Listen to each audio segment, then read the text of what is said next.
I don't care what nobody tell you. Everybody remembers they first everything. And oh boy, do I remember my first this. All right, so it was 2018. I swear I will never forget this year ever in my life because this is the year that turned me into Aaron Yeager. It was like March or April. I don't remember which month it was, but I was sitting in my room, mom and dad out of town. It was just me, my brother, and my sister. I'm talking about whole house to ourselves. Mom and dad done fucked up because they didn't know what type of timing I was on. I done made plenty videos about it. Perfect opportunity to call up my girl and see what that mouth do. Now keep in mind, me and my girl at the time, fresh into a relationship. We were both horny little jits. All we cared about was going to Dooney land in the Dooney van, taking off every day, 200 miles per hour. And that's what I did not know about this girl in the beginning of our relationship. She was a nympho. She was a level 9 million Dooney demon, not the average freak. She was a grade A freak. Before this event ever happened, I have never had the Gawk Gawk 3000 happen to me ever. I really think I hit a gold mine or something because this wasn't no regular Gawk Gawk. This was different. Oh man, I'm getting flashbacks right now. I didn't really know what I was getting myself into because I couldn't handle that at the time. She had more experience than me. 2018 was my newbie year. And that's what she didn't know about me. And that's what she didn't need to know. Come on, y'all. Y'all know females don't like unexperienced niggas. I played the experienced role off very well. So that's why I repeat, I was on a mission. So I hit her up. I'm like, you trying to slide? She's like, uh-huh.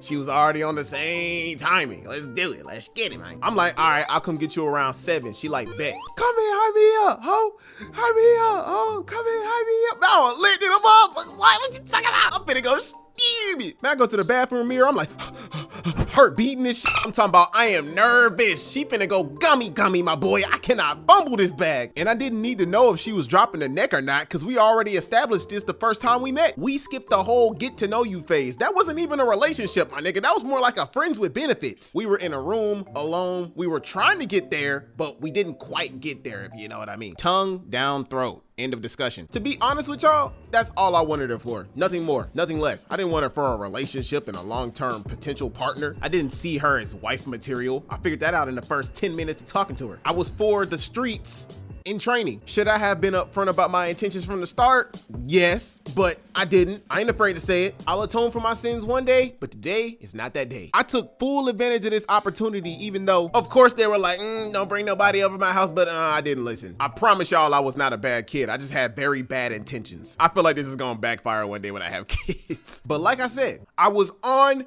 a mission. It's hours before, so I got time. I take the best shower of my fucking life. I make sure my room clean, made sure my mind was full of doubt so I could prepare for the worst, hope for the best. I throw on a shirt, some socks and some slides and some shorts so she'll have easy access. I made sure my stomach was empty so during it, I won't fart. I'm sorry, I digest food fast. If you think I was gonna fumble this bag, you gotta be smoking PCP. I was trying to make sure this whole experience went fuego. So I go pick her up, bring her to the cribbo. We go inside, we go upstairs, and the whole time, bro, it's like we were both on the same wavelength, but like we didn't want to rush things. Like I felt her energy combining with mine and saying like, yo, can we go straight to the business? But that didn't happen. But I didn't want to assume things, so I just took her to the living area, even though with all the TVs and the couches there. So we chilled for a little bit. You know, watching TV, doing all the stuff that needs to be done before Doonies get beat down. Next thing I know, my brother walks out of his room starting to make conversation with the hoe, like, how are you? My name is, what are you doing? Blah, blah, blah. Bro, that mug lasted 2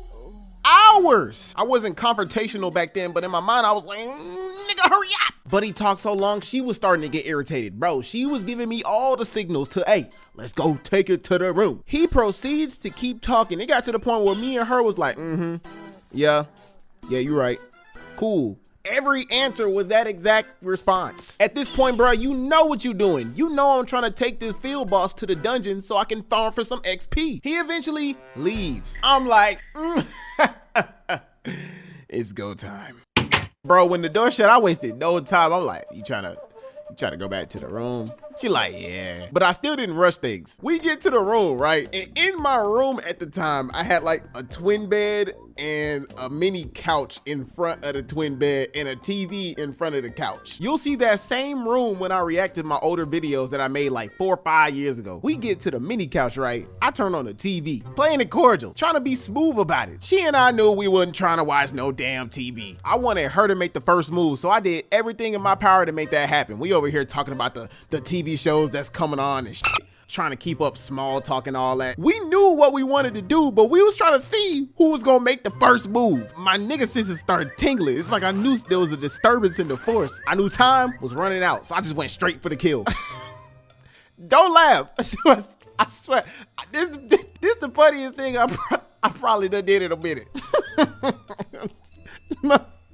This made me laugh to this day. No cap, leading up to her summoning my Keyblade and getting to work, this is exactly what happened. That's crazy. You know I used to watch these shows as a kid. Oh man, oh man, silly me. Seems as if my meat got hard. I hope you don't mind.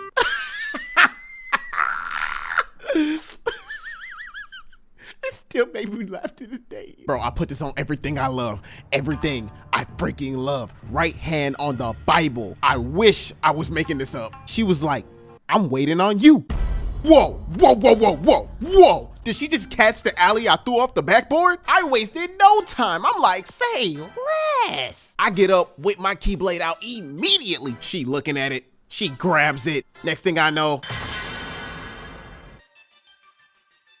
it's like space, time, it just all aligned. Everything made sense. Next thing I know, I've ascended into a higher state of consciousness. I felt immortal. In the beginning, she was slow, she was gentle. It felt like I put my meat into a hot pocket. Then next thing I know, she starts slobbing it up. I'm talking about slobbing it up. She going crazy. She starts sending me to the shadow realm, cuz. I'm talking about, it felt like a vacuum on my Keyblade, bro. I don't know what organization she got these techniques from, but it better not be 13. This girl was nasty. I'm talking about, she was exactly what I wanted. She really went to Grand Elder Guru and unlocked her full potential, cuz I didn't want her to hold back nothing, and that's exactly what she did. Make me feel disgusted after we're done doing it. Midway, I asked her, yo, where'd you learn all this stuff from? She like, the hub. I'm like, oh, that makes sense. As we approached the end, as she was going crazy, she did something that made me never forget this moment ever in my life. Let me say this in a way y'all can understand. A lot of y'all will, some of you won't. After my C4 exploded, she kept sucking up my problems and swallowed her pride. Every single drop. And that right there, not the beginning, not the middle, but the end part, is what made me never, ever forget this experience ever, because that was something I never felt before. Afterwards, she had me looking at her like, I love you. All right, y'all, I'ma head out. Don't go too crazy in the comments. Attack on Titan video dropping next week. Oh! All right, y'all, so Attack on Titan. Woo, yeah. A bunch of people that can turn themselves into giant humans with no genitalia. Yeah, just what the doctor ordered. So I highly recommend y'all watch Attack on Titan if you haven't already. And yes, there's gonna be spoilers. So before y'all little chesticles start hurting and y'all start thinking about crucifying me, the door's over there. I don't want y'all non-manga readers and people that haven't caught up to be spoiled and start spazzing out like, don't tell me to breathe. I can't be, yo, bring me a shot. It's happened before. I'm not finna sit here and give y'all like a full review on the entire series, but listen, we gotta talk about the most wanted man on the planet, Eren Yeager. You know, it was oddly satisfying seeing Eren go from a determined boy wonder to, you know, a genocidal Chad. He done blocked his best friend, embarrassed his childhood homegirl. Oh my gosh, he violated her. Like, he destroyed her entire ego. Manipulated a toddler, started a cult. Bro, the nigga even caused mass genocide. When Eren turned into an empty shell of a human being, shoot, I wasn't shocked. It all started when he kissed the snow bunny's hand. Nigga kissed that hand and whatever he saw made him be like, I'm not supposed to be here. Are we living in a dream? Are we living in a dream? Breaking news, Illuminati's ghostwriter is actually Eren.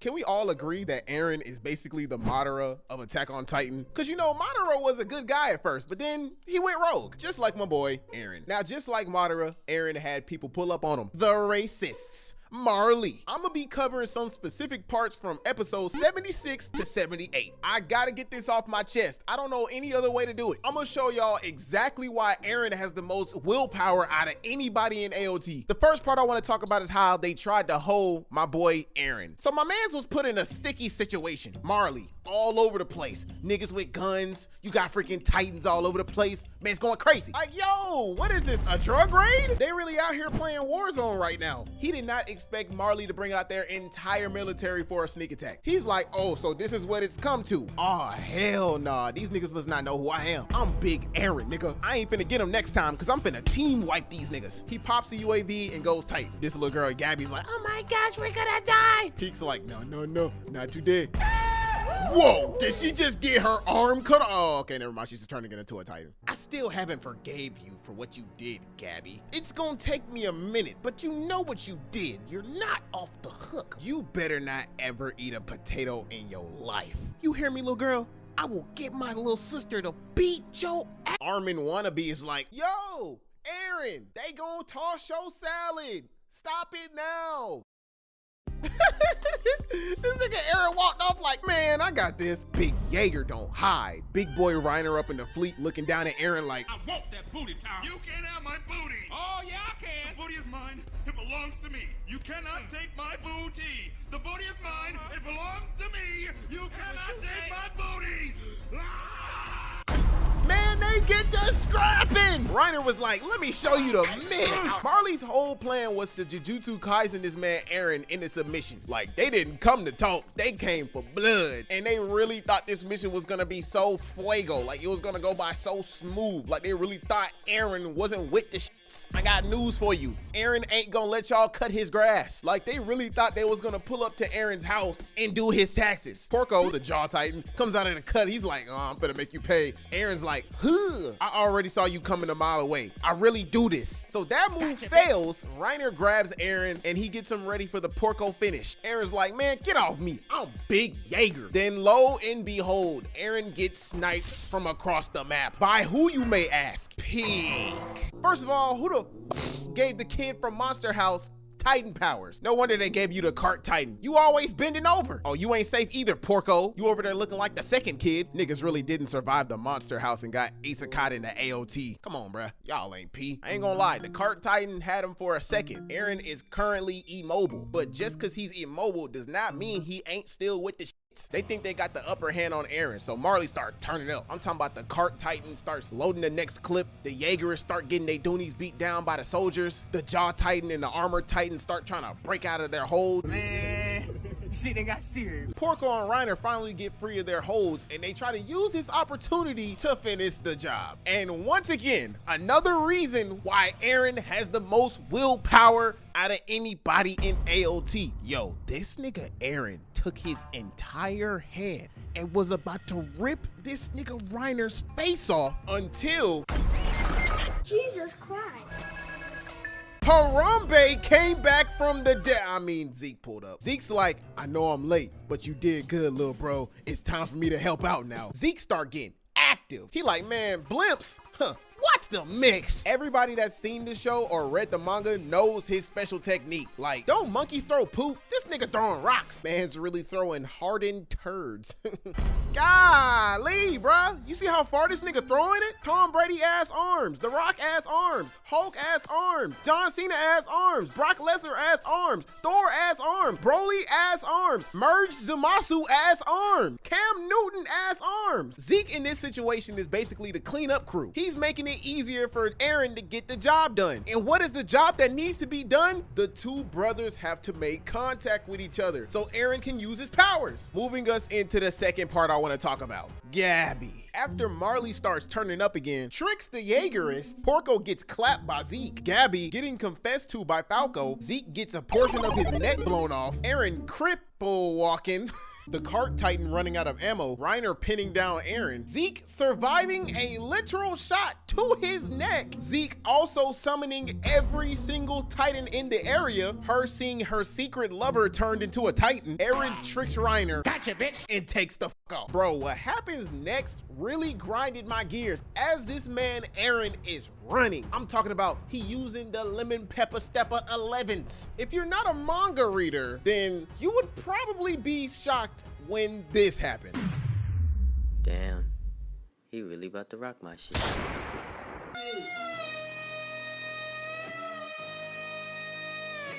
Bruh, come on. First of all, who the fuck gave this fetus a sniper rifle? Make it make sense. This actually for real might be Warzone because that gun was probably laying on the floor somewhere. Second of all, how the hell she get aimbot? Nigga, there is no way. Number one, her arm shouldn't be blown off right now. Number two, there is no way she don't have plot armor. She's not that accurate. Stop it. Like, let's be real here. The chances of her actually making that shot in real life is the same chance as me getting launched up into the atmosphere, through the heavens, high-fiving God, coming back down to earth and surviving. This nigga Zeke was like, I tried so hard and got so far, but in the end, it doesn't even matter. Like, bro, come on. Like, out of all those people on the battlefield, she was the only one that was accurate enough to shoot this nigga? Like, what?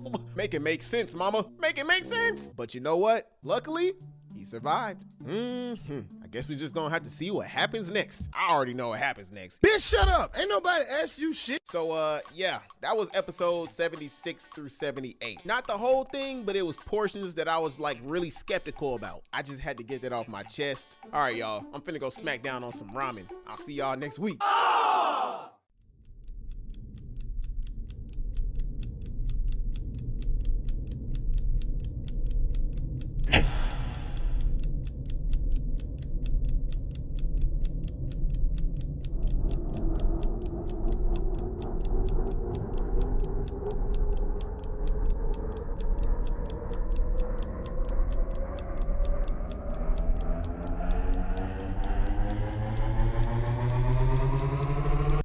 Now, I'm no pirate, but I be getting to the booty. Oh, brother, this guy stinks! And by booty, I mean the ones all over my Instagram, tainting my feed, trying to get me to Jujutsu Kaisen my meat. You know what? I'm getting real tired of you Jezebels sucking all this stoic energy away from me with all that temptation at the most pivotal time in my life.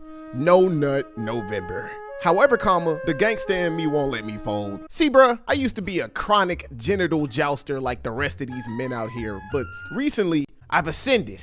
Instead of releasing my energy into the Eos, I decided to store up all this pent-up aggression, harnessed it, and transferred it back into my work. Like, this problem runs deep, bruh. I've been trying to use every vein. Oh, that's not a good word to use in this situation. Every atom, every artery, every fiber in my being not to fail this side quest mission. And seeing these anime waifus and IG thoughts all over the place ain't helping out at all. Bruh, social media has really made it hard not to get hard. And when we choose to stop, that's when them demons be ready to tickle your fickle. I played Gotham Knights on my second channel last week, and every 3 seconds she was on screen, Barbara had me about to act up. Like, it's tough out here, man. This whole situation got me befuddled. Ever since I stopped slapping my meat around, it's like I got smoke from every crevice of the earth. Every time I blink, back. When I was in college, everywhere, booty, back. She's finding a mother.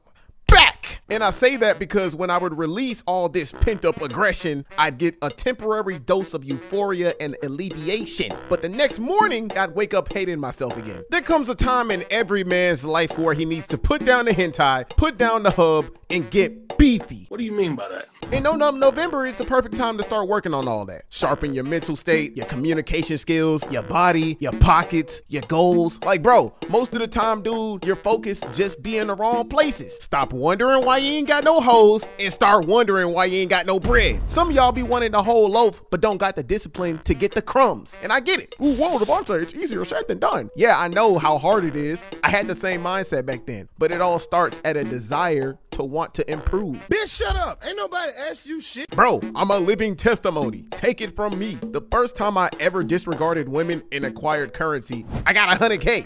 twice. You know why? Distractions. I got rid of them and shifted my focus. Now, I'm not saying you can't strive to get no lady down the line, but first, strive to be the best version of yourself and then go get that lady. Back in 2020, I remember sitting in the library of my college campus thinking to myself, dang, I've been doing YouTube since 2009. Why the hell I'm not past 2,000 subscribers? Oh, I know, you beat your meat too much. That drains your energy, freaks up your focus, and makes you even more demotivated, insecure, and depressed. The big titty waifus can wait. You put more energy into building relationships with girls instead of building a future. Hello, your folks need to be taken care of. Get off your ass and get some cash. You spend literal hours around homies that's just as depressed as you because of the same reasons and have zero motivation to do something with their life. Whoop whoop. Newsflash, you are who you hang around. You don't be taking your YouTube career serious enough, so your ass gonna stay working at fast food. Distractions. And as I got done thinking what I thought, I saw a little light at the end of the tunnel. God was like, I got you, big dog. Next thing I know,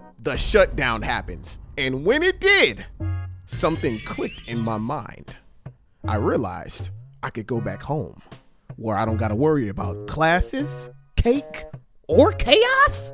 Man, say less. I kid you not. Soon as they made that announcement, all my horniness left my body because I knew isolation was my ally. I shifted all my focus and went straight to the hyperbolic time chamber. Vegeta wasn't the only one going Super Saiyan after he stopped giving a frick. Bro, the day of, I documented it on Instagram, told myself that I'm gonna get 100K by the end of the year or die trying. I kid you not. 3 months later, I got 100K. All right, so these are 3 things I do constantly to survive No Nut November. Take mental notes if you really want to build self-control to get through this. Cause why, Dr. Umar? We must stay focused, brothers. We must. So look, bro, number 1, whenever I see a temptation, the first thing I do is Get ready to slumber. Let brother go. slap myself in the face. That's what you need to do. You need to slap yourself in the face. Not too hard because you don't want to black out. Because I know some of y'all got hands the size of a polar bear or something. But like, slap yourself like you stole something from you. Because think about it like this. Instead of focusing on slapping your meat around, it'll make you focus on the pain from slapping your face. Are you picking up what I'm putting down? All right, number 2. You see a temptation again, throw around some weights. Do some push-ups, sit-ups, run around like a dyslexic titan off a perk. I don't care. Just work out. Cause think about it like this. Instead of working out your meat muscle, it'll make you focus on a different muscle. Are you picking up what I'm putting down? All right, number 3. Whenever you feel the temptation again, imagine a person you want to fight. Even if it's an anime or cartoon character, doesn't matter. Throw them hands. Make sure it's somebody that pisses you off and you're in an area where you can punch the air. Turn on some Young Boy if you have to. Turn on some System of a Down if you have to. Turn on some NWA if you have to. I don't care. Just make sure that shadow, whoever you think of, runs you a fade. Mike Tyson that fool. Baki Hanma that boy. JoJo's that nigga. Make sure they know what your mama packed you for lunch. Cause think about it like this. Instead of fighting your lust to death, you're gonna be trying to catch a breath. Are you picking up what I'm putting down? All right, I'm finna go slap my meat around, hit the subscribe button. I'ma head out. All right, y'all. So 2 years ago, I used to talk to this girl that I actually wanted to take serious and be in a relationship with after getting to know her for about like 5 months. We're not gonna use her real name. We're gonna call her Erica. In my mind, I felt like she was perfect. 9.9 out of 10. Deliciosa. Like she checked off almost all my boxes. I left out that last point to make it 10 because even though I thought she was sent from heaven, crafted for me and me only, there was one thing that she started to do and refused to stop doing that was a deal breaker for me. Personally, I feel like everybody should have deal breakers when it comes to relationships. The one thing that crosses the lines of your morals, standards, values, and makes you go, no, we can't be together. Let me explain.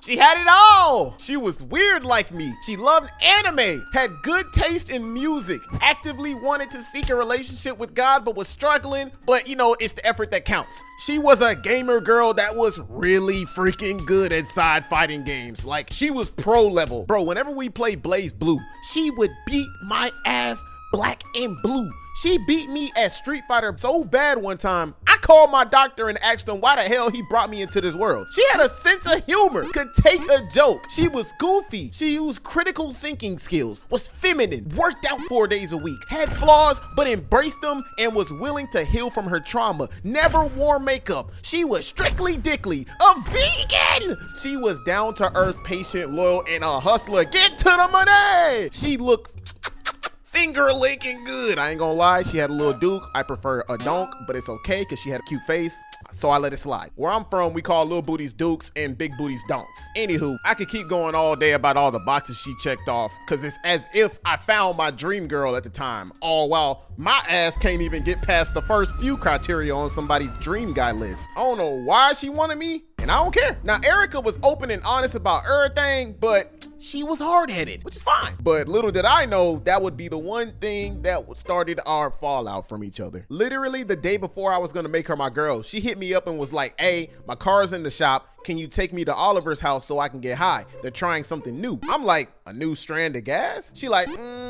yeah, you could say that. Mind you, I've known Oliver since I was in elementary school. Bro is a hippie to this day that gets high 25/8 and does the most outlandish stuff that most people would call white people shit. He lived with his adopted mom and biological brother at the time, who were both dysfunctional as hell. So every time we went over there, some crazy shit happened. I felt like I was in a movie half of the time. I pick her up, we get there. The first thing I see that sets me off was they swole ass bulldog behind the gate staring at me. I instantly take off to the car. Oh man, Devonte, you scared of dog? I'm black. We see dog, we run. Erica like, don't worry, they gonna put Rocky back in his cage when we get inside. I'm like, they bought a dog? What they feed that thing? Horses? Nigga look like he boxed Mike Tyson on the weekends. Erica like, man, come on. We get inside and as usual, his mama offers me one of them nasty ass bananas that's been sitting there on the fridge for weeks. On the banana, baby? Nah, grandma, I'm good. You can go ahead. Eat the damn banana.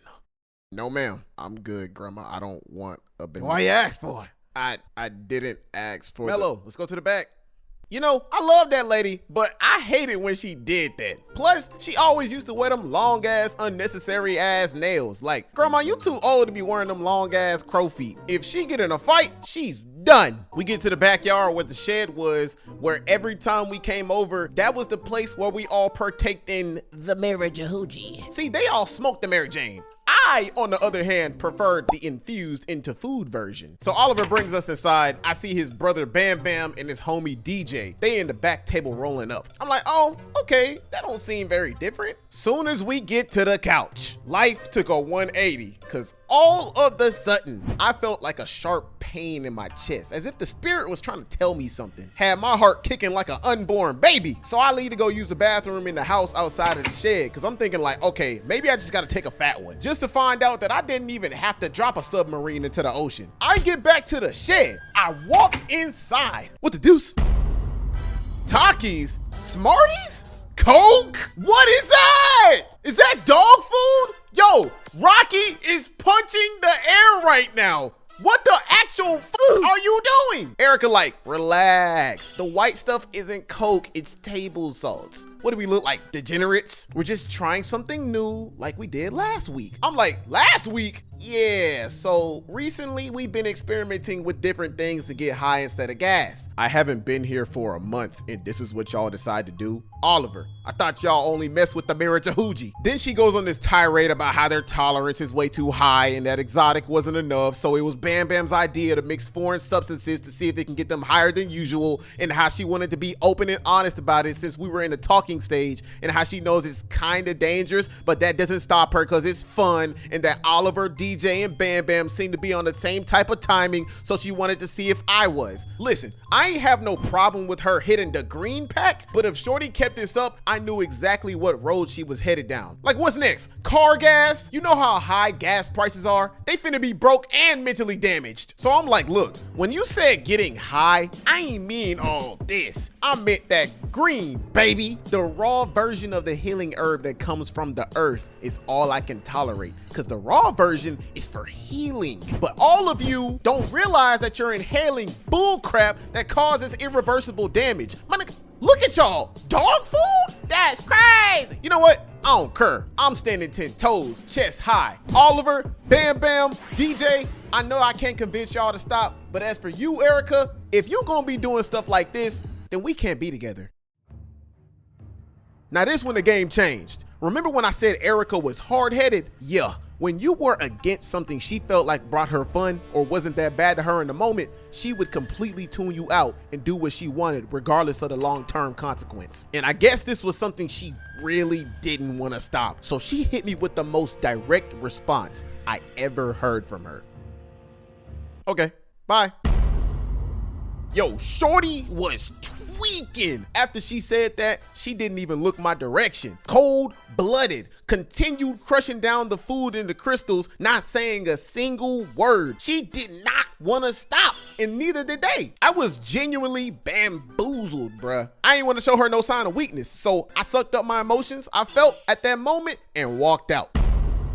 Bam Bam, Oliver, and DJ sat there like, damn, even though this was not their problem nor their concern. Like, she grown, she can do what she wants, but I personally don't want my girl doing something like this because I know the long-term effect it'll have on her. Because I've had habits in the past that turned into addictions. I know how it's gonna get. It ain't no different than not wanting your little brother to get caught up in the streets because it'll lead to either death or jail. In conclusion, it's a deal breaker for me. But you know what's crazy? Funny enough, I get back to my dorm, ready to go to sleep. You know, I got my Boys to Men ready in my headphones because, you know, I actually cared about shorty. At 2:30 a.m., I get a text. And guess who it's from?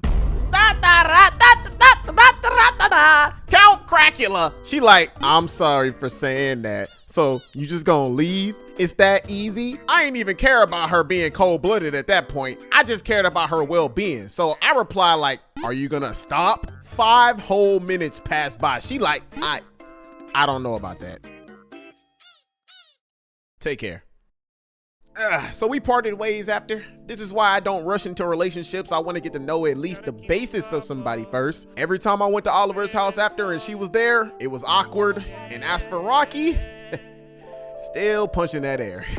All right, so I remember this one time my parents took me to the dentist to get my cavity filled, right? And this was around the time before I had my braces, transitioning from looking like Mr. Krabs into looking like Chip Skylark. The thing is, if I didn't get my tooth filled, I couldn't get my braces. So that's how all this connects. My dad always worked late. My mom got off early, so she took me. And usually there'd be a lot of very Caucasian dentist spots around. You know, the ones where you walk in, probably smells like unseasoned food and off-brand air freshener. Every staff member be trying to keep things professional by being overly nice to you with the, hi, how are you voice. Probably give you a peppermint before you walk out the door. Instead of going to one of those, my mom wanted to support black businesses by going to a black-owned dentist as soon as one popped up in our city. And me being who I was back then, I ain't really think much of it. I just wanted to get in there, get my tooth done, get out. And I didn't care who I went to because at the end of the day, they all do the same job. Now, when it comes to business and keeping your customers happy, I don't care if they look like the humpback of Notre Dame. Keep it respectful and professional 24/7. Otherwise, ain't nobody gonna take you serious. This is what I thought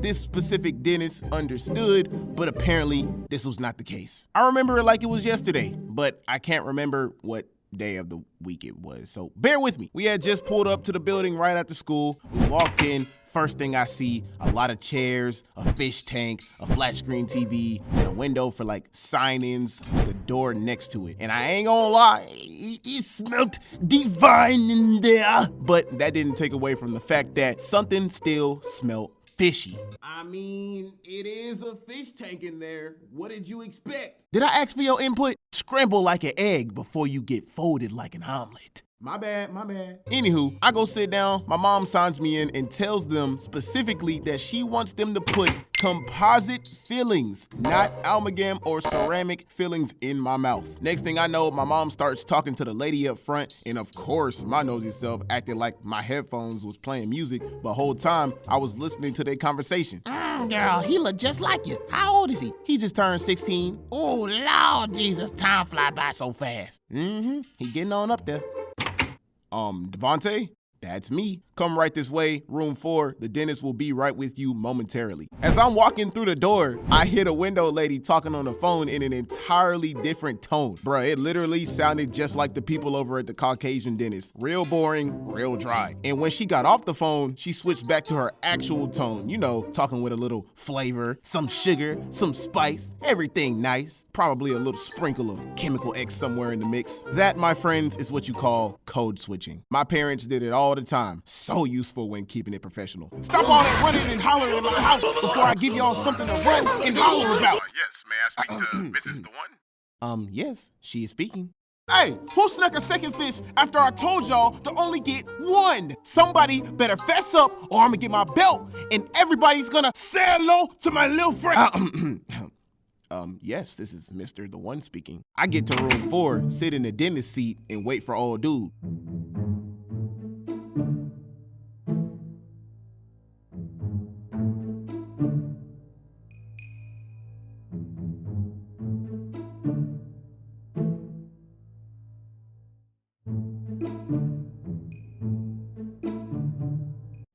Never fear, the dentist is here. How you doing, young blood? I'm good. How your day been? Trying to be all nice and slick. Great, till I seen you. Huh? I'm sorry, I didn't catch that. What you said?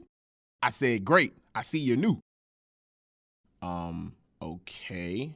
Yeah, this is my first time. Not gonna lie, that was kind of sus. I know what he said. I just wanted to play dumb and act like it never happened to test him to see what he'd say next. So he walks over to his counter and starts preparing his tools and stuff. We having a conversation and he giggling and cracking jokes, which is cool and all. I didn't mind a dentist doing that, but the problem was that the jokes weren't regular jokes. They were like jokes that sounded like he was indirectly roasting me. And my first instinct was to roast back, but I realized that this is my dentist. He really thought I wasn't catching on to how he delivered them. But no. My Sharingan is always active, my boy. This man was literally roasting me and trying to be sneaky with it. My nigga, you sussy baka. I wanted to address it, be like, hey, nigga, shut up. Just do my teeth. But I was too focused on just getting this over with and getting out fast as possible. So I just let it slide. Then things got weirder.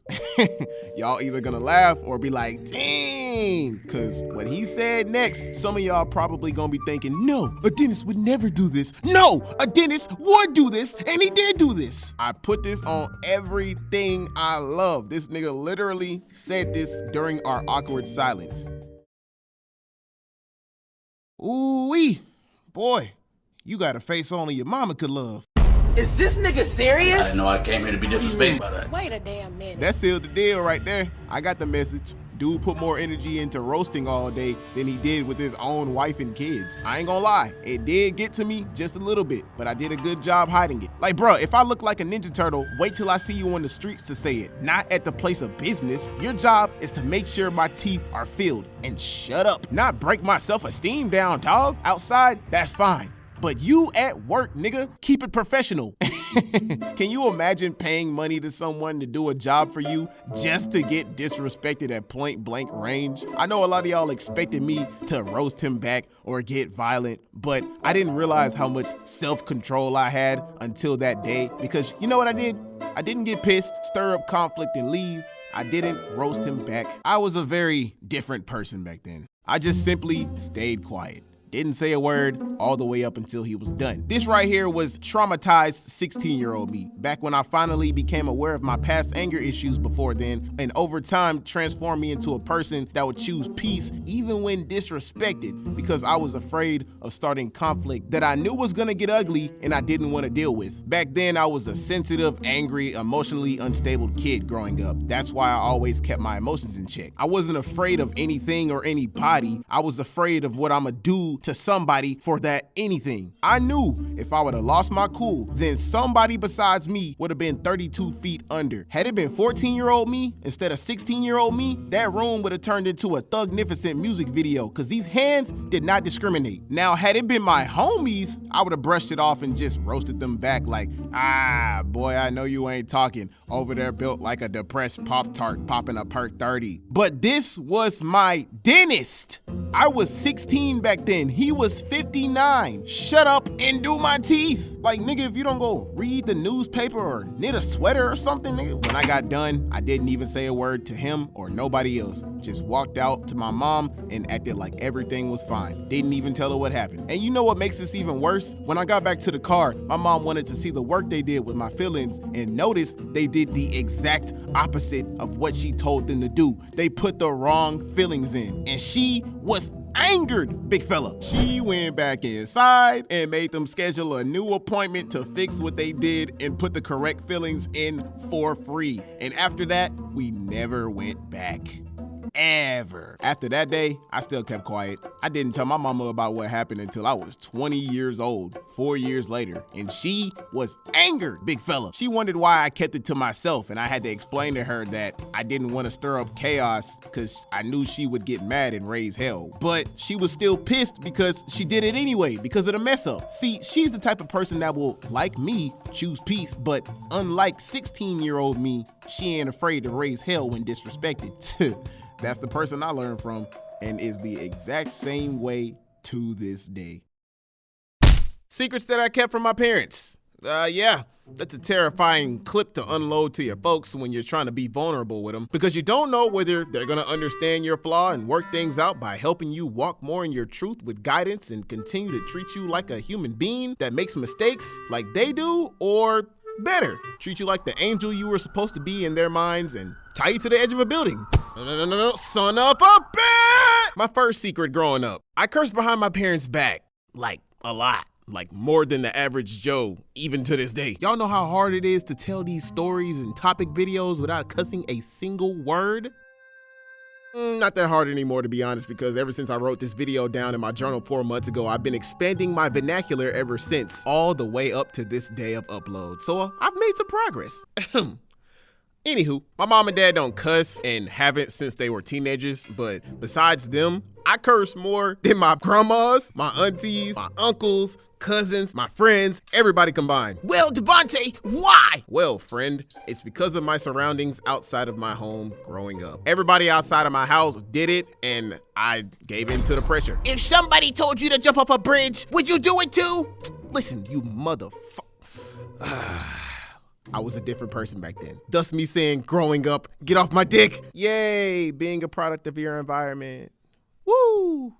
So great. The people I worked with did it. The people I hung out with did it. Even the people I did sports with did it. So I did it too. And in a way, I liked it. Every time I cussed, it made me feel better for some reason. And I did it behind my parents' back because that's not the way they raised me. They raised me to not do a lot of menace-worthy things, but I still did it anyway. I was a very sneaky child, as you can see. Nigga, I knew my parents would slap the literal black off of me if they found out I was cussing behind their back. So it became like a switch I could turn off and on whenever they were around, but sometimes it slipped out like when I least expected it. Whenever the switch was on, I'd cuss at work. Ah! I did it at school. Party rockers in the house tonight. Everybody just have a I did it on the bus. Oh my gosh, Jessica, Chad said he liked me. No way. Yes way. Hey, shut your bitch. I even did it in the bathrooms. Ooh, son of a bitch. Literally everywhere. And when I got home, I turned the switch right off. Bro, I liked cussing so much that over time it became like drugs to me and followed me into my adulthood. If my parents knew all the menace-worthy words that have come out of my mouth in my 22 years on this earth, they'd have a stroke. Cause while not bounded by the auras of my elders, I'm not the average cursor, you see. I'm like a serial cursor. When my switch is on, my conversations be 90% cussing and 10% regular words. I have a problem. If you slap some paint on my face and dye my hair green, the streets of Gotham would call me the cursor. No doubt about it. My problem here is not that I curse. It's the fact that I curse too much. For example, when I'm on Discord with my associates, man, shut your bitch. No, don't do it. What the fuck? Zip it. I'm you from the future. Obviously. So what you want, future Trunks? Here to save a timeline? Listen, don't use the actual curse words like we originally planned to do, cause the world ain't ready for the amount of vulgar that we spit out. You know this. We get active. Replace the words instead. I beg of you. You know what? I knew this day would come. I'll listen and do as you say. Huh? So you're not gonna be like one of those idiots who play dumb as if they're not looking at the spitting image of themselves, obviously from the future, and act like everything's fine when it's clearly not? No. My nigga.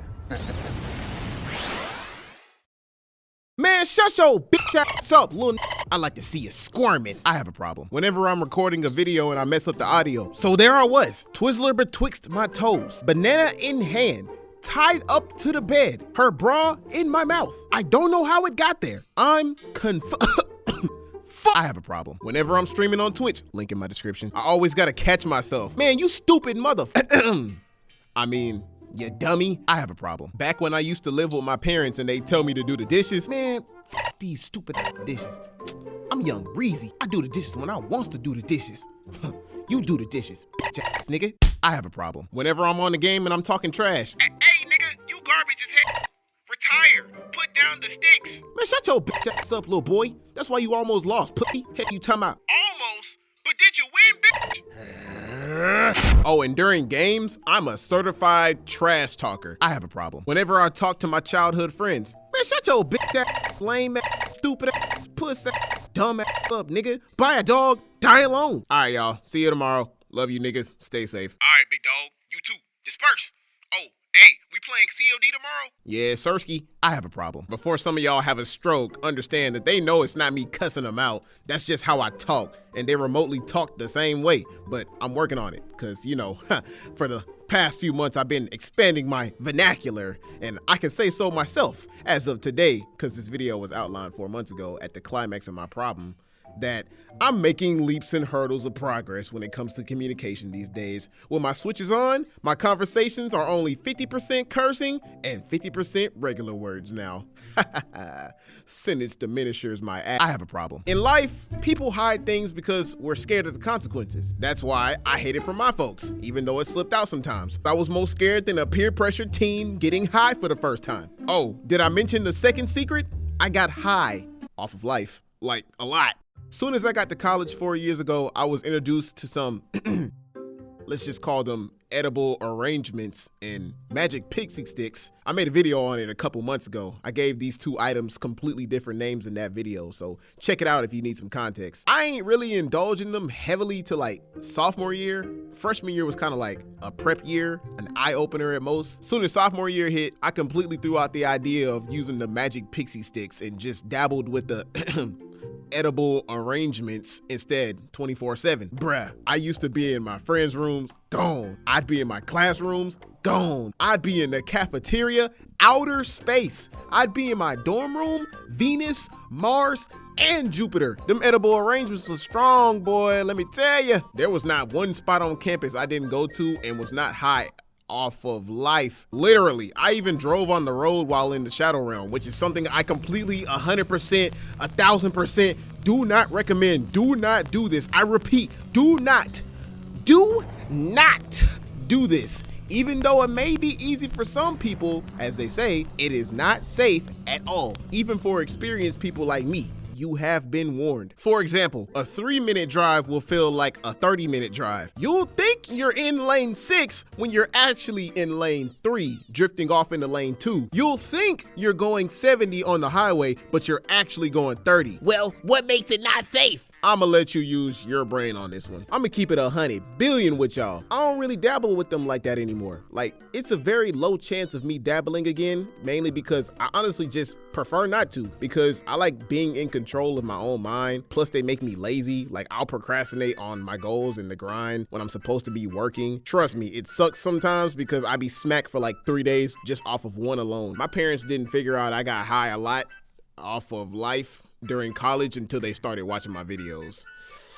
Yeah, they're learning a lot about my past. All right, so yeah, had to bless y'all ninjas with another video being vulnerable and transparent again, just to show y'all I'm human too. Now, I'm finna go smack down on some seaweed chips and go watch some anime. Oh, and speaking of anime, we have a video dedicated to that dropping next week. Y'all boys be safe. Sensei Dev, logging out. Back in freshman year of college, I had a friend that was wild. Yeah, She was the young and the restless. We're not gonna use her real name, we're gonna call her Becca. All she wanted to do was have fun. You know, the usual college mentality. Smoke, drink, party, get her back blown out at the end of the night, cause she was finally free from the clutches of her strict parents. And you know what they say, the stricter the dad, the wilder the daughter. Now in the college scene, a girl, a guy like this is normal. So I expected the wild part. And sometimes when she wasn't being a head ass, she was a vibe. But when she was being a head ass, which was 90% of the time, she was very selfish and reckless with her words and actions. As long as something bad didn't happen to her, she didn't care. She said something so delusional and ignorant one time that I booked my own therapy appointment. Plus, she was a hot Cheeto girl, which made things even worse. Y'all know what type of girl that is. They always sit in the back of the class eating 30 different varieties of chips, messy bun, 12-inch nails. The color of her tongue is either blue, red, or green, depending on what lollipop she been sucking on that day. Her Snapchat score is probably 300,000. The big eyelashes with the hoop earrings and the baby hairs laid down to the T. Loud as hell for no damn reason. And they always keep either Jordan 1s, 11s, white Hirachis, or Air Forces because they ready to fight 24/7. I remember this one semester, she hired me as her personal Uber. She said she paid me $40 a day to drive her anywhere at any time, which left me kind of concerned because her family ain't rich. She ain't got a job. So she had to have been moving something to accrue them type of funds. And I ain't talking about that ass. I only know 3 things you could do with $40 minimum. Lose your virginity, get a full tank of gas, or buy 10 chicken sandwiches for the week in your dorm so you don't gotta eat that slop at the calf. I'm about to puke right now just thinking about it. So I shrugged off the concern and took the job. All I gotta do is get her from point A to B?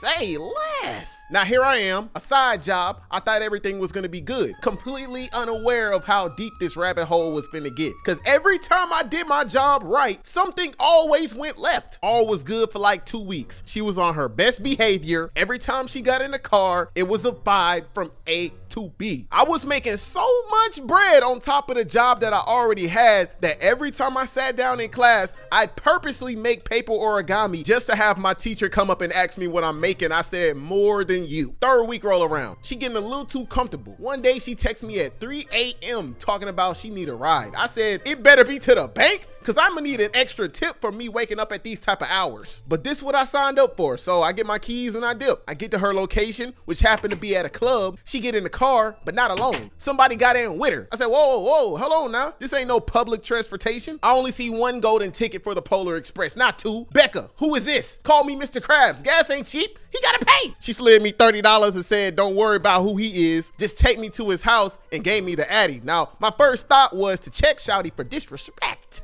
in this car that I reside in. But that $30 told me otherwise. It told me to shut up and keep driving. I was a broke college student. Y'all don't understand. I needed that $30. There's a lot of things I wouldn't do for $30, but this just happened to be tame, so I'll let it slide. Dude in the back, he was real quiet too. I already knew what was finna go down because she had on a hoodie, a bag, and some leggings. If that don't scream Dooney Land, then I don't know what is. Plus, I ain't never seen him around school. He must be a local or something. So I drop her off. Next day, she texts me talking about come bring her back to campus. I get up there, she looking out the window like she on cloud 9. I say, you had a good time? She like, shh. It slid me another 30. I don't think y'all understand. That money she was giving me had me on lock. If she told me to jump, I'd say how high. Now the 4th week was when life took a 180. I had to put my 2 weeks notice in on the hoe for this. One day she hit me up literally right after I was done fasting, talking about she need a ride. Meet her at the side of the main building. Now, I ain't ate nothing in 24 hours, so I'm high-key annoyed. I ain't have no time to stop and eat. Plus the vending machines in my dormitory was fresh out of snacks, which was all I needed anyway because I got a little stomach. So I decided to just thug it out and eat when I get back. I grabbed my keys and dipped to her location. She get in the car, but not alone. I look back, I'm like, Becca, what the? Is that the janitor? She like, yeah, what about it? I'm like, hold on now. Both of you got me 50 shades of fucked up. You, listen, brother man, I know you are a janitor, but right now it seems like you trying to get more than the floor wet.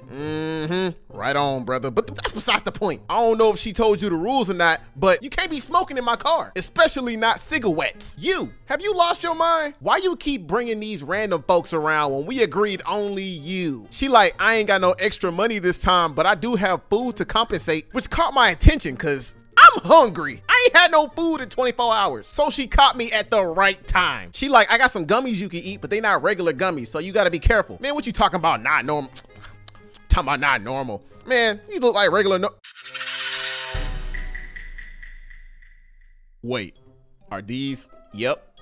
Why didn't you stop me after the first one I ate? I ate 2 of them! You took the bag from me. What was I supposed to do? Bit. You know what? It's whatever. Let's just go. Y'all lucky I can handle these. Great Sage, how long is this gonna take before it kicks in? Notice, you have about 30 minutes. I had to hurry up before the high kicked in, but that's not even the worst part. Bro reaches in his bag and pulls out a beer. She like, that's your 3rd one, ain't it? I'm like, his 3rd one? She like, yeah, we're going on a date back to his house. I'm finna get litty too when we get there. A date? Yep, at his house. Yeah? Let me ask you a question. Have you ever heard of Dooneyland? No? I got a feeling this is one night she won't stand. Bro, 5 seconds later, I hear a girl outside of the car talking about, Antoine? Who's that bitch you're in the car with? Instantly, my heart dropped down to my ass. Dude didn't even say nothing. He just looked at her and sat there in silence. Becca looks at her, she like, and who are you? And gets out the car. I knew then and there that it was about to go down. What the fuck did I get myself into? I didn't realize how much time had went by. Like, we've been sitting there for a minute, so I already knew what was coming. As those two were outside arguing, I felt the world getting a lot slower and everything starting to get 3 times heavier. I was like, yep, I hope she got an Uber cause this little piggy ain't going nowhere. Bro, I looked to the back of the car. Bro is slumped over and throw up is all over my back seat. I'm like, what is going on right now? I'm high, he's drunk, he done made that splat all over my back seat. Beavis and Butthead outside the car trying to fight over a glizzy. He not even conscious enough to care. I ain't have time for all of this. Like, food was not enough of compensation for all of this going on. So I was like, you know what? Why does this keep happening every time she gets in the car? You know what? Never again. Listen. All right, so this is pretty much a part 2 to Hot Cheeto Girl Uber, which at the end of the video, I said after all Becca put me through, Ubering her around in part 1, I would never do that again. Well, that was cap, because literally 3 days later, I got a similar opportunity I couldn't refuse. Oh, brother, man, get that goofy out of here. Goofy. All right, chill out. I know what I said, but this next one was for a good reason. So on that day, I'm sitting at the campus library playing some Reincarnated as a Slime mobile, and out of the blue, I got a random text from somebody named Shirley. I'm sitting there thinking like, Shirley? Who is this, my grandma? She got an old lady name. This girl probably like 21 going on 50. So I'm like, who are you? Stranger, state your business. She get to telling me how she's a friend of Becca's and how she would run her mouth all the time about how many rides she would have with me and that she wanted to cash in on the opportunity. She got my number from Becca and I tell her no, cause Becca done Corbin blued my ass, so I won't be driving people around no more. $60 a ride, change your mind? I don't need it. I definitely don't need it. Do I really need it? No, nigga, we don't need it. I need it though. I need it. No, you don't. I mean, if not, then no. Deal. Okay, cool. I need a ride to the farmer's market. It's gonna be like a 30-minute ride. A $20 increase, huh? Here we go again. So I meet her outside her dorm, and before we took off, I got to know her first to make sure she wasn't a psychotic weirdo swoop. She get in the car, first thing that come out her mouth, oh, I thought you'd be cuter, and I thought you'd be skinnier, you freaking whale.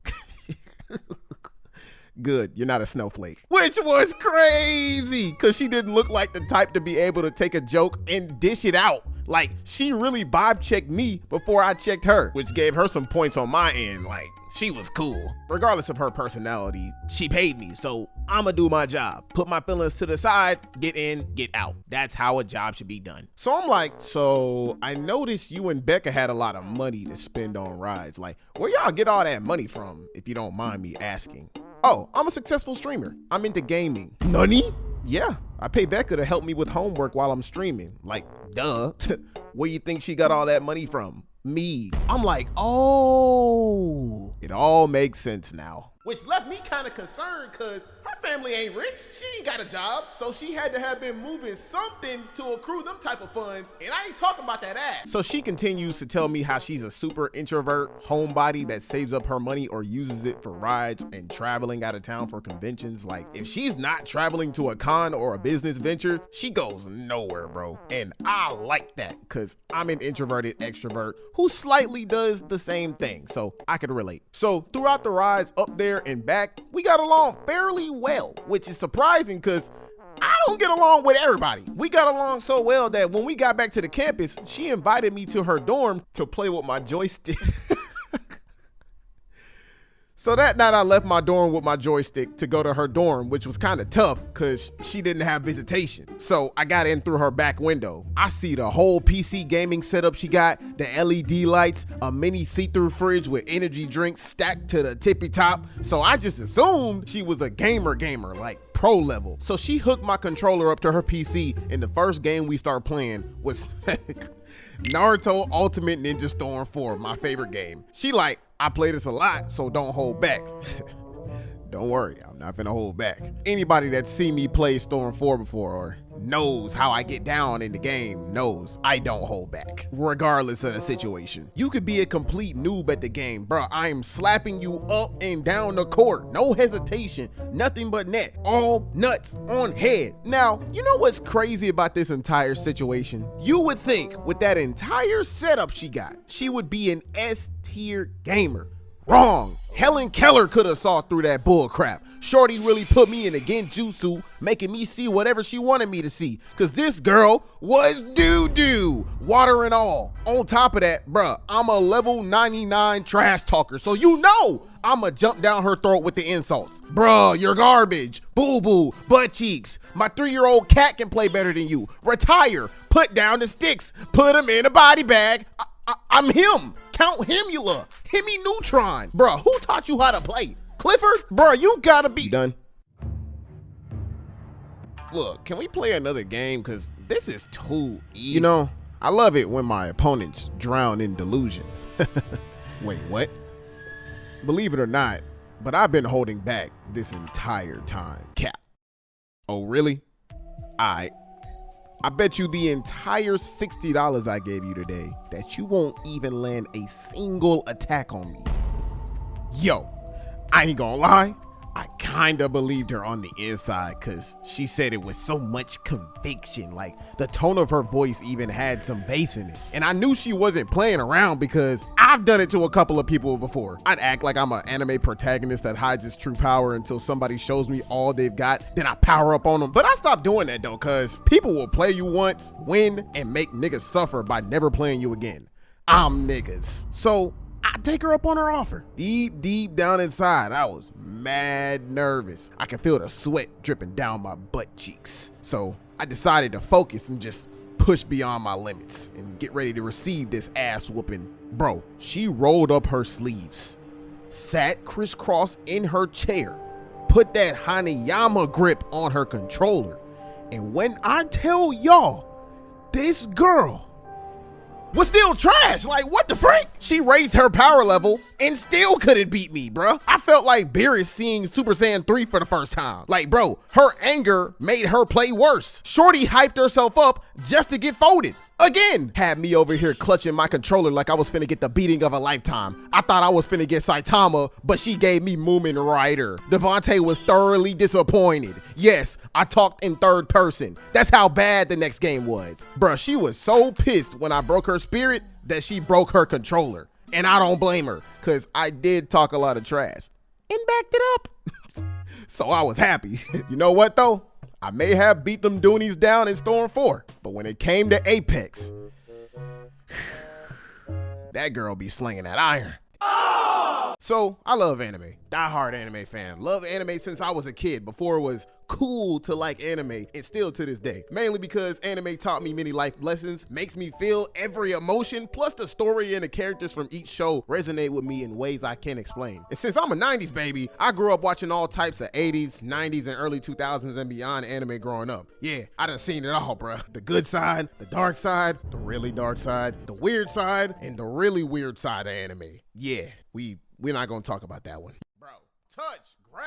You can see it all over my shorts videos. I reference anime all the time on my long form videos. You could even see my anime posters on my wall. I only got like 4 posters up because I was too lazy to put the rest up. But it's fine, I'm gonna put the rest up later on.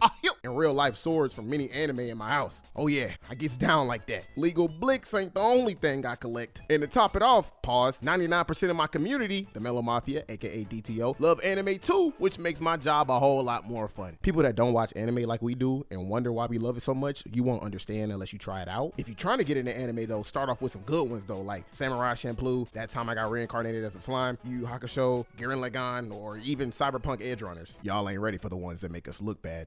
Regardless, anime can either bring people together or tear people apart, which is exactly the 2 situations I've been put in a bunch of times being in the anime community. One brought together moment in particular was last year with this girl I met at the bookstore, but not in the way you think we got brought together. Oh yeah, this was different. So one day, my older brother called me from his old job at the retro game store while he was on break to tell me that he had some old school game systems that I will probably be interested in buying for my office room at my house. Cause he knew I was big on collecting old school game consoles I grew up with and everybody before me grew up with.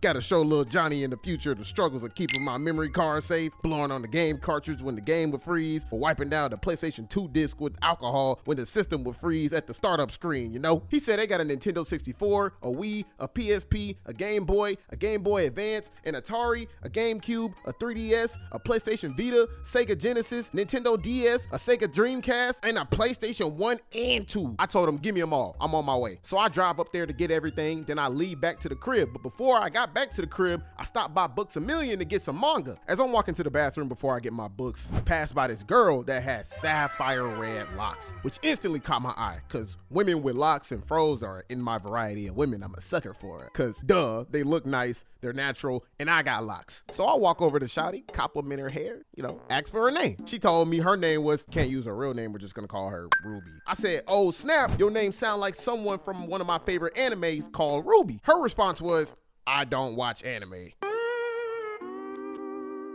My wee went from wow to which is fine, I guess. You don't gotta like it or watch it, but I just hate the fact that she missing out, bruh. She was one of them girls that watched freaking Euphoria basketball wise, which instantly made me want to freaking vomit, cause like, what? There's way better entertainment out there than whatever, bro. Anywho, so after holding in my piss for a good 30 minutes because I was conversing with her, Ruby actually turned out to be really mid. Her personality was okay. Her ability to hold a conversation was aight, which added to my wee wanting to go to sleep. The only thing that kept me talking to her was when she brought up the fact that she was really into basketball, which I used to be heavily into hooping back in high school. Not no more these days since my NBA dreams were cut short. Literally. It's fine though. I really could have been that guy shooting 3-pointers in the NBA like the sniper I am, but I let Curry have that, you feel me? I'm shooting 3-pointers at these women now and missing. Now, for some weird reason, Ruby was really hell-bent on 1v1ing me, which I took her up on her offer, even though I ain't played in years, under one condition. She had to try anime out first. And surprisingly, she agreed under another condition of her own. Her condition was that she and I watched anime for the first time together. I'm like, say less. I got my own place, so it wasn't nothing for me to agree. But this time, instead of going for the 3-point shot, I took the friendly approach. Yep, just 2 about to be friends, hanging out, watching anime. Yeah. So boom, the next day, I spent all day cleaning up my house, cause duh, whenever you got somebody coming over, regardless of the matter, you gotta make sure your house clean. Not clean. If it smell like bounce that back in there, I'm cooked. I miss 1 dirt stain, it's wraps. She see 1 roach, I'm done. So later that evening, she make it to the crib. She looking around like the health inspector. I'm sweating bullets cause I forgot to dust the house. But surprisingly, she ain't tripped about it, so I calmed down. She go to the couch, I go to the kitchen, and right when I ask her if she's hungry, she interrupt me. She like, oh, you have a sword? Cause she saw my life-size version of Kirito's Elucidator sword sitting right next to my TV. Yes, it's real and very sharp. I'm like, yeah, I collect a little bit. I only get ones from my favorite anime though. She like, oh, you collect them. Interesting. Can I see more? I'm like, sure. So I took her to the office where I do all my YouTube business ventures, etc. Soon as she see my entire collection of weapons, my swords, my kunais, my shurikens, everything, she get like real quiet. Bruh, tell me why old girl did a full 180 in personality immediately. Her personality went from mid to mysterious real quick. She like, Devonte, I got something to confess. She picks up the katana, unsheathes it, and says, actually, I do watch anime. A lot. Oh, hell no! Bruh, my hands started shaking faster than a stripper the first day on the job. Not because I was mad, which I wasn't. I actually was relieved she watched anime and kind of turned on. But because I was nervous, because she was handling that sword like she knew what she was doing. I'm like, so why you said you didn't yesterday? She gonna hit me with the, I just wanted to see how you would react. What the is wrong with you? I ain't even have time to care about the reason behind the cap, because she kept swinging that sword like she knew what she was doing. The only thought running through my mind was, what she do on her spare time when she not watching anime? Because she's swinging that sword like she preparing for Order 66. Like, dang, Hisoka, put down the lightsaber. She swung one time, made me jump. She swung 2 times, I'm sweating like an Egyptian slave. She spent the sword around her body, then swung 2 more times. I almost pissed my pants. I'm like, I think you do a little more than watch a lot of anime. She like, you might be right about that. Now I'm nervous. I'm like, look, that's sharp. If you gonna swing a blade, pick up a dull one, please. At least it'll hurt less if I get hit. And that's exactly what she did. She ain't even say nothing back. She just picked up 2 blades, checked if they were dull, confirmed it, then slid one of the blades over to me and said, pick it up. I'm like, did you just reference puss and pick it up? The little me's in my head was like, Mayday, Mayday, this woman is crazy. Like at that point, I knew she was dead serious about sparring with me, but I wasn't really rocking with it because I just wanted to chill. Like, bruh, I brought you over to watch anime, not enact it. She like, forget basketball. This is our 1v1 now. I beg your pardon. Boy, ain't no way, boy. You're a victim.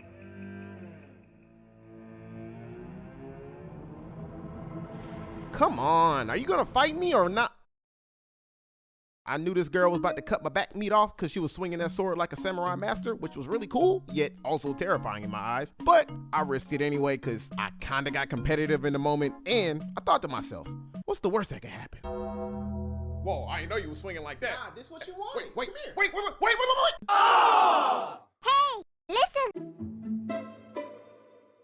All right, you're probably wondering, how did I get here? And why is this fine good looking but dangerous ovary have a sword to my throat?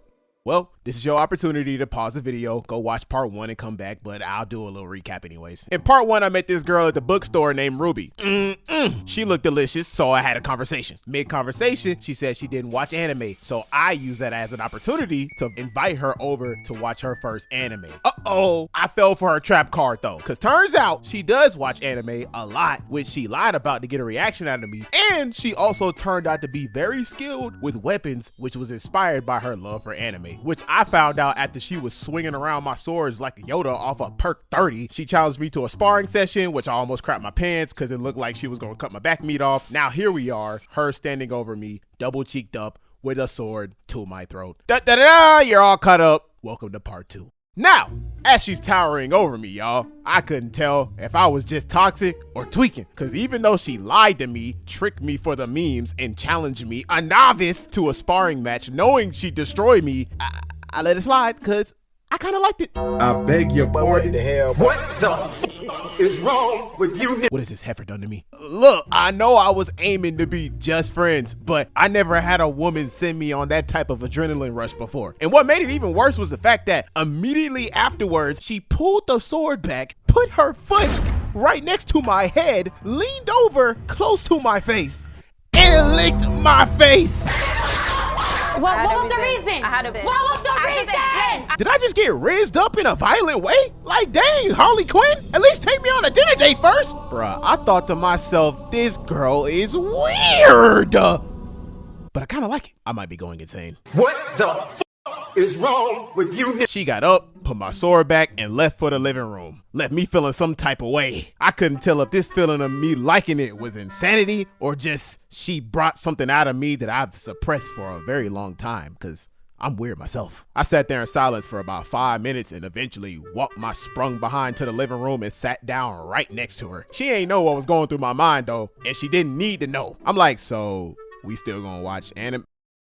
Let's get some food first. I'm like, okay. Pulled out my keys, asked her where she wanted to go. She said, I saw that frozen salmon in your freezer. I'm cooking it for us.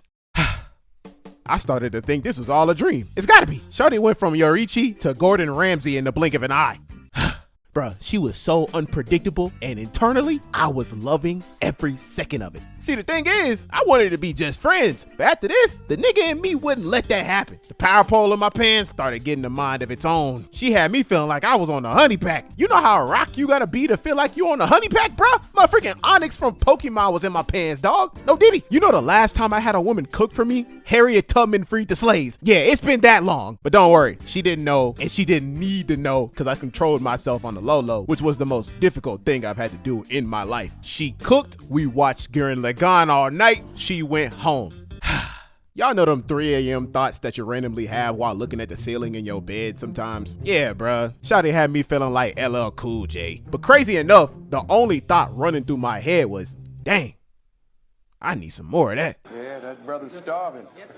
Next day go by, and my mind was still on Shawty Doo-Wop. All I could think about was that rush she gave me that turned me on and how I could get it again, but I was trying to fight it. Bruh, she became the crack I never thought I needed. And she was still under the assumption that I was just trying to be friends even after that whole debacle, because I played it off cool. But I'm sorry, sweetheart. You can't lick a man and not expect to get licked back. Most niggas would have probably called her weird and kicked her out the minute it happened, but I'm not niggas. Shoot, at this point, it seemed like me and SpongeBob had something in common that week, cause I was trying my hardest to fight the urge to call her up to come over again. I be editing, I don't need it. I be eating, I don't need it. I be in the shower, I really don't need it. The whole week, my mom was telling me no, but my meat was telling me yes. And you know what? I ain't afraid to say it. At the end of the week, I folded, bruh.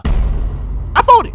And every single time for 7 days straight, the first thing she did is play with my swords and ask for a sparring match, ending off my beatdowns by teasing me, which I let slide cause I liked it. What the is wrong with you? Day 1, she licked my face. Day 2, she rubbed my arm. Day 3, she hugged me. Day 4, she got really close to my face and stared in my eyes. Day 5, she rubbed her fingers through my locks. Day 6, she rubbed my chest. Day 7, she rubbed all the hairs on my chinny chin chin. If you think for a second I was getting tired of this each day, hell no. I felt like Scooby getting a Scooby snack. Nigga, I felt like when your mom and dad give you a whooping and they cook you dinner afterwards. The routine was the same, because I guess she found someone that allowed it to happen. She whooped my behind, do something weird, to proceed to automatically flip her personality as if she has zero interest in me. Mind you, this the same girl that capped like she didn't watch anime to get a reaction out of me. Anywho, we'd get food, watch anime, she leaves. How I did not let my flesh take over and gave this woman a child, I don't know, because I was loving every second of each rush. And now that I think about it, me playing it off as if I wasn't sprung and her flipping her mood immediately kind of helped, not gonna lie. Like, bruh, y'all don't understand. On the inside, I was like, yes, sweet mama, yes! But on the outside, I was like, type shit. I left Ruby alone for 3 days to process everything that happened that past week. And again, she was the only thing on my mind. Usually, I just play it off like it was nothing and kept it inside the whole time. But on day 4, that's when the game changed. I decided to keep nothing inside. I wanted her to know I liked all that stuff she did. I let all my inner intrusive fantasies out. So this time when she came over, it went a little different. So peep game, we walk inside. First thing I do, I put on the jets. Felt like that nigga from My Hero, sprinted straight to the office. She walk in. Devon, pick it up. You're kidding, right? Pick it up. Devonte, are you okay? Pick it up, woman.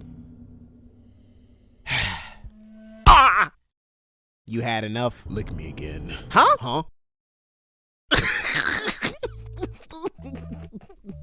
I ain't gonna lie, at that point, I wanted to dive in more than Trey Songz, but there wasn't no pull between them legs, so jumping in head first, I probably would have died. It got to a point where she started looking concerned, and I started getting bold and desperate. The cares I was gonna give were nowhere to be found. I'm like, well, are you gonna lick me, rub me, run your hands through my hair, do something? She just continued to look at me with a blank expression. Next thing I know, you doofus, I just did all that to see your reaction.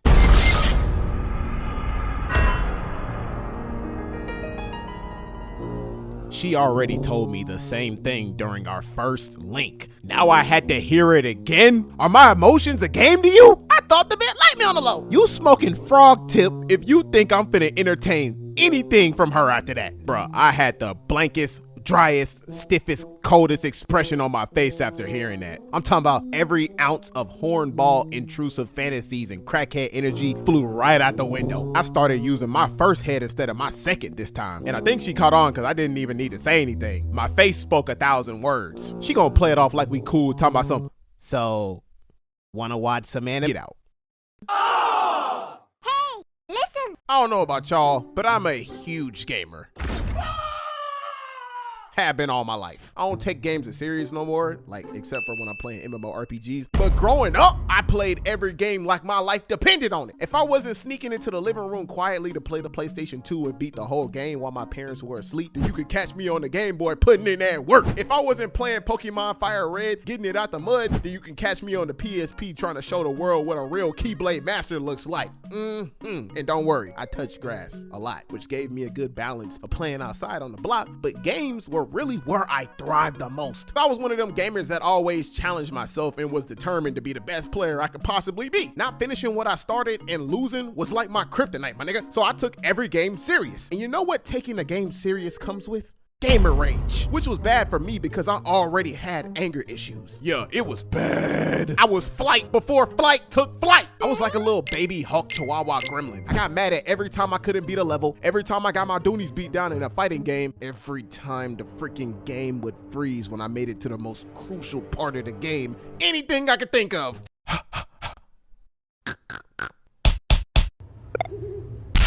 10 broken controllers, me punching holes in walls, kicking the crap out of my dressers, fist fighting Unicron, making dents in my closet door is what I contain myself from doing to keep myself from getting a very much needed ass whooping from my parents. Except for kicking dressers and fighting Unicron. I did that. See, this is why every home need a good father figure, because even though my anger was in full effect, I knew I was raised and disciplined right, because the sound of that belt was the only thing that could bypass the sound of my HP dropping to 0. The sound of that leather smacking against itself was the only thing that could calm Broly the One down. Even them times where my anger reached 100%, like this one time my Mike Tyson in his prime body-built ass dad assumed my emotions during a game I couldn't beat. He told myself, "You ain't mad for real." Excuse me, sir? You try fighting Bowser on Super Mario 64 with no buffs, gods, or cheats. Like, how you gonna say I'm not angry as if you in my body?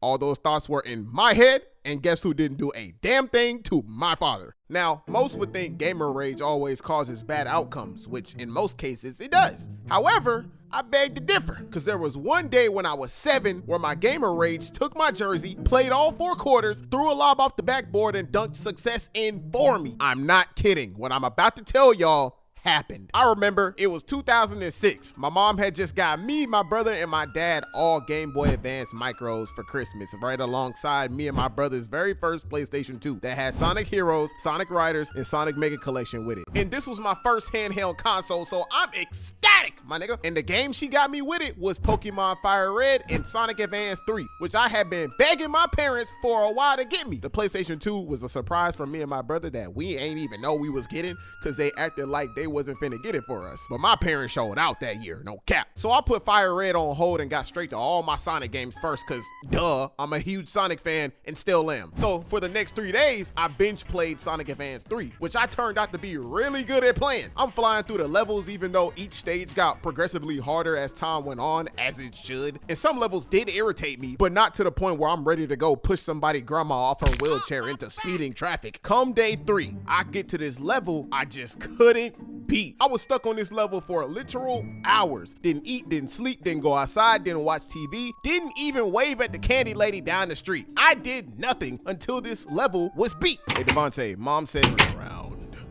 and walk away. Bruh, 8 whole hours passed by, and no matter what I did, how much energy I put in, how focused I was, how determined I tried to be, I could not beat this damn level. So I reached a breaking point. I got so mad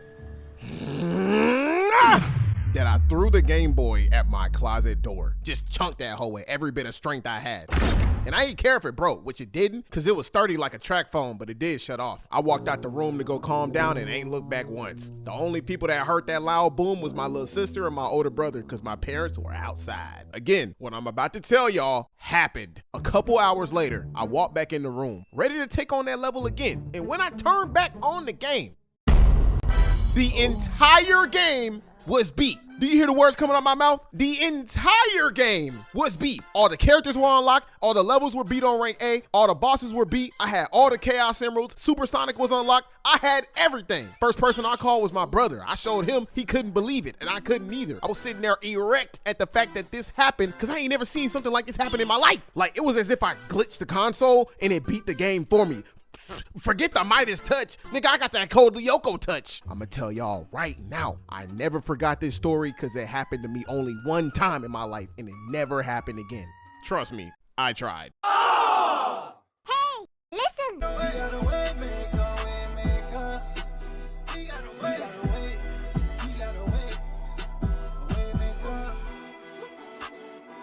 With the armies of yeah. There's so many battles and stories to tell, yeah. How many times it came through for me? Answer prayer, provided what I need. Hey, yo, Devonte, let me ask you a question. What up, homeboy? Choose one and one gotta go. Save a baby from falling off a cliff or collect the 7 Chaos Emeralds.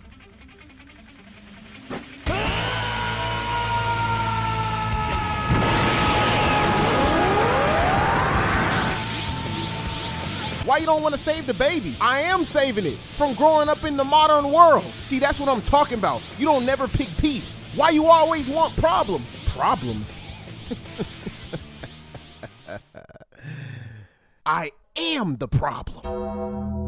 Oh no. Chaos control!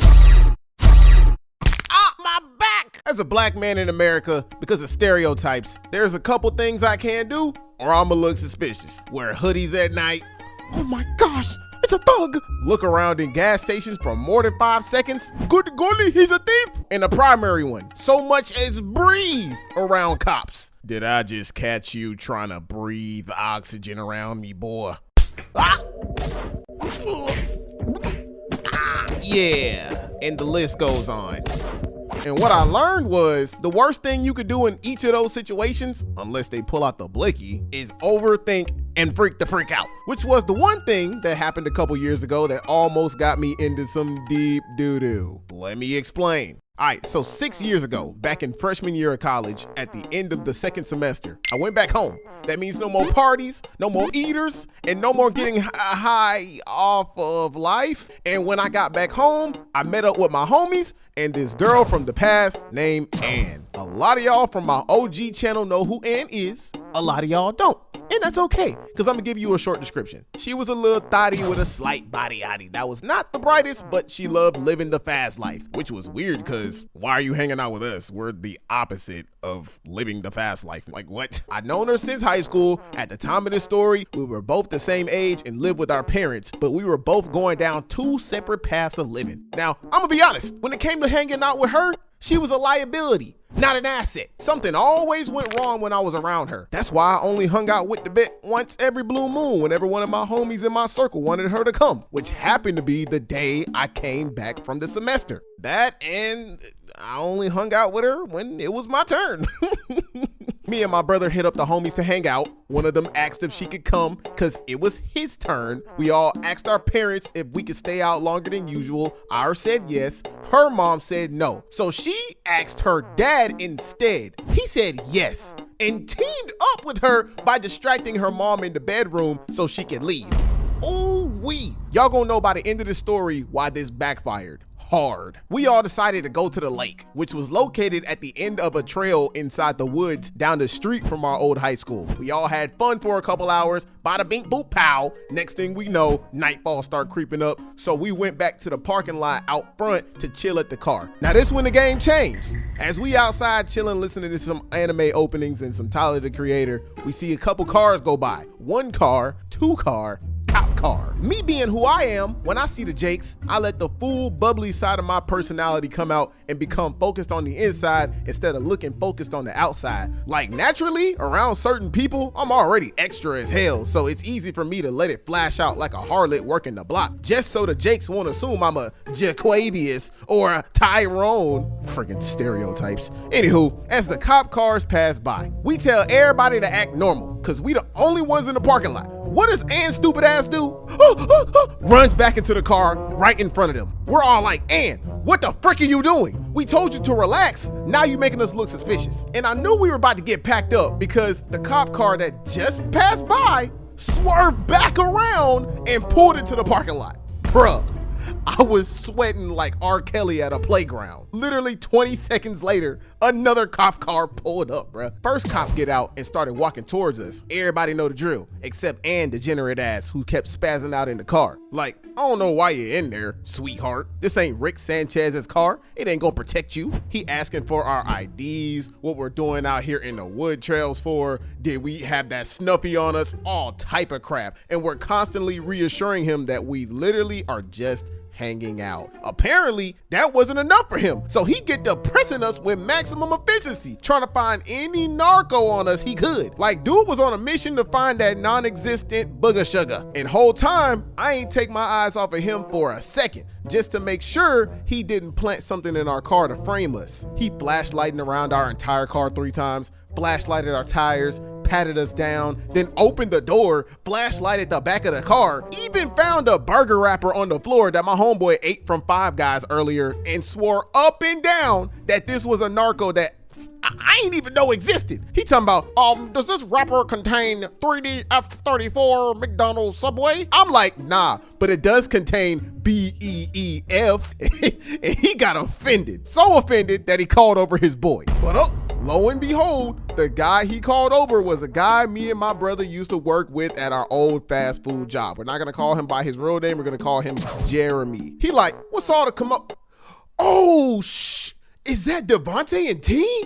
Long time no see, dudes. Bruh, I wiped the sweat off my brow because it was somebody we actually knew. Ooh-wee.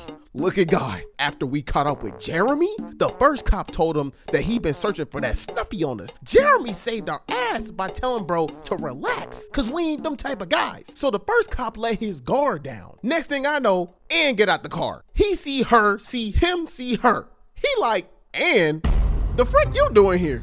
Your mama know you out past 12 a.m. Cause he knew her mama, who was an officer or office ma'am. Yeah. So Ann's like, yeah. He like, oh, all right then.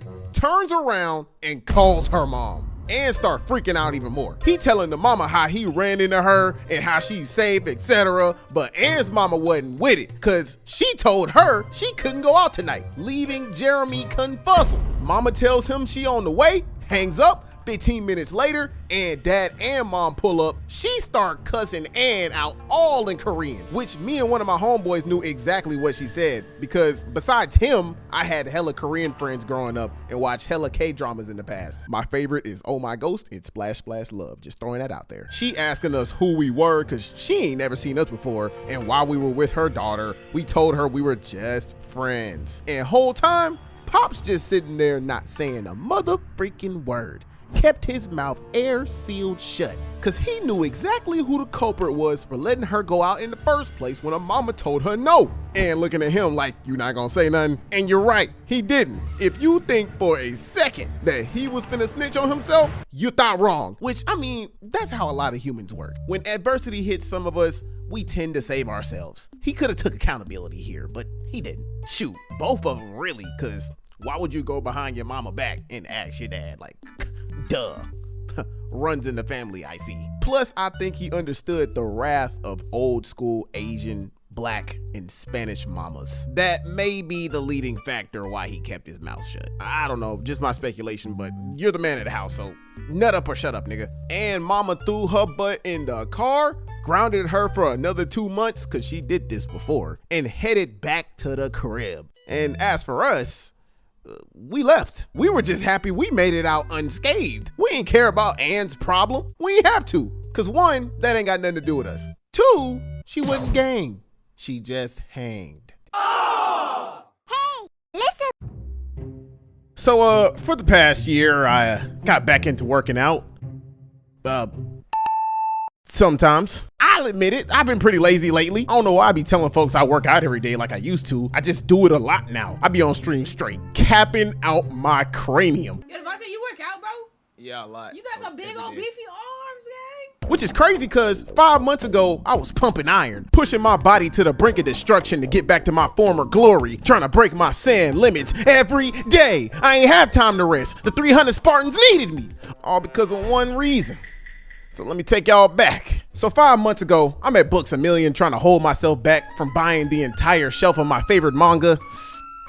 Again, when I run into this cute Latin sitting down at the coffee shop reading a book. We're not gonna use her real name, we're just gonna call her Sasha. I'm like, golly, I'm trying to see what's up with Shawty. That's when my anxiety start going bazoingas, cause I knew this was an S-rank side mission that I couldn't pass up. So I go to the bathroom and activate my Rizzagon just to gather up enough courage to talk to this woman. Shoot, I even added some extra buffs to make sure this side quest wasn't in vain, cause failure was not an option. So I walk up to her, rizz her up a little bit, even though I was mad nervous. And I ain't gonna lie, I thought rejection was around the corner. But crazy enough, she started flirting back, which caught me kinda off guard cause I didn't know she found Ninja Turtles attractive. I'm like, hey, you trying to get a smoothie together?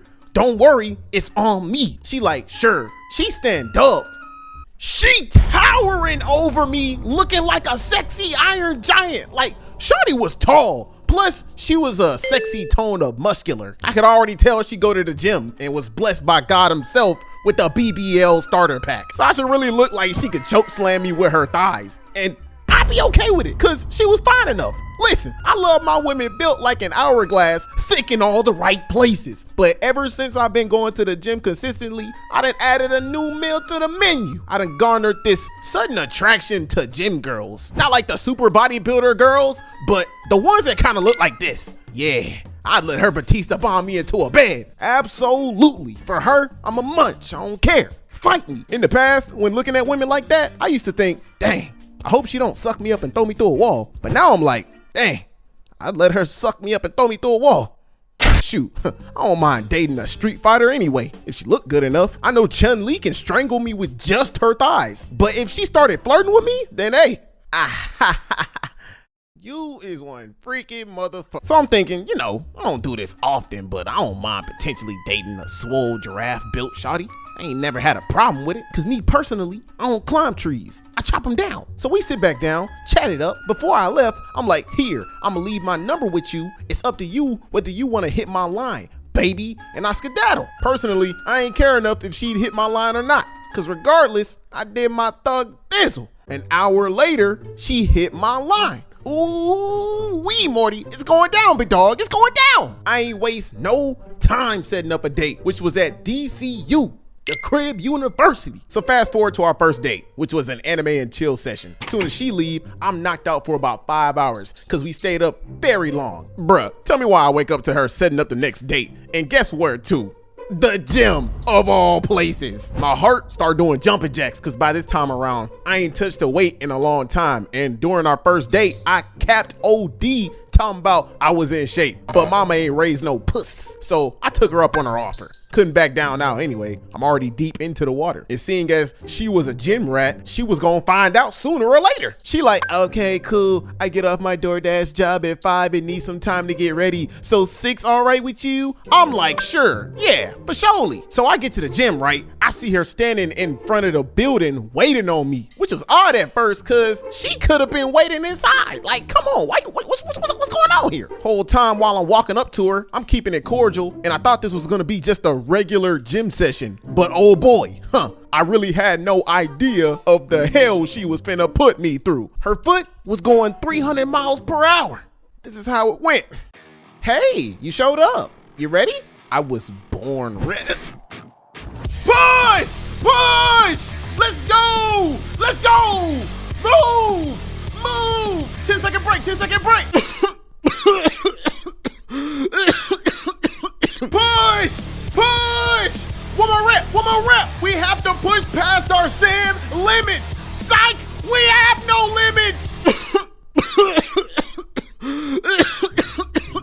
Bro, When we got done, I was physically, mentally, and spiritually exhausted. My body was literally on the brink of destruction. I felt like Yusuke in that cave after trying to hold in every drop of Genkai's power. Sasha really put me through what my coaches back in high school put me through during football. Like, I didn't know if this was a gym date or a training session for the Tournament of Power. So she checked up on me. I told her I'm fine. Straight capping out my cranium. Boy, I felt like All Might after his fight with All For One. She walked back over to the workout area and I walk up to the front desk, parched. I asked for a water and next thing I know,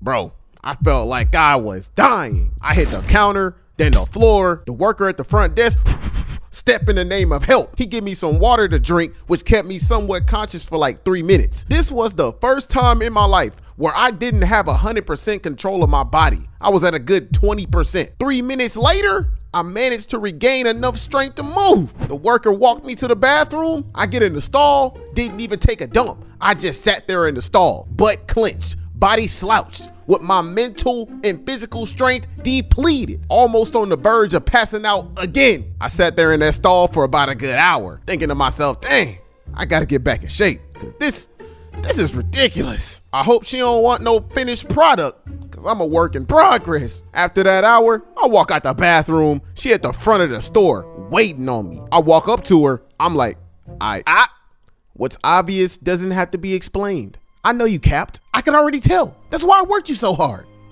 I forgive you. Just don't do it again. Bro, for the next 3 months after that, I worked out like my life depended on it, and she was my motivation. Sadly though, during that time, she moved away and we slowly grew apart, leaving me to where I'm at today, working out just to stay fit, with myself as my #1 motivation. However, still don't work out every day. Instead, just a lot. Hey, listen. Going to another continent 2.5 weeks ago was scary. I ain't gonna cap. I went to South Africa. Now let's be honest, if you've been in captivity, America, all your life, had a stereotypical perspective of it based off a 1 cent a day can save this child's life African commercial, African booty scratcher jokes, and been brainwashed to think that they haven't advanced past Tinky's huts and despair, you probably think everybody look like this too. Well, cut the crap, cause I'm here to tell you from experience, that's cap. I used to think Africa, I don't want to go to no Africa. It's probably gonna be a zoo in my backyard or something. Like, give me some cool place to visit, like Japan or the DR. Until I went there. I ain't gonna waste no time. I'm gonna tell y'all a little bit of what I experienced and learned. The positives and the negatives at the same time. IRL vlog version of this trip on my second channel, link in the description in my channel page. Okay, first off, coming into South Africa, I didn't see naked people running around chucking spears and going back to their huts to hump their ladies. Everyone there, even the cities, were very modern. They had different spots. The super modern cities, the cultural modern cities, the ancient cultural areas, the safari areas, the poor areas, the rich areas that have the folks that finesse the economy, the suburbs, almost endless plots of land with mountains almost everywhere, a bunch of different cultures, languages, and tribes. The vacation spots were also really nice too. I recommend Durban or Cape Town. Now, my biggest headache living there for almost 3 weeks was the constant power shutoffs. The second I turned on the Wi-Fi, boom. The minute I turned on too many lights, bam. The millisecond I turned on the washer, pow. That's when I found out that houses there needed 1 of 3 things to combat that: solar panels, an inverter, or a backup generator. I recommend just getting all 3, cause these people over here getting finessed like America. When the power goes off, there's water, but no lights, no Wi-Fi, no ceiling fan, no AC, no oven, no shirt, no shoes, no service. They really make you resort back to primal survival. Heck, I was walking through the mall that week and the power randomly shut off. In the mall! In the mall!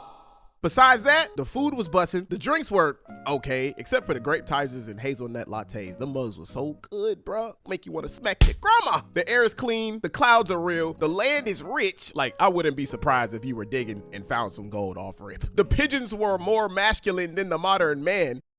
Nah, for real. Like, I may have been in South Africa, but them pigeons was from New York. I ain't smell not 1 ounce of fear in them, bro. Like, where they Tim's at? You say one wrong thing to them pigeons, and they might pull out a shank. The roads wasn't nothing like the States. They were opposite. And so were the driver's side seats in the car, which at first had me confuzzled. I'm so used to the right that if I drove in South Africa, there might not be none of me left. You better have insurance, John Turkey. Frick! I can't stress this enough. If you go to a restaurant, make sure you tip the waiter 10%, or it'll be offensive. If you don't got it, I understand, but if you do, go ahead and give up the goods, my boy, especially if they know. That's the norm over there, because a good portion of the waiters aren't freaking millionaires, or even highly paid workers for that matter. They struggling almost as much as the hobos on the street. Off rip, you wouldn't even know, because that waiter uniform makes them look like regular middle-class people. You're broke. You're poor. Same thing for the workers in other professions. Just be mindful. Straight up, you don't know what people are going through in their daily lives. Don't play with these people money, and they won't play with you. Don't believe me? I had an associate of mine get choked out that same week because her car declined in an Uber. So you have been warned. Speaking of Ubers there are everywhere. Uber everywhere. We take out. We don't pay. Yeah, all right. Anywho, if you order an Uber, they'll be there in less than like 2 or 3 minutes, bro. Especially in Sandton and Johannesburg. And a lot of them actually really have nice cars that are cheap. Well, for me, of course. I'm talking about the luxury cars and the sports cars are cheap. Also aesthetically pleasing.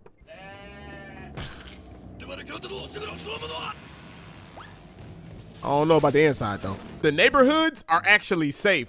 A lot of their neighborhoods. There's electric fences over the walls and the gates. And they got fences that'll impale you if you try to jump over it. Yeah, freak around and end up like Neji if you want to. The residents there think America is this dreamland until Americans like me school them on how it ain't all peaches and cream. It's more like gravy, turd, and hot sauce mixed together. Especially if you're of the sun-kissed complexion. Speaking of residents, if you get looked at funny because of whatever, don't pay it no mind. They gon' think what they think about foreigners, and if you're too nice, get tough, because they will, and I do mean will, try to hustle you if you don't know how things work over there, especially if you're a foreigner with money. I ain't saying you don't gotta help them out, but be careful is all I'm saying. Some people actually need food, and some people just want money for something else. A lot of people over there try to imitate African-American diaspora culture, from the swag, the looks, the music, the lingo, etc. In the slums of South Africa cities, I don't recommend going there because it's rough. Like, rougher than the South African suburbs, which are still struggling classes mixed in. I seen a little kid in the slums on the corner looking like a depressed father with 8 kids, a $50,000 tax bill, $700,000 mortgage loan, and a nagging masculine wife with 3 more baby mamas. Man, that really broke my heart, y'all. Like, it's one thing seeing it through the stereotypical commercial, but seeing it in person was a whole nother level of agony. I was in Soweto and saw a line of kids coming from school having to walk through all the chaos and smoke in the city just to get home, just to find out some of them were the cause of the smoke. And I gotta give some of these people their credit. Instead of selling that booger sugar, the poor people out there were hustling to get that money and food. I was bombarded by folks trying to do anything for my money, putting on street shows, a little bit of gaslighting, I ain't gonna lie, selling products they made, even try to charge me for me filming with my own camera. Oh, and singing. Song number 3, chat. Ain't no way.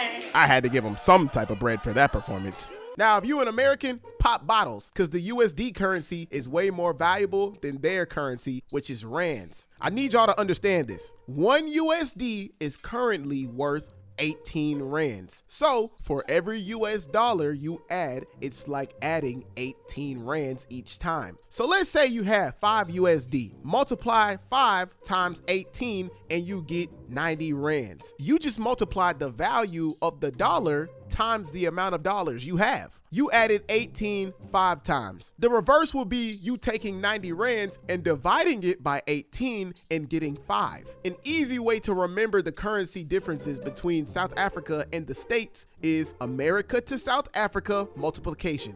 South Africa to America division. Remember that. The popo and the security are way more calmer and nicer, unlike the States where they could put a strap in your face and get away with it. But I'd be more scared of the security because they be more strapped than the officers. Bro, I saw security at the South African malls at each corner, AKs slapped across chest, eye in the direction of the butts. Yep, AK or not, men gonna be men.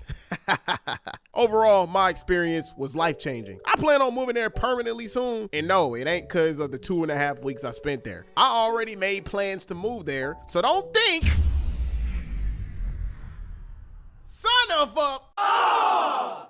Hey, listen. Man, let me tell y'all about what happened right before I left South Africa. And I ain't even trying to be funny right now, because my gears have been grinded, big fella. Y'all can thank a certain boss at a certain store in Joburg, South Africa for me making this video. Congratulations, daddy's about to make some money off you, sport. Yeah, we don't slide on folks who cause me pain. We legally extort them through video. 3 weeks ago, I'm in Joburg prepping to leave to go back to the United States because I've been in Joburg for almost 4 months. While I'm there, at every chance I got, I hollered at a honey and tried to go on a date. And I'ma be honest, I took hella L's. But I never give up when it comes to trying to bag the women I want. There ain't no forget women for a couple months and miss opportunities. I'm successful, but wifeless. So my Pokeball always gonna stay polished just in case I need to catch them all. That same week, I took the biggest L that made me want to tell honey, put up my super suit. And y'all please pay attention because every detail matters to the progression of the story. It was a weekday. I'm in the mall. I walk in this store. I'm not gonna say the name of the store. We just gonna call it Jernt. When I walked into Jernt for the first time, I made a little friend in there. I bought hella socks from the establishment. While she was helping me, we both smiling, giggling, laughing, good conversation. Her coworkers smiling, laughing, giggling. She gave me a hug after that seemed like no issue. Everything seemed cool, right? Fast forward the next day. I walk into Jernt. My little friend I made the day before was on the other side, and this time a new staff member that wasn't there the first day was present. We ain't finna use her real name. We're gonna call her Peso.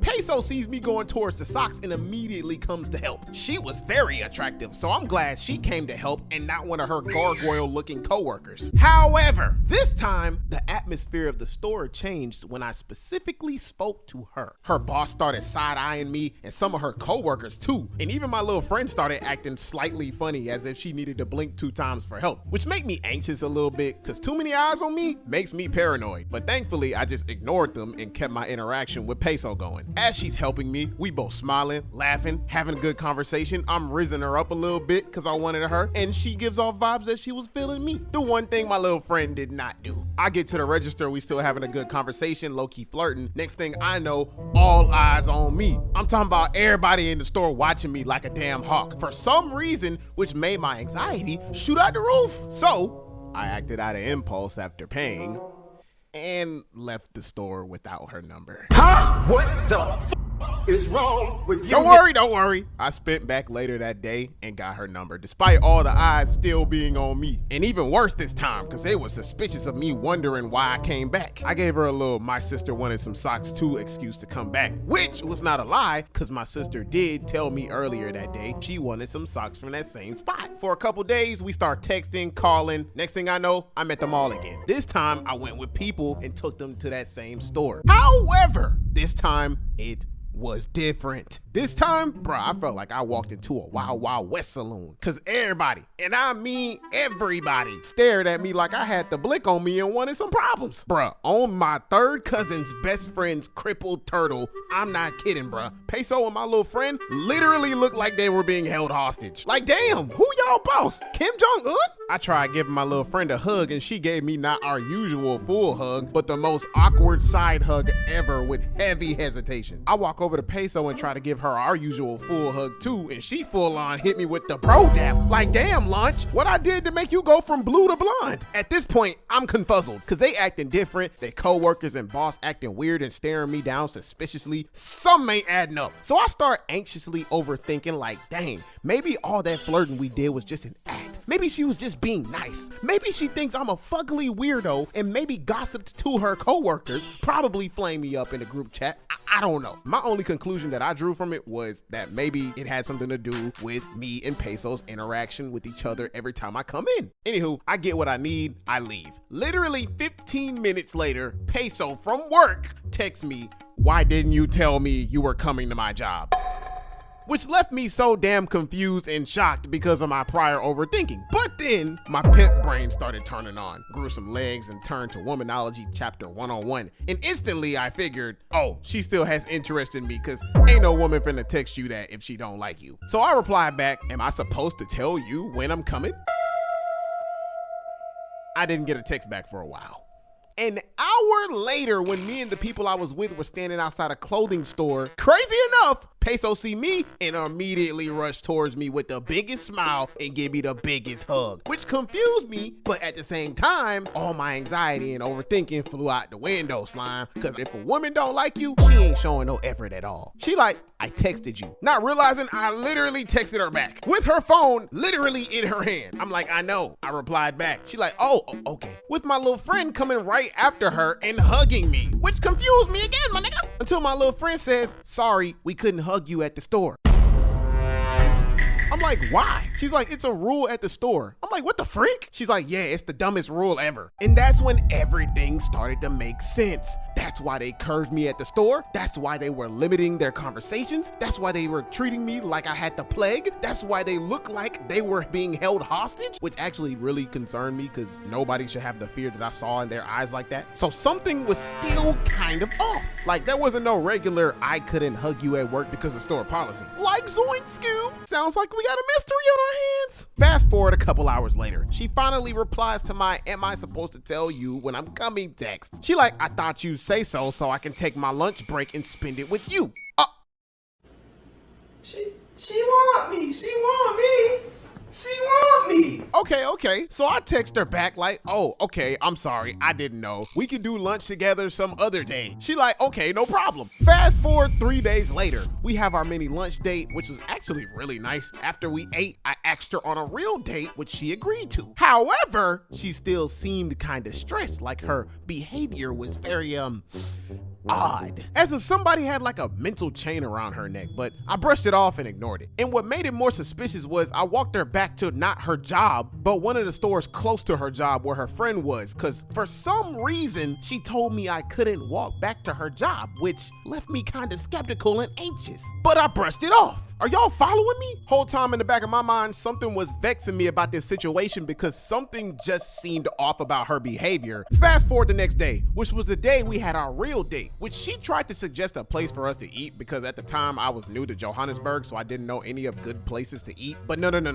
I wasn't finna let her lead nothing. Cause one, I'm a man. Men are supposed to lead. And two, I don't know this stranger like that, so she could possibly be trying to set me up. So I hit the Cupid shuffle on Shawty and turned the whole thing around by taking her to a place that I wanted to go. And I did that by going to my South African brother that stays with us and works for us, told him the situation. He was already on the same page because he knows how bad things can get sometimes over there if you're not careful and mess with the wrong people. So he suggested one, this really nice restaurant to take her to, and two, for him to chauffeur us over there so we could be safe, which I happily agreed to. I told Peso I'd come get her after she got off of work. She agreed. Now, this when the game changed and everything started going balls off the walls. That night, he drove me there. I pulled up 30 minutes before she got off, and as soon as she was supposed to be quote unquote clocked out, I called her and got no response.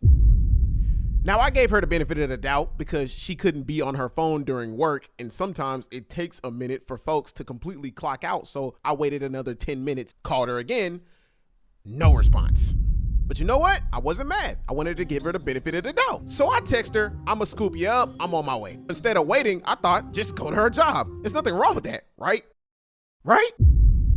As I walk towards her job, I see her, two of her coworkers, and her boss. I pull up, look dead at them. She act like I don't exist. She ain't even turn around. Her coworkers didn't say nothing, which made me seem a little skeptical, but I gave her the benefit of the doubt. Brushed it off, pulled out my phone, and waited. 5 minutes goes by, and she's still interacting with them, acting like I don't exist. But you know what? Still didn't trip over it, because I'm giving her the benefit of the doubt and a lot of grace. Maybe it's for a reason. So I leave very far down the hall, downstairs back to the main entrance of the mall. Mind you, the mall is almost empty. I call her, no response. What the hell is going on? At this point, my anxiety doing jumping jacks until 2 minutes later after the missed call, she texts me some book. She like, babe, wait. First of all, why are you calling me bae? We're not together. Where are you? I'm like, I'm over by the entrance. She like, please don't ever pass by my store or they'll see you. I got in trouble. Huh? What? The freak is she talking about? You got in trouble for a man coming to pick you up? They should have said something to me about it when I was up there. I know they seen me, they not dumb, but instead they all stood up there like I was Casper, as if they didn't know what was going on. And now they want to punish you because of a man picking you up? Like, why I feel like she's hiding? Who are you hiding from? And is they your co-workers? Bruh, at that point, something was so off that I couldn't let it slide. She told me to go to a certain store back upstairs to meet her at. I found my way there and she looked stressed the freak out. I'm like, what's going on? You all right? She basically told me about the same no relations with customers rule at work and summed up the situation like this. Her boss pressed her about having interactions with me inside and outside the store. Let me say it again. Inside and outside the store. He was threatening to fire her because she, a grown-ass 26-year-old woman, was talking and having interactions with me inside and outside the store. That's why she stressed the freak out. She didn't want to lose her job and she was in her masculine, heavy, struggling financially, working 2 jobs to take care of herself and her family, which made her stressed out even more. It got so bad to the point where she told me not even to come anywhere in the vicinity of her job. Her boss be all up in her business, monitoring everything she did during and after work. This freaking weirdo would follow her, a grown-ass 26-year-old woman, around and question where she was going. Her co-workers, who originally were nice to me, acted like I was the freaking Joker when I'd passed them in the mall. She told me my name floated around the damn store heavy while I wasn't even there. Like, am I that much of a threat to the young lad? I barely be at the store, my nigga. Gang, her boss threatened to fire her even if they saw me come near the store and would monitor her phone. Like, damn, Mr. Krabs, are you her father or her probation officer? He treated Shawty like Uncle Ruckus' dad from the Boondocks. Woman, did I just catch you trying to be something in life? She told me her co-workers, excluding my little friend, would talk behind my back as if I was her dirty ex-boyfriend. And even then, my little friend even acted like I didn't exist when I passed her in the hall. Like, bruh, I started regretting even buying them socks. Her weirdo weenie warrior boss pretty much covertly banned me from the store for having interest in his employee, which was none of his damn business. You telling me all I gotta do is breathe in that direction and she's fired?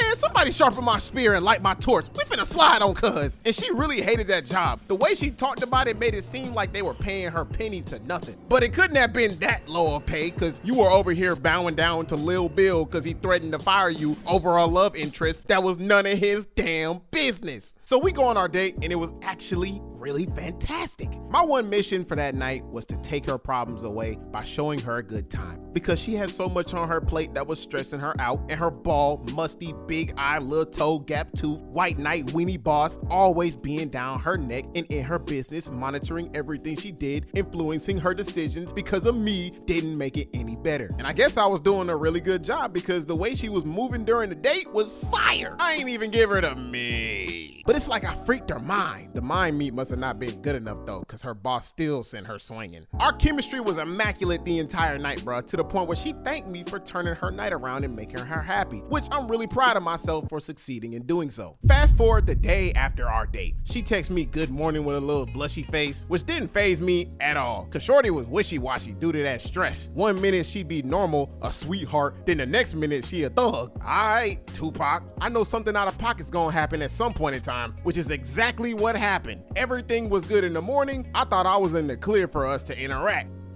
Until later that night. Out of nowhere, her thug come out. She texts me, dog, I don't think we should see each other anymore. I might lose my job because of you. There's a lot going on at my job about you. Huh? What? These folks don't want you to have zero love interest or interest at all. And that had me tight, bruh. I made sure to let her know exactly what was on my mind about this entire thing. Hell, you talking about a lot going on about me? I barely go there. I came in, rizzed you up, got some socks, which I spent my hard-earned money on, and left. That bald head, big ear, little foot, white knight weenie just mad because he couldn't do what I did to get you. Fruit Loop, you knew that girl needed that job, so you abused that idea by being all up in a grown-ass woman woman's business. Like, damn, Benson, take your foot out her gumbo. She wasn't even on the clock, my nigga. You telling me your employees can't be regular human beings? She gonna tell me that they not allowed to have love interests with customers. Like, what is this, prison? I think that's just a bullcrap Lil Bill made up to keep her locked down. See, this is what happens when you give emotionally incompetent weenies a position in high places. They use their authority to control people. Like, bruh, you don't need to be no manager. You need to take your black behind over there ASAP. Which again, this had me pissed. Cause what did I do? Nothing. Am I that much of a threat that some troglodyte decided to get butthurt because I potentially wanted to give his employee a better life? You can't make this up, bro. After I told her exactly what was on my mind, she was so sad. And that had me sad. Still pissed off, but still sad for her because I knew she was in a tight position. She didn't even say anything after sending them emojis. The next day when I cooled off, I texted her some clarity and had empathy for her. I told her I wasn't mad at her, I was mad at her boss because all that was unnecessary and I understood her situation. She don't got nobody to depend on, so she had to choose the bag. So I can't be mad at that. And understand, she'd be taken care of if we were together, but I didn't want to impulsively jump into a relationship and I made sure to let her know that. So at the end of the day, she was still sad, but thankful, but still sad. She ain't text me or call me for days after that. And I ain't gonna lie, I really thought it was over and I was ready to let her go. Until one day, before I was about to leave South Africa, she called me, checked up on me, and made it very clear she wasn't going nowhere. And so were the other 3 girls on my phone. Got him! My nigga. Hey, listen. Sometimes it's your dog, sometimes it's your babe. Cry all you want, sometimes you can't get your way cut. Plans change, niggas change, bitches change every day. Sometimes it's your dog, sometimes it's your babe. Cry all you want, sometimes you can't get your way cut. Plans change, niggas change, bitches change every day. All right, y'all. So if you've been watching me for the past couple years, yes, before my original channel got deleted, you are an OG. I'm talking about streams, videos, Instagram videos, whatever the case may be. You know I am weird or different, whatever you want to call a unique human being, such as myself. It don't matter what platform it is, bruh. Whenever I let go and just be myself, you see it throughout the entire video. Like, it get real wicked, gangy. Sometimes I'm aware that I'm doing weird stuff and I just don't care what anybody thinks. But then there's some times where I'm not aware. Bruh, it's happened all my life. I get so invested into something and I become unaware and my mind just drifts off to another place that can't be described, which ultimately leads into me doing something stupid. Again, it's happened all my life. I remember this one time back when I was like 7 or 8. It was either between one of those two. I can't remember. It was just me and my sister sitting around, you know, doing what kids do. Stupid shit. Back then, you couldn't tell me nothing. If you told me, Devonte, don't touch that stove. It's hot. It'll burn you. Your skin is gone. I'm gonna be like, and still touch the stove. My sister, she's younger than me. So everything I did, she mimicked. If I decided, man, I'm gonna jump off this cliff without a parachute, she'd probably push me off and jump along with me.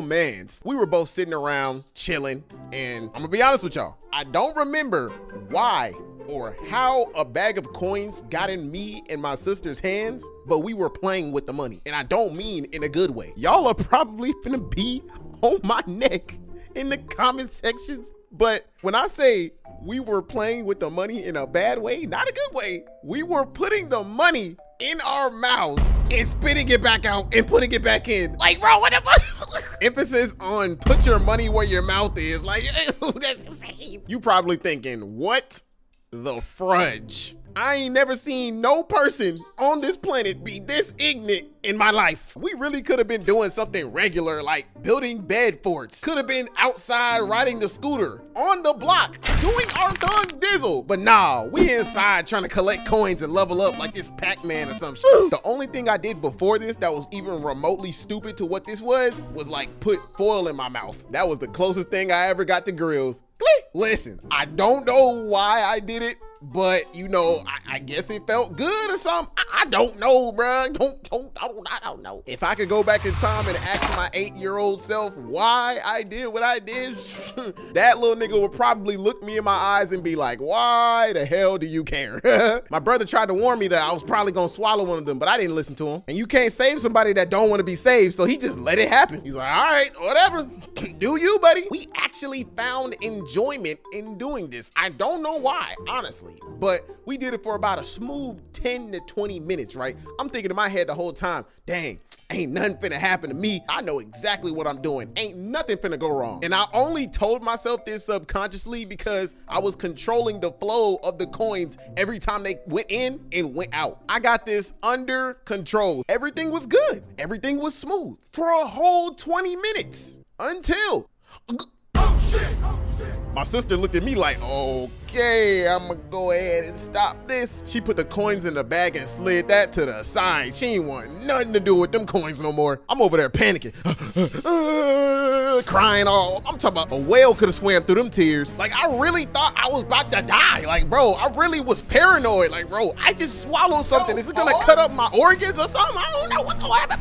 So I hit a breaking point and hit the dizzy dash to mom and pop's room. And usually I'd have to knock before I open the door, but this time I just busted into the room and I was like, I swallowed a dime. Ah! Boy, when I tell y'all I was slobbering and crying, I'm talking about my eye was so cockeyed, bro. My eye left the planet, like it wasn't coming back. My parents didn't know if I was looking at them or looking at the ground, like. And I was talking to my mom about this the other day and she was like, you was stumbling like a crackhead that needed a hood. And I was like, and when I was crying, bro, I was making the ugliest face, bro. I'm talking about my eye was doing a permanent Cupid shuffle, bro. My eyes were so cockeyed, I didn't even know if I was my parents' son or my parents' pet chameleon. Bro, I really look like one of those googly eyes, like, like I'm pretty sure my mom and dad had a hard time trying to figure out who I was talking to. I really felt like my life was ending. That's how bad it was. I really thought I was gonna die. I was telling my mom like, oh my gosh, mom, I'm gonna die. My mom was like, you're not gonna die, son. No, mom, I'm gonna die. You're not gonna die. I see the light, mama. I see the light. It's going on. I'm gone, mama. I'm gone.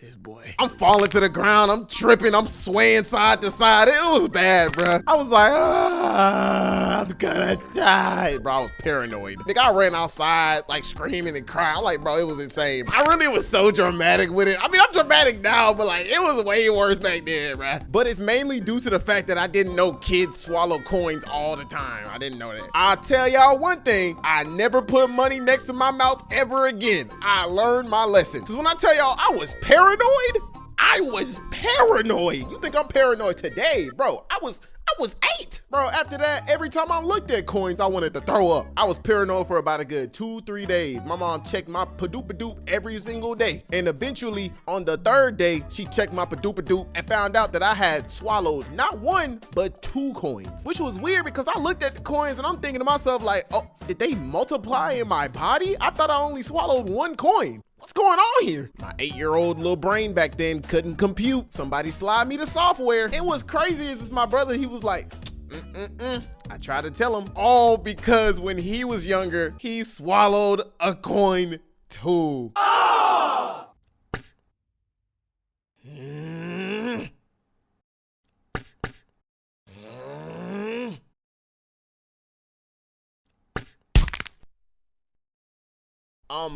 I have anger problems. I don't know about y'all, but I be ready to knock a nigga out. Like I go from 0 to 100 real quick. I gotta constantly contain myself just so I won't explode.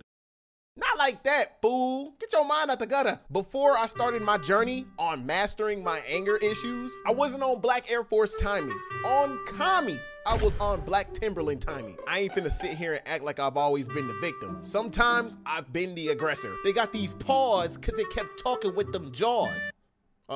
Pause. Most of the time it was due to the fact that I either misinterpreted what they said or I just did too much and my temper got the best of me. I remember a couple years ago when I used to live with my parents, I remember this one day I brought the squad over to chill and things went completely left. We were all upstairs, sitting around, chilling, shooting the bull. Next thing I know, me and my brother get in an argument. I'm gonna try to piece together this whole situation so it can make sense. This is basically how it went. Back then, me and these two were trying to make an anime originally by ourselves. Like, no animation company, no nothing. We were amateurs. We were in the process of making a trailer for the anime, right? And I was the only animator. And this was around the time where I wasn't an established creator like I am now. I was Devonte Not Yet The One. I'm talking about this is before I did animation. Like, this was my rookie year of animation. This was back when I was doing reactions, skits, motherfucking music videos, all that. I just only dabbled with animation every now and then just to like learn how to actually do it because I didn't know how to like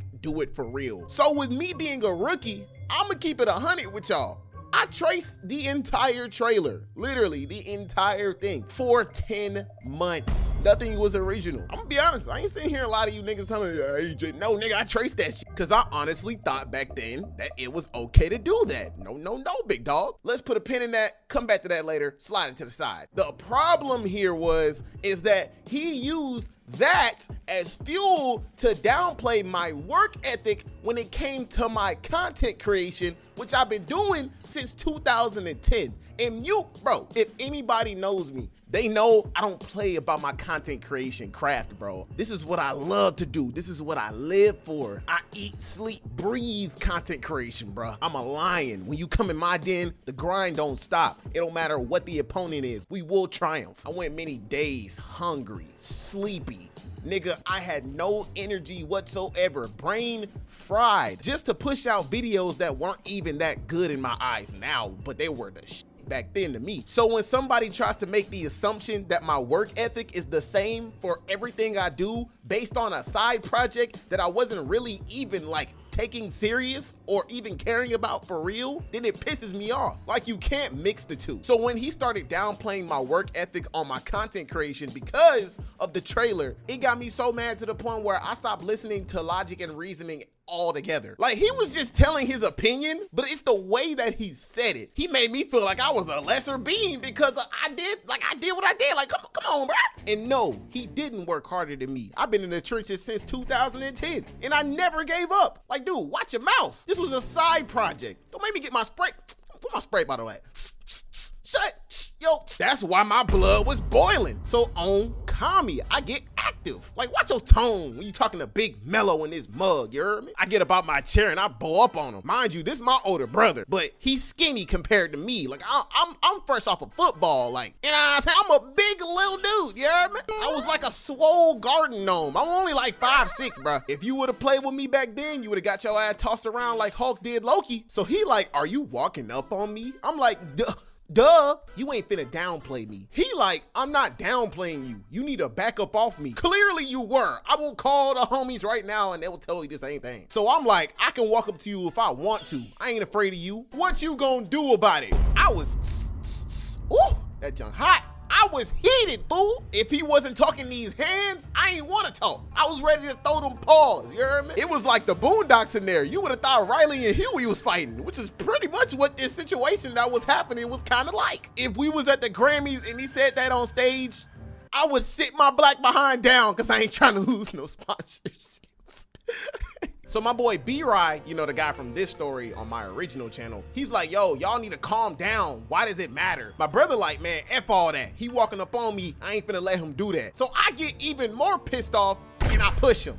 He pushed me back. I push him back again. He punched me in the face. Oh, Kami, after that punch, I got active. So I spear this man into the couch, right? Meek, mock, mookity, mook, mock, meek. Mama, give me a 2-piece combo. Hold the mustard. It got to the point where it wasn't even a fight anymore. It was complete domination. Like, I was overpowering this nigga in every form of fashion. And I was only using like 25% of my strength. Like, what is this, Beerus versus Super Saiyan God Goku? Even though I was at 110 degrees, I only used 25% of my strength because I didn't want to kill my brother. Like, I didn't want to like send him to the shadow realm. It's my only brother I have. Like, I care for you, but you still getting these hands, nigga. Like, what? Literally moments later, when I speared him into the couch and started punching him repeatedly, I held down his arm at the same time and I accidentally dislocated his arm. And what made it even worse is my boy B-Rod tries to intervene again, and it got even uglier. Bro, he tried to grab me and stop me, and I flipped B-Rod. His back hit like the edge of the TV stand. Oh my God, I was so sorry. B-Rod, if you watching this, I'm so sorry. My brother too, I'm sorry. I didn't mean to hurt y'all. Y'all pissed me off. It's just a fight or flight mode. You touch me, my body is going to react. I'm sorry. You might get flipped. You might get thrown into outer space. You might get thrown to a different, I don't know. I did the opposite of what my mama always told me to do. She always told me to let the opponent hit first. Then I can mop the flow, hide the wet sign just to catch him slipping. Like my mom was basically Mr. Miyagi, but I turned around and my dumbass went to Cobra Kai where they strike first, no mercy. And oh boy, did I show no mercy, because I was pissed, my guy. At least I love the nigga enough to not use my 100%. This would've got ugly. Uglier than it already was. He like, my arm. Next thing I know, I hear footsteps coming up the stairs. I'm like, oh, you already know who it is. Mama Bear and Papa Bear has entered the chat. You know, my parents were pissed because my mama didn't even say a word when she got upstairs. She just came over, grabbed me by the ear. My dad went to go check on my brother. I'm sitting there, blood still boiling. My homies just sitting there in shock and silence. They can't do nothing because they know if they would have intervened, it would have ended up like B-Rye. Sorry again, B-Rye. After this whole situation escalated, I said my sorries. I apologized. You know, I made the executive decision to work on my anger. That's why I smile a lot these days. I've been working on it for the past 5 years. I've been doing pretty good, I guess. Sometimes I fold these days, you know, I'm human. It's gonna happen. It's not like I got ultra instinct, nigga, where I just stay calm all the time. I'm not Whis, you know. My anger ain't like it used to be, but it's still present. I don't just go from 0 to 100 now. It's more of a gradual thing nowadays. You know, I'm working on it. And to my brother, I'm sorry, but all you had to do was just keep my work ethics name out your freaking mouth. All right, y'all. Hold on, let me finish these chicken wings real quick. These hoes smack. All right, y'all. So this is a remastered version of a video that I made a very, very, very long time ago that y'all probably didn't see or probably did see. I ain't like it myself, so I went outside, I chucked that hoe to the birds. So with that being said, y'all know out of anybody, if you've been watching me for the longest time, that I've done a lot of stupid shit growing up. Swallowing poisonous coins, going to a college party smelling like straight Baduzzi because I forgot my deodorant, getting fired from my job after faking like I was sick so I could leave and get that Twister Wizard cinnamon roll washing machine neck or nothing treatment from my little yeah at the time. And the list goes on. Now, one of those things in particular that I did that was stupid big bad got me the worst whooping I have ever got in my life when I was a kid. I remember that mug like it was yesterday. I was 9 years old. I was sitting on the couch one day and I was watching Punk'd. If you a 90s baby or early 2000s kid, then you know what I'm saying, you know what that show is. Anywho, so I was sitting on the couch watching that on the big TV. Back then we didn't have like skinny TVs. We had like the big fat TVs with the donks on them, you know? I wouldn't be surprised if the TV started twerking, bruh. Bang, bang, bang, bang. Reload. Back then I was very impressionable. That means I was easily influenced. So after watching Punk'd, you know, they do a lot of pranks on that show, I decided, maybe I could do the same thing, you know? It would be pretty cool, pretty fun. Problem is though, I did it on the wrong people. I decided to do it on my black, strict, old school parents. Like you could have did it on your brother. You could have did it on your sister. Shoot, you could have did it on somebody like the neighbors or something. But you decided to do it on the same people that can take away your games, take away your dignity, take away your pride, take away everything. The elaborate prank that my 9-year-old brain had back then was to call the cops and hang up. Like, I don't know what I was smoking back then, but I might need some of that now, because you're not even pranking your parents, fool. You're pranking yourself at that point, and you were gonna get in trouble for it, so it's a double-edged sword. Like, I didn't even think that through. Why did you not? Stupid. That night, my dad was at work. My mom was in the kitchen making food. So I found this the right opportunity to go ahead and start the operation. So I peek around the corner. I see mom in the kitchen, getting down, whipping that chicken, putting the foot in the grits. I'm like, she's distracted. Time for the Cobra to strike. So I go sneak the house phone into my room. And just know I had zero knowledge about phones back then because like we had a house phone. A house phone. 2, in fact. If you know, you know. My whole thought process of this was, okay, I'm gonna get the phone and then I'm gonna call the cops, hang up immediately. I just wanted to see what would happen. I thought the call wouldn't even go through if I called a number and hang up in a matter of milliseconds. That's why I was so confident in this whole operation. I thought I would get out scotch-free just for the simple fact that I really thought in my brain that the call wouldn't even go through. Now this is where she get wicked. Yeah. So I'm back in my room. I get the phone. I dial 911. I hang up immediately. Now we wait. 5 minutes later, the phone rings again. And literally milliseconds before I can answer the phone, guess who picks up?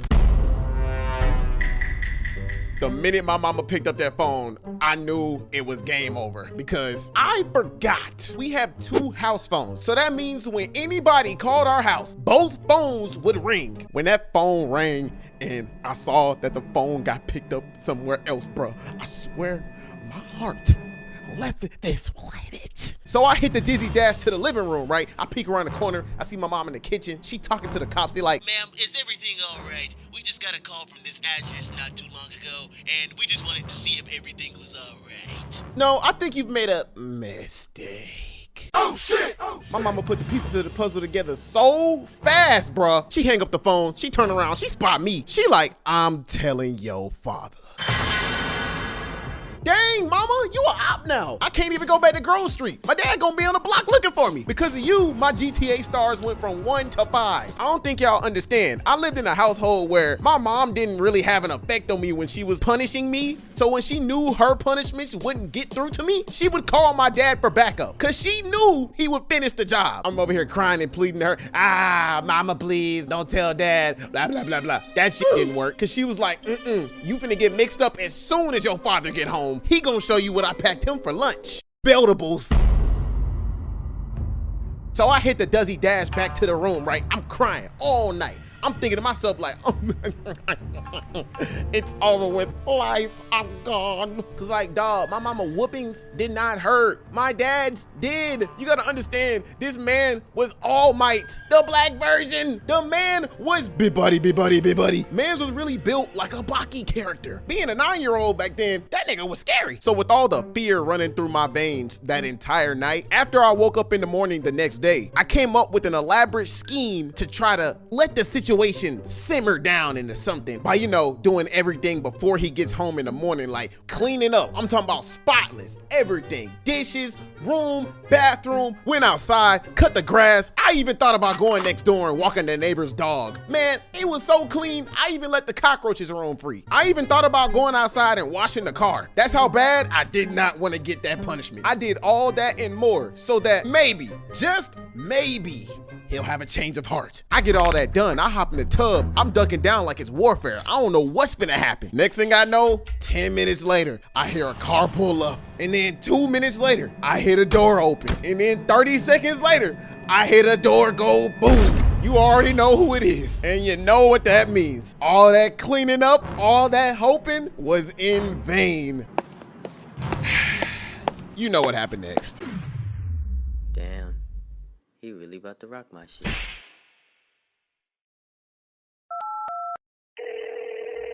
Big Dog Incorporated, how may I help? Shut up. I don't care about your morning routines. Pull up to the crib right now. We playing Storm 4. Man, say less. The party is get the fuck out. Introverts, extroverts. I really can't say that I'm either or because I excel in both categories. However, one is just harder to maintain than the other. You can go as far as to say, I'm gonna make up a word for it. Omnivert. Wait, is that a word already? Let me look that shit up real quick. I've been tug of warring with both of these traits for a majority of my life. That's right. I'm a hybrid, baby. And I'm finna show y'all exactly why. Most people that know me or they've talked to me in the past, they said I come off as an extrovert and were shocked when I told them I'm actually more of an introvert. No, baby. I'm just forcing the extrovert side out of me because I have to, which requires me to become social for a certain amount of time. You ever been an introvert at an extroverted job? It'll get your blood boiling. You gotta talk to humans. Welcome to Big Dog Eats My, hold up, give me a second.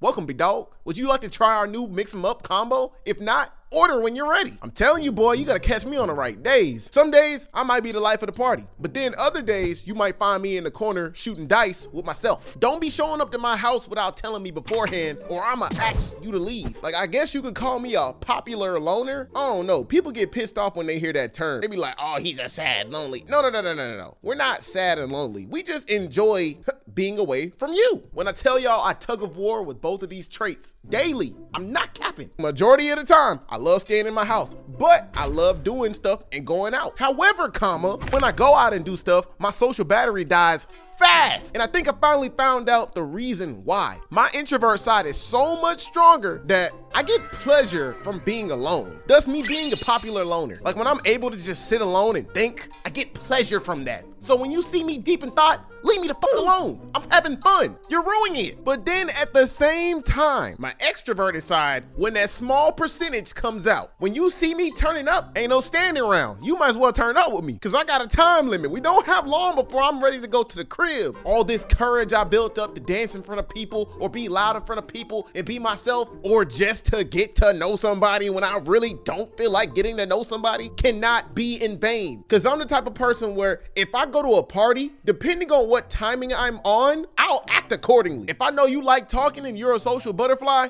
I'm gonna use you as a social shield so I won't have to talk to people.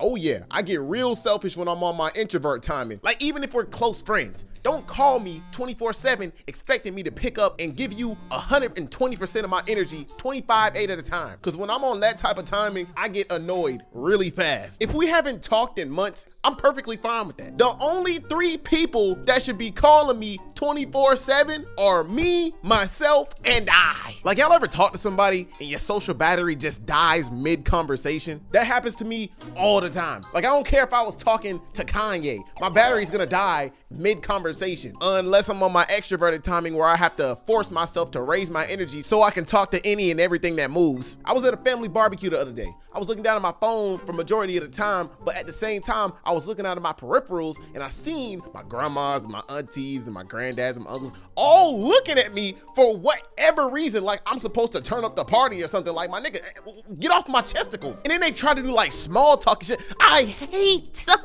small talk, bruh. I'd rather you hit me with some deep conversations or just an interesting topic, like how puppies can read our minds or some shit. But niggas always talking about some, man, well, how was your day?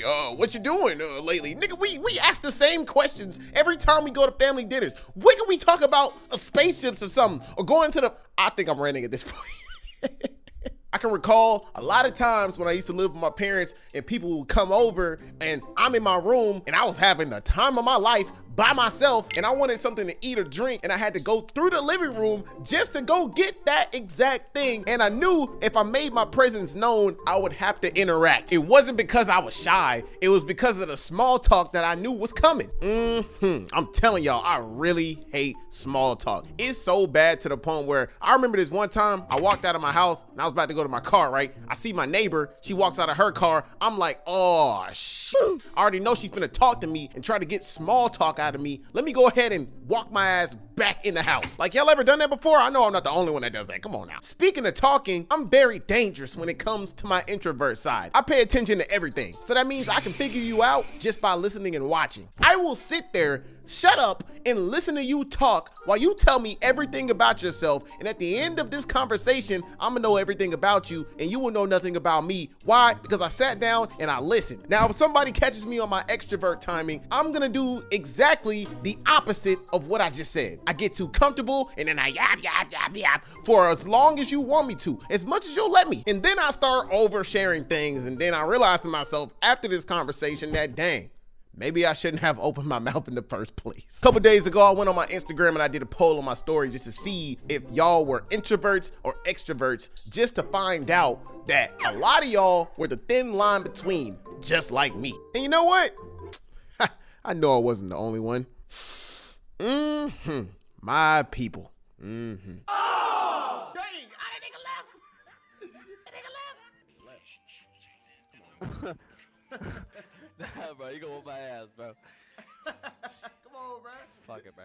I was about to say, come on, man. I'm with it. I'm with it. Yes, sir. I'm with it. What the? 9 p.m.? It was just 11 a.m. a second ago. Wait a minute. Why are all these tabs open? I could have swore I said I was gonna go back to work after one video. Wait a minute. Is that TikTok open? How long have I been scrolling? Americanized Chinese food? I don't even like Panda Express. Oh my God.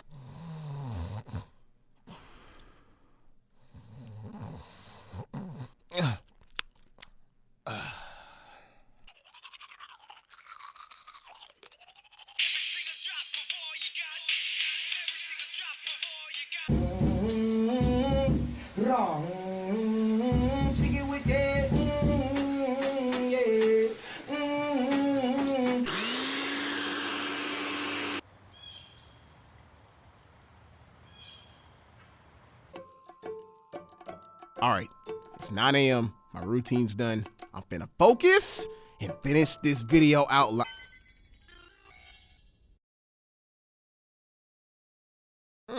It's only 9 a.m. I don't gotta go to sleep till 3 or 4 a.m., so I got time. But after this video, I'm gonna get straight back to work. I procrastinate, like a lot.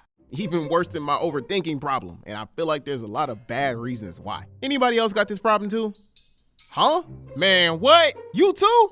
That's crazy. You know what though? It's gonna be alright. Cause your boy Sensei Dev got you. Yeah, man. Trust me, my guy. Get out that pen and pad so I can throw you this advice to help you and me out. We gonna get through this together. Reason number 1, I'll do it later. Ugh!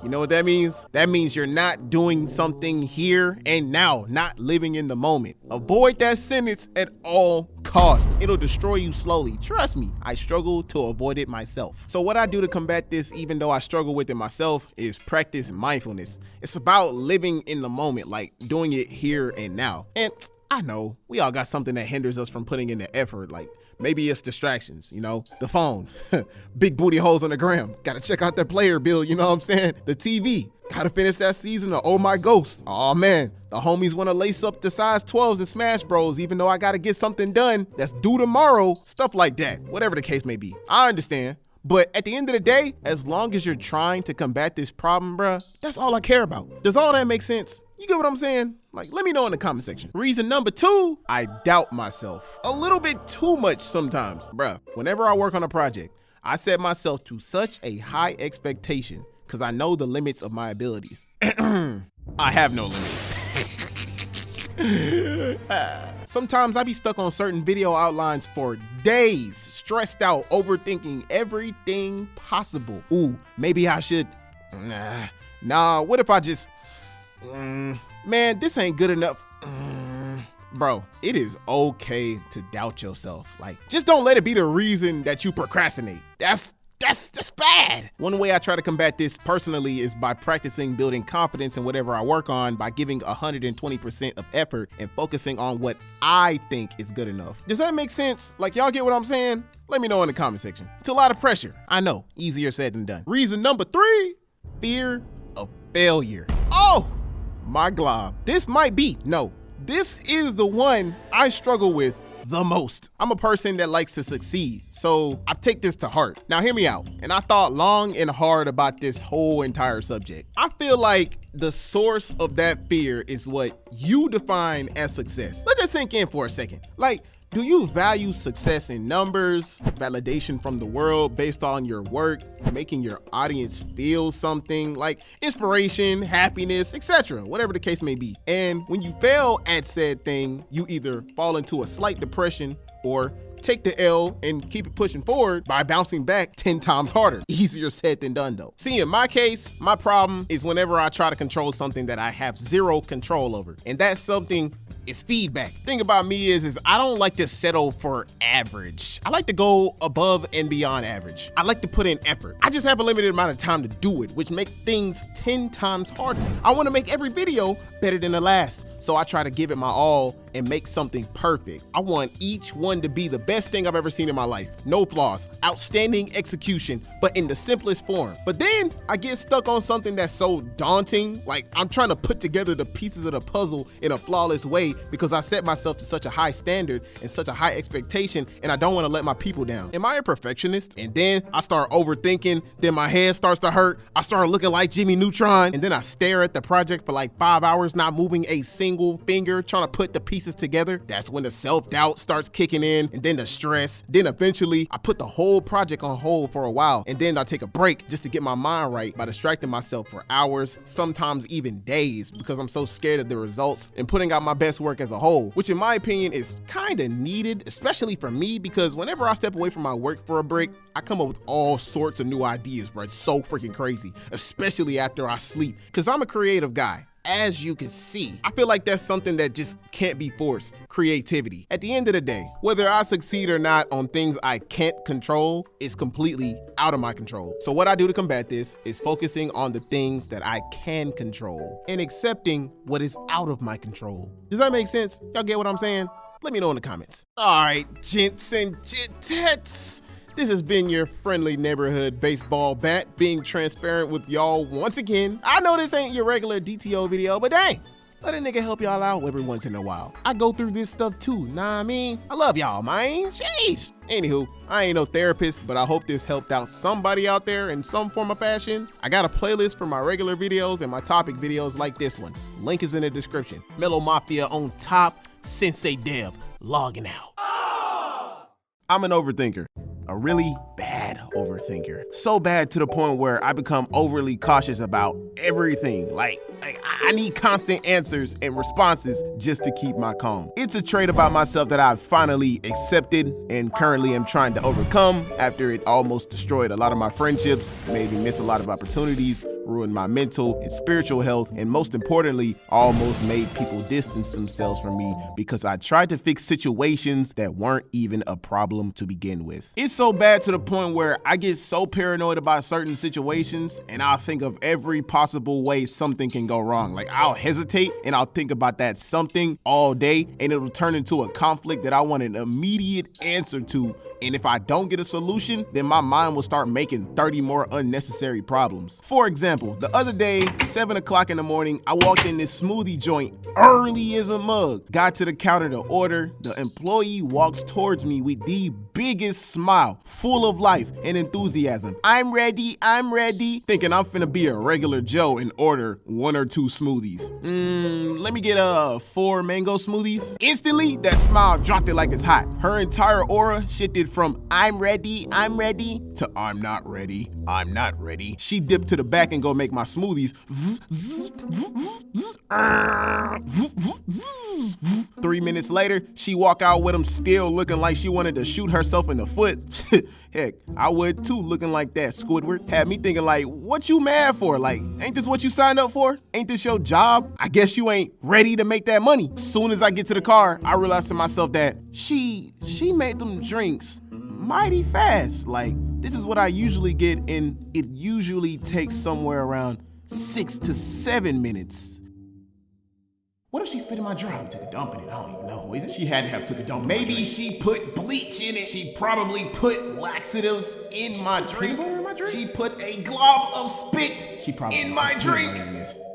Maybe I'm just overthinking. Overthinking sucks, man. I know the feeling all too well. It's the thing that keeps you awake at night. It leaves you struggling to make decisions, makes you second guess yourself in the decisions you make. It leaves you dwelling on a problem instead of looking for a solution. It affects how you work, how you operate. It affects your mood and just everything under the sun. Now hear me out. I ain't no professional, but I deal with this same thing, so I can only give you my advice based on what I do specifically to overcome my overthinking. This is just what I do. You can try it out. I'm not guaranteeing you anything will work instantly because things don't happen overnight. Here's some things that I do that you can do as well to try to overcome your overthinking along with me. Number 1, I think about the here and the now. Forget about the past, the future you can't touch. Just focus on the present. In the heat of the moment, stop, breathe, and assess to yourself what you're thinking and how you feel. Try to be more aware of your thoughts and not let your thoughts consume you. The goal here is to monitor them so you can understand what they are and why you're feeling this way. I do this a lot. Hope that helps. Number 2, I stop worrying about what I can't control and focus on what I can control. So for instance, if you got a test in an hour and haven't studied the first note, don't sit there and think deeply on how impossible it is to study that much in a short period of time and accept an F. Take a step back, focus, and study as much as you can in that short period of time. Any studying is better than no studying at all. You never know, you might get lucky and cop a D or a C instead of an F off that short studying alone. Try it out, see what happens. Number 3, manifestation. If you constantly tell yourself, oh, I'm a bad overthinker, or anything of that nature, like I tell myself, then that won't help at all. You're basically limiting yourself without knowing it. So instead of doing that, replace those thoughts with the opposite. Thoughts that'll lift you up, not indirectly tear you down. Remember, you got power over your emotions. Your emotions don't have power over you.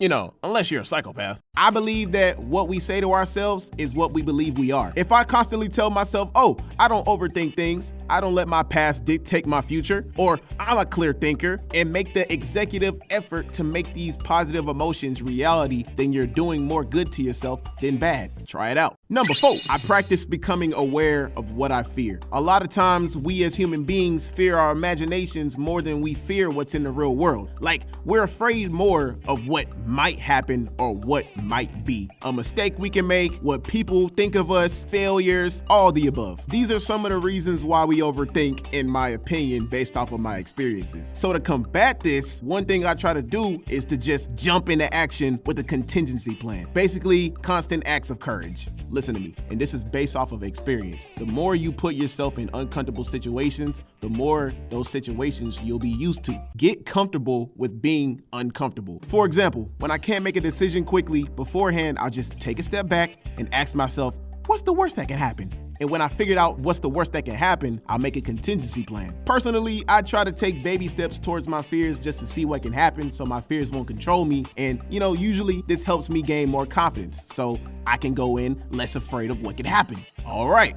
These are things that I do to overcome this problem daily. I also pray a lot to the big homie upstairs. That really helps a lot because my relationship with the Father is very important for my mental health and spiritual health. He's the only person that can supply me with eternal peace. Philippians 4:7. I know this ain't your usual Storytime Devonte The One video. I got a playlist if y'all want to go check those out, but I really wanted to touch on this topic because I feel like there's people out there that may not have guidance. So I really hope this helps somebody out there watching. I want to thank y'all and the big homie upstairs for 400K subscribers on YouTube. It's been a long time coming. I've been creating content on YouTube since 2011 and didn't blow until 2020. Let me spit a rap for y'all real quick. I had a dream like Luther King. I never stopped until I reached it.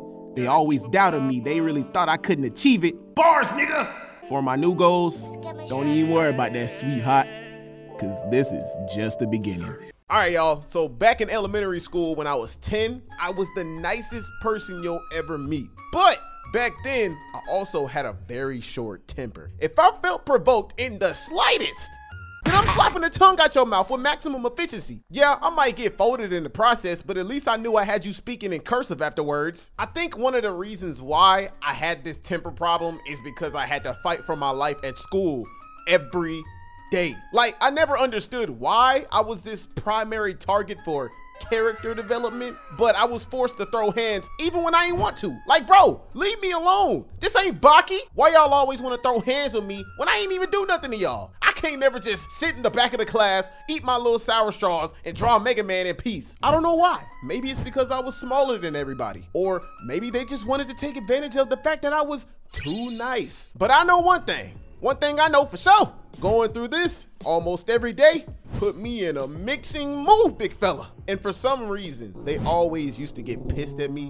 when I would retaliate. Like, don't get mad at me because my power level rose every day. Y'all made me a menace, not me. Y'all gotta understand, I grew up in the dirty South, man. All we knew how to do was fight and watch football and fuck our cousins. We don't do that. That's white people shit. What the is wrong with you? So there was this douchebag at the time that I didn't become cool with until I got to high school. We're not gonna use his real name. We're gonna call him Uzi. Not this dude, but my Uzi. That's the nickname we gave him. Not gonna say why. That's for us that went to school with him to know and you to find out. What was the reason? What was the reason? See, I may have been a menace that might have been to society when provoked and pissed off, but this boy was an actual menace to society. At every opportunity, he went for the easiest target, which was usually somebody smaller than him, and he dared them to do something about it. And don't catch him on his days where he absolutely does not care. He would beef with anything for no reason. Like, I'm pretty sure if he saw a cute, adorable little puppy that just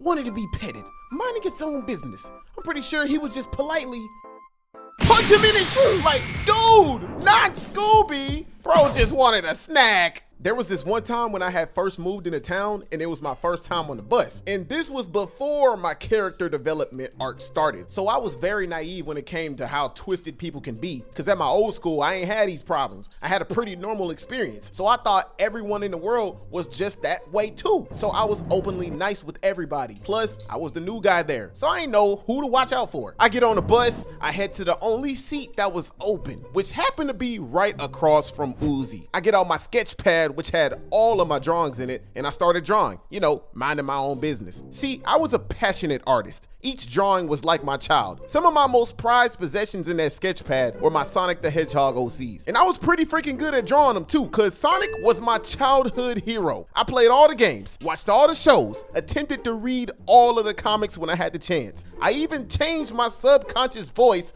to Sonic. Dewey. Listen to all the soundtracks from each game, even to this day. Even made my own original storylines from my Sonic OCs. In my eyes, Sonic could do no wrong. Well, I mean, except for when they changed his voice. That actually pissed me off. I don't care what nobody says. Jason Griffith was and is the best Sonic voice of all time. Bring him back! Okay. I'm getting off a subject. Just wanted to point that out. Bruh, shut your bitch. So I'm sitting there drawing, right? Everybody around me looking in awe of these masterpieces I was making. They like, oh, ooh, ah, praising me for my art. Everybody like, yo, can I see it? I'm like, sure, of course. At this point, I'm passing around my art for people to look at like it's freaking candy. Next thing I know, Uzi look at me, he like, yo, you like a artist or something? Obviously. Yeah. Mind if I see the book so I can flip through the pages? I'm like, sure, of course. Soon as I hand him the book. Thanks. This mine now. Excuse me? Did I stutter? You not getting these back? Thanks. Dude, give me my drawings back. You mean my drawings? Like, get out of my face. I can't make this up. Before he even finished his sentence, I ain't asked no questions, I ain't beg, I ain't tucked my tail. I looked up to God, looked back down. Mink, mink. My fist just unconsciously connected with his face at the speed of light. Like, bro, it was insane. Before this, I ain't never felt anger like this in my life. This wasn't no regular anger. This was that tear dropping down the face type of anger. But he crossed the line with the wrong dude. I just wanted to get my stuff back by any means necessary. And the more he kept telling me no, I ain't getting my stuff back, the more pissed off I got. My fist had a mind of its own. Meek, meek. Mookie mop meek, mama, what you pack me for lunch? Without any thought of repercussions, cause it was my prized possession, which I had an emotional attachment to. So you know, I was livid, big fella. Like, y'all ever had something taken and forcefully held back from you? Especially if you had an emotional attachment to it? This must be how Kanye felt, bruh. It ain't a good feeling at all, cause you're very territorial about whatever that thing is. Like, that experience leaves you feeling violated, and this was the first time someone ever violated me like that. Yeah, sure, I know now that you should always control your anger and think before you do something, but understand that people don't think clearly when their emotions are running wild. So when I got furious, I blacked out. So my first instinct was to hit first, ask questions later. I wanted smoke. And only the smoke. All them teachings my folks taught me growing up about never hit first, let them hit you first, and then wake up Chris Breezy, I threw that out the window. And what makes matters worse is the bus driver didn't even acknowledge our fight. Like, he didn't stop the bus to stop the fight. He just looked at us two like, oh, just two black on black crime. Proceed. Which made me even more pissed off. So after like 3 minutes of throwing hands, I eventually got my sketch pad back. Don't get me wrong, neither of us won. It was a draw, but right afterwards, old white man stopped the bus. He's like, I'm finna write both of you up and get you off my bus. I'm like, why me though? He stole my art. What you wanted me to do? Be a good boy and let him take it? You saw the whole thing and kept driving. You should have parked and came to stop the fight. You worried about the wrong destination. Uzi just looked forward and was smiling like a little evil prick. Bus driver's like, school has a zero tolerance policy. All altercations will result in a write-up sending you to alternative school. If there was a problem, you should have came up there and told me. I'm like, dude, you was watching the whole time. You seen what happened. You seen I was getting angry. You seen the problem, but you did nothing. He just walk away. I don't want to hear it. I don't want to hear it. I'm like, what the fudge? Bro, I'm just trying to go home and eat some oatmeal and watch Chalk Zone, dog. Golly. Hey, bro, come on now, dog. Come on, man. All right, y'all. So this story happened when I was 16 years old, back in 2016. I am 22 right now. That year was pretty interesting because, you know, I got my first car, crashed it a week later. I got assaulted by a stressed out 40-year-old. I got my first job. I got called a Nick. You finish that sentence. By my best friend's dad. Watched as my mom almost beat the fuck out of my principal. You feel me? Like a lot of shit went down, you feel me? However, I don't think any of those will top what happened during the day of the fire drill. I remember it like it was yesterday because everything went left, like Cha-Cha Slide left. Now, I don't know what type of black Air Forces I was smoking back then, but it must have been the high tops because I was on menace timing. My bad. When it came to football, of course. Shoot, it wasn't my fault. The hate I was getting was slowly making me savage. I was always on menace timing during football because of the simple fact that me and the players, the staff too, we didn't really get along. I wasn't one of the popular people. I was the underdog. I wasn't gang, so I couldn't hang. I was at like the middle of the food chain, so every chance they got, they tried to hold me for no damn reason. I'm just trying to drink some chocolate milk and go back to class. Leave me alone. Everybody on that damn team had me going through character development, especially in the locker rooms. But you know what? I wasn't no meow. They was giving me hell, so I gave them hell back. Oh yeah, I was quiet, but little did they know, I was one of the biggest trash talkers up in there. And I was one of the top 5 strongest people up in there. And best believe I used that to my advantage because every time I was provoked, I would counter provoke them 10 times harder and they would get pissed every time. Which makes no sense to me because don't open the door and be afraid of what's gonna come out. Like I knew what I was doing. I knew the consequences, but I ain't give a fuck. Which brings us back to the day of the fire drill. Oh my gosh, bruh. I got so sick of their shit, nigga. I remember it was like English or math. I can't remember which class it was, but it was a fire drill and they told everybody to go outside in the fields and chill out till everything settled. The little alarm started going off. Woo, woo. So we all get to stepping. We all get down to the soccer fields, right? And it was like this fence that separated everybody. Like whatever side of the school you came out of, that's the side you were gonna be on. I get to the fence, right? Big chilling. I ain't trying to bother nobody. Next thing I know, I hear a crowd of hooligans trying to intimidate me for no damn reason. At this point, looking back on it, I think they were just bored. Or they probably felt like I was an easy target that they could just pick on and make themselves look good in front of everybody else. And they just got to quacking off at the mouth. I'm talking about, oh, you're trash. Raka, raka, raka, raka. We'll beat your ass. Blah, blah, blah, blah, blah. We'll blah, blah, blah. Wooka, wooka, wooka. Meanwhile, I'm just sitting there like, damn. So this is where my villain origin story begins, huh? And me and majority of the team already had beef. Like I ain't like none of them niggas. I ain't want no peace from anybody because it was impossible. I was the outcast. I only had a select few people in there that I actually enjoyed talking to, like no new friends, no new friends, no new. I stayed down from day one. So I rebuttal back with all the smoke. I'm like, man, shut your bitch ass up, nigga. Nobody asked you that a bitch ass thing. You better shut the fuck up before I knock your fucking head off your shoulders, old ugly ass bitch. Man, y'all, they looked at me like, how dare you? As if I'm not supposed to talk my shit back, like make it make sense. If A plus B equals C, then what the fuck y'all want me to do? So then the dude in the middle, Cam, the all-star athlete that had everybody on his dick, he was like, who you think you talking to? You do realize we can jump you. The only thing saving you right now is this fence. Number 1, you came for me first. Number 2, y'all really think I cared if a fence was separating me? I don't care if these niggas was on the same side as me. I would've did the same thing. I don't care. Cause I ain't have nothing to lose. I don't fight to fight. I fight to kill. Like before that day, I let a lot of things slide, but at that very moment, I threw all that out the window. Like this wasn't no movie. The smart thing to do was to just walk away. But then I thought to myself, what if this was a movie? What I said afterwards basically went like this. Look, you, the plane you flew in on, them shoes, those socks with the bell on it,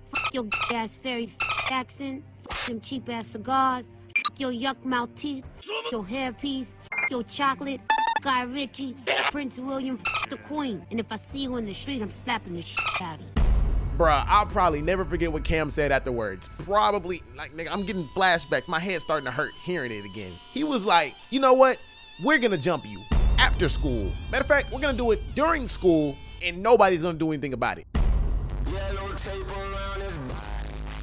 And I knew exactly when he was talking about. He was talking about third period football workouts. The period where when my coach shut that door, anything was bound to happen. Now you think I would be nervous and scared, but no.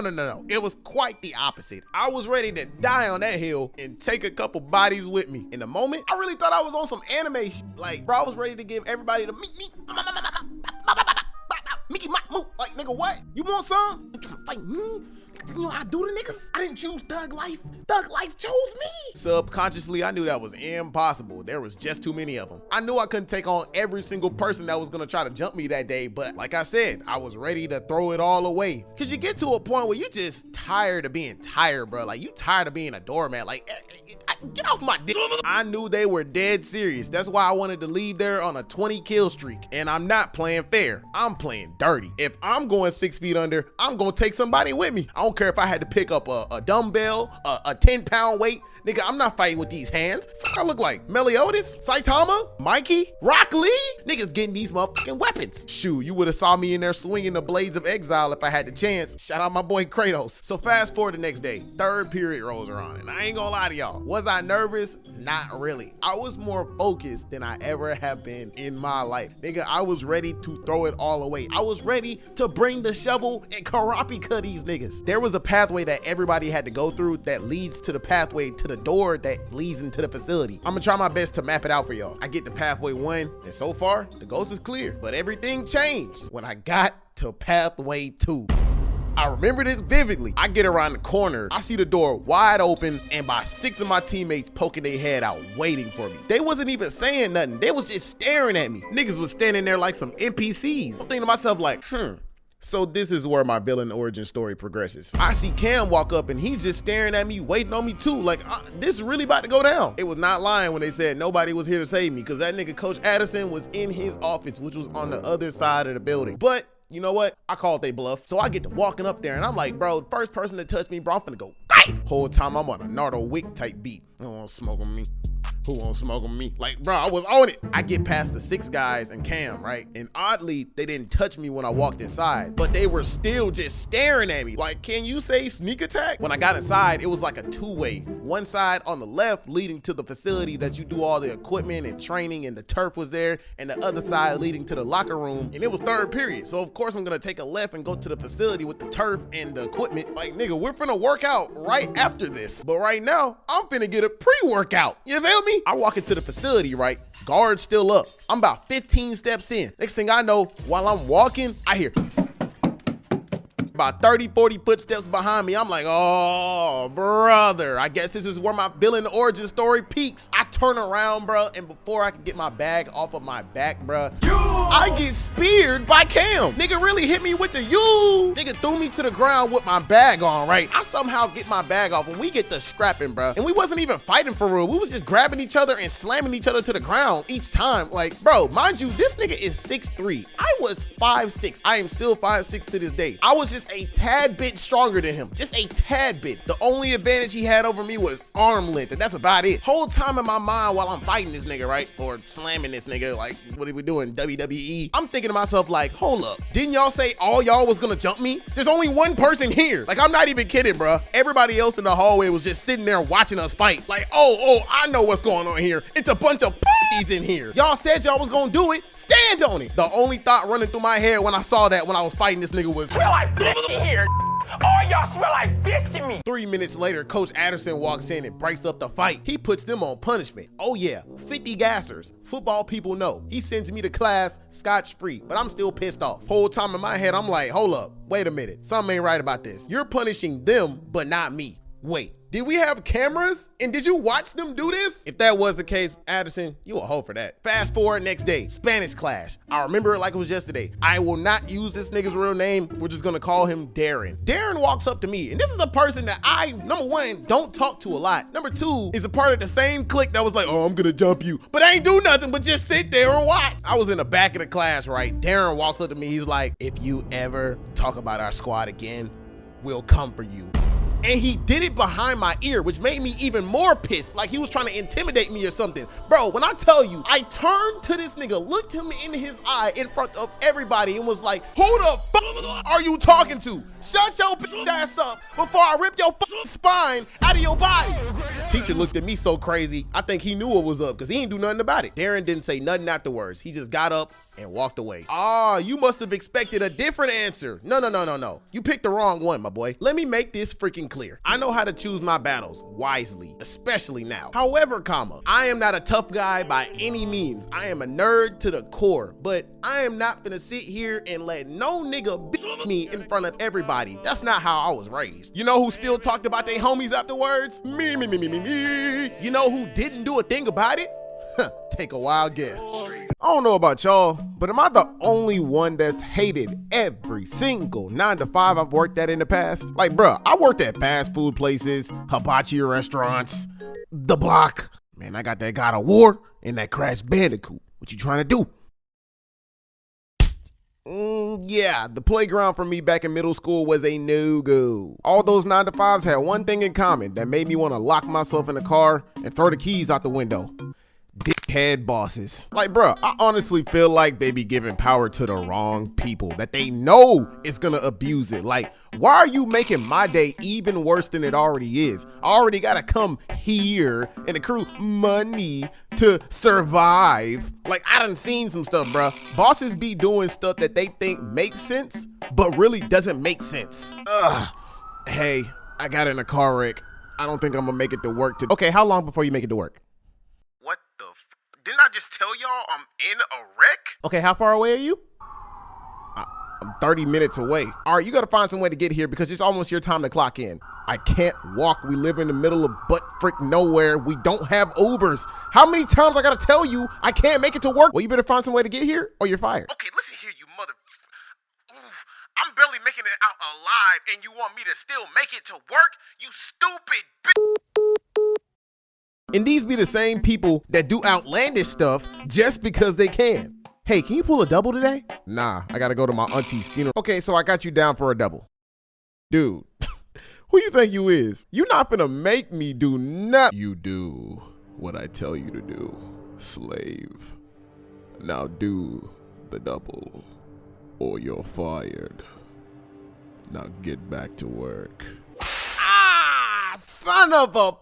Back in 2016 at my very first job, about a year in, one day we got a new boss. We're not gonna use her real name, we're gonna call her Tara. And off the dribble, she was a pain in everybody's butt. She was overly aggressive 24/7, and if you matched her energy, she threatened to fire you. She roasted folks in the back and got super offended when you roasted back. And if it was too much for her, get what? Fired. She never let us rest, and if you did, fired. She talked to everybody like we were freaking 5, and if we matched her energy, get what? Fired. But, and it pains me to say this, I mostly let it slide. Not only because I didn't have a backbone to stand up for myself and was too lazy to go find another job if she fired me, but because of that bakery. Golly, what a wagon she was dragging. Man, that booty alone could take down an army. That thing was massive. And so was her forehead, because when she took off that hat,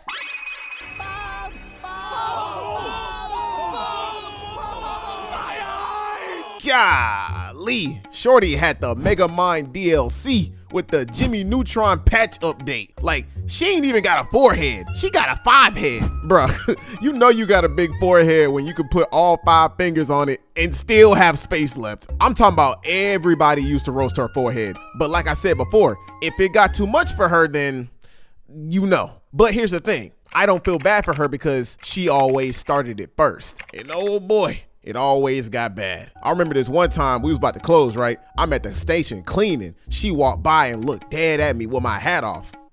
and eviscerated my hairline. Golly, boy, I don't know who cut your hair, but they need to be arrested.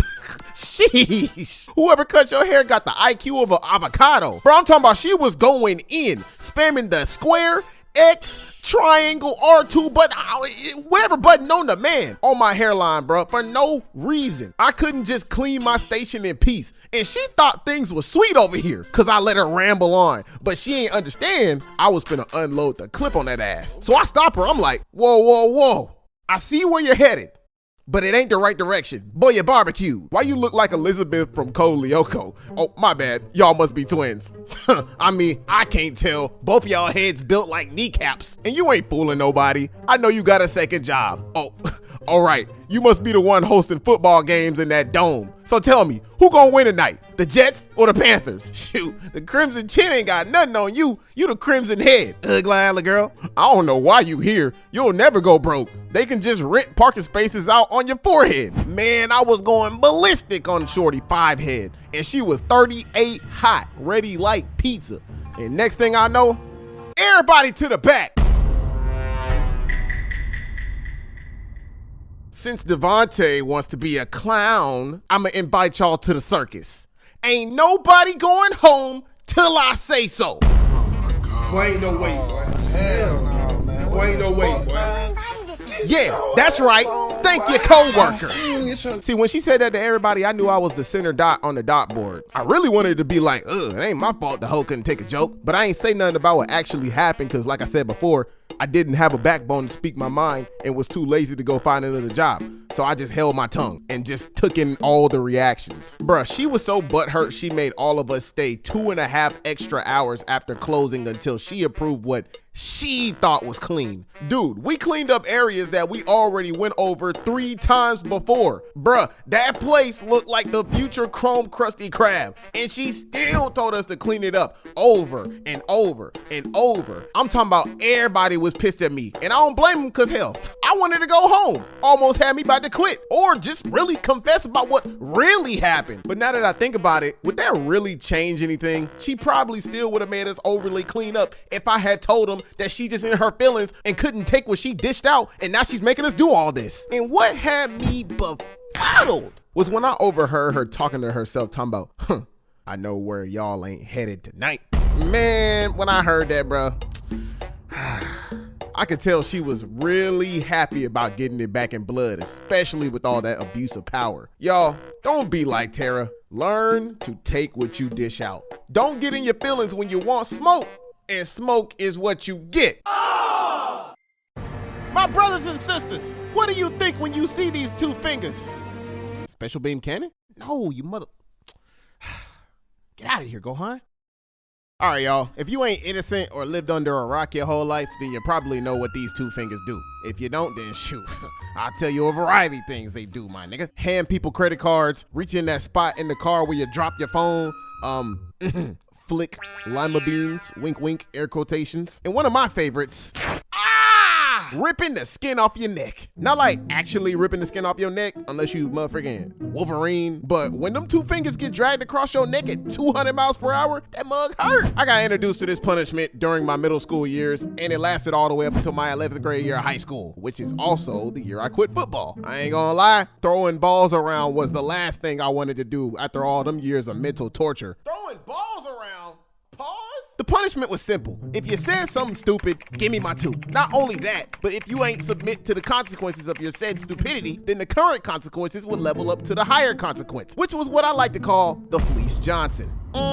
We could do it the easy way or the hard way. The choice is yours. Yeah, that dude from the Boondocks, the Booty Warrior, who is an actual real person. To sum it up for the people having a slow moment right now, either you voluntarily bring your butt over there to let your punishers let it rip on your neck, or they gonna come get you now or after workouts. And when no running, your fate was sealed. And this only happened to niggas that they knew wasn't gonna throw no hands. I'm niggas. I remember my first time getting the punishment. It was not good. It happened one day during football training period in middle school. So there I was, minding my business. It was that little bit of time before coach walks in where you couldn't tell if the room was full of rabid, wild middle schoolers or the zoo because of how chaotic it was. And even though I was minding my own business, you couldn't help but pay attention to the loudest people in the room, which happened to be this guy I've talked about in past videos before, where we're gonna call him AZ, and another guy named, we're gonna call him BJ. Now, I'm a loud nigga myself, but my loudness dwarfs in comparison to these two class clowns. See, Riri and Tard were slightly similar. AZ did things for attention and validation from others, probably because a little dickhead didn't get no loving at home. If nobody laughed or praised him for his accomplishments, then he'd try harder by using his size as an intimidation factor. And yes, he would physically harm you if he knew you wasn't gonna do nothing back, which is crazy because he wouldn't dare think about picking on somebody who was ready to throw hands and words back. BJ, on the other hand, was just an annoying little dude that just wanted a reaction out of as many people as possible, and ain't care how he did it or who he did it to. He was one of them people who'd say the craziest thing to anybody just to see if he could control you, and depending on how you respond, he'd back up or keep going. Little dude had his observation hockey on 24/7. Bruh, they both were on minutes timing 25/8, literally all the time. So I'm hearing them both in that big old group of dudes cutting up, roasting each other, acting like they were the top dogs of the school, which at the time, I ain't gonna lie, that's where I wanted to be, trying to be like the quote unquote cool guys. You know, the folks that be the most quote unquote popular in school, but peak in high school and eventually end up being more of a loser in their adulthood than they already were in high school. Bro, don't look at me like that. You know, everybody wanted to be him in high school. Shoot, I don't care. I was an outcast most of my life, so when I got to middle school, that was my top priority, to be quote unquote popular, because of all the neglect I experienced from outside of my home. And even then, I was still an outcast up until my high school graduation. So with this mindset I had back then, the coonery pulled me in. I'm creeping up, listening to what's being said, ended up acting like my presence and input was wanted. So I made a joke that made absolutely no sense. Had everybody looking at me crazy. In my head, I thought I ate, had my brain doing the Dougie and the two-step. Really thought I was Bernie Mac. And this was when I realized I should never do stand-up, because I ain't hear a laugh, I heard, "Give me my two." I'm sitting there like, what you mean by that? He tell me, don't ask, come find out. Mind you, everybody in the room watching as if this was normal, like this was a freaking tradition. Not a soul in there thought this was a bad thing. Like that ain't do nothing but get my anxiety up even more than it already was. But mama ain't raised no hoe. So being the hard gangster I was, I did what any stand-up, chest out, 10-toed soldier would do. I looked him in his eyes and said, okay. Folded like a hoe. I walked over there and submitted like a pussy, bruh. Tilted my neck over, ready for this nigga's fingers to Zenitsu Godspeed my skin, boy. I felt like I was in prison, bruh. And I ain't ever been there before. You know how embarrassing it would be if school had a judge and a dude was like, "You have been sentenced to the neck." And a big motherfucker walk out with 2 fingers like, bro, what? All I know is me now at 23, almost 24 this year, could never. They would have freaked around and found out. Oh! Shut the fuck up! Hey, you shut up! Shut the fuck up! Shut up! Shut up! I just want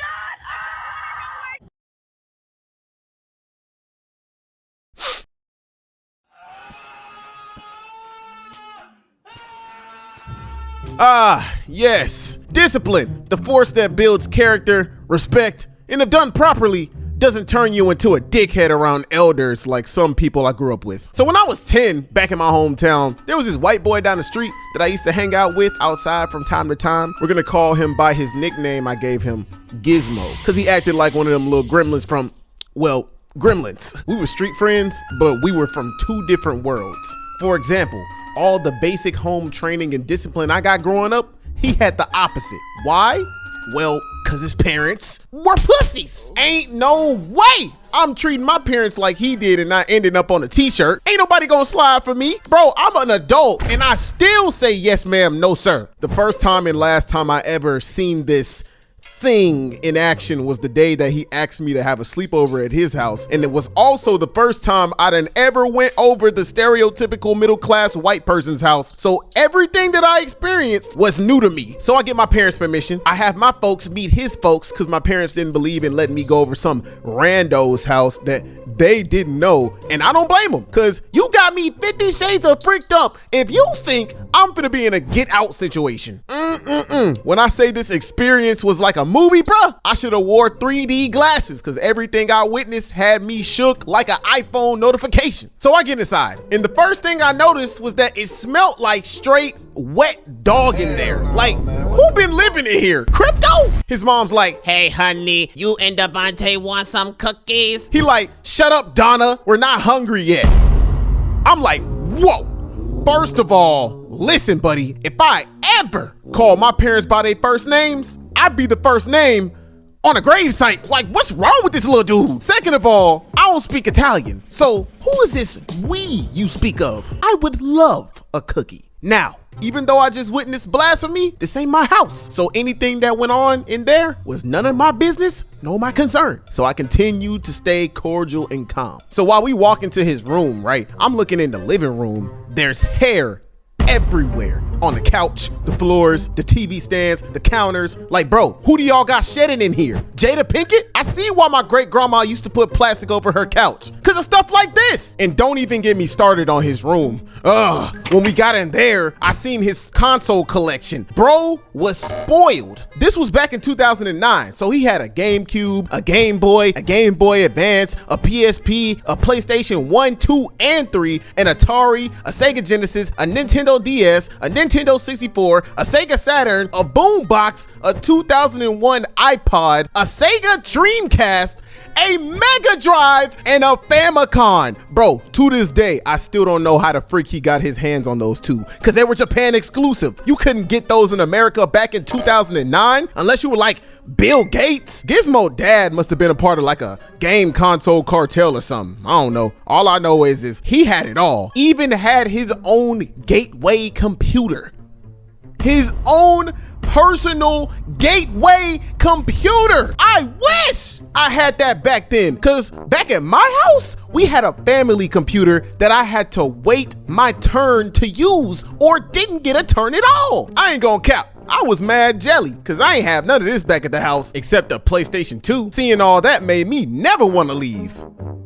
Until I went to use the bathroom on the other side of the house. Oh my gosh, y'all. I had to pass through the kitchen and the living room. And on my way to excrete bodily fluids, I saw his mama cooking food. She put her bare fingers in the food and taste tested the food, bruh. Oh my gosh, somebody come get her. She turned into a liquor. Bro, I almost wanted to throw up. And oh no, it gets worse. Her other son walks in the kitchen, gets on top of the counter, puts his disgusting dirty feet on top of the counter where she was preparing the food. Man, somebody come get Jack Jack. Somebody come get they child. Mind you, little dude just came back from playing with the dog in the backyard. Do you know how many pots and pans will fly across my head if I did some junk like this? I'm gonna let y'all take a guess. All of them. Now again, even though I just witnessed blasphemy, this ain't my house and I ain't eat that food. So anything that went on in that house was none of my business, nor my concern. So I continued to stay cordial and calm until I got back to the room. I'm walking back. First thing I hear down the hallway, F you, Donna. But this time, she was actually arguing with Gizmo. I'm like, here it go again. From the minute I heard them yelling down the hallway to the minute I walked back into the room, they were going at it. Rah, rah, rah, rah, rah. Milk and cookies. Rah, rah, rah, rah. Ketchup and mustard. He calling her all out her name. Everything under the sun. I'm sitting there like, if I ever would have said something like that to my parents, I would have ended up on Channel 5. And I know for a fact y'all smoking some dick if you think I tried to calm down the situation. Like, who finna intervene? Not me. Let them argue. That ain't my problem. This already crazy enough that I'm witnessing a dysfunctional household before my nuts dropped. I ain't even know what dysfunctional meant back then. This was none of my business, nor my concern. I just sat there shocked, but still cordial and calm. Until he slapped her. Hell no, man. What the fuck, man? Get your ass on, That was my breaking point. I was like, okay, it's time for me to go. Ain't no way I just saw what I saw. I am shooketh, big fella. I grabbed my stuff and left and walked back down the street to my house. They was too busy arguing and fighting to notice. And luckily it was 7 o'clock, so still there was a little bit of light outside before sundown. Best believe I never talked to Gizmo ever again. Saw him on the block after that a couple times, and each time I looked the opposite direction. Hey, listen. I think there's a misconception between what a good friend is and what a real friend is. You see, a good friend will go out of their way not to hurt your feelings, even though they see you going down the wrong path, which technically makes you a bad friend. A real friend will call you out on your BS and not give two monkey scalps about how you feel, because at the end of the day, they know it's for your own good, even though they look like the villain at the moment. On my end of the stick, before I turned 20, I was the good friend, the nice MFer, occasionally savage sometimes, but mostly nice. All because I struggled with fear. The fear that I would lose friends if I kept it 100 with them. And this was my downfall. People would be pissed when I would muster up enough courage to tell them the truth, bruh. And I limited myself because of this. Before what I am now, a real nigga, I always felt like if I kept it real with people in general, they'd hate my guts. Like if I told them, hey, stop smoking crack, it can lead to death. And you turn around and be like, shut up. You don't tell me what I can and can't do with my body. I love crack. So guess what? I'm gonna smoke this crack. Why you worried about my health anyway? Because I love you, bitch. However, me now would have been like, hey, stop smoking crack. And before my homie would even blink, I would have took the crack and punted it like a football player. No!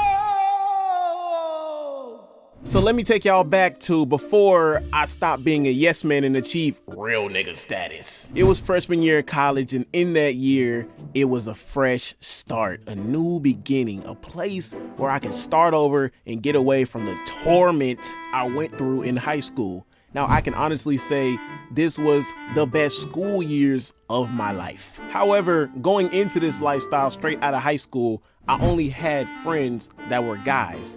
But during that year, I gained a good amount of friends that were girls. And one of those friend girls that I had the best relationship with was this girl, we're gonna name her Ruby. Mainly because we love trash talking to each other. That was the one thing that set her apart from the others. I could say whatever I wanted and we'd laugh it off later on. She wasn't that sensitive. I'm not gonna say how our conversations went, but just know they were always graphic, and it made us have a high level of comfortability around each other, which is cool and all that, but you know how the saying goes, all things good must come to an end. Because even though that set her apart from the other friend girls I had, it wasn't always mangoes and oranges with her. Ruby loved to hear things she wanted to hear and not things she needed to hear. And I was a factor in why she kept that mentality, because I entertained her BS. She would always boohoo cry over how she wants her perfect relationship like this, and her man to do this and him to look this way, and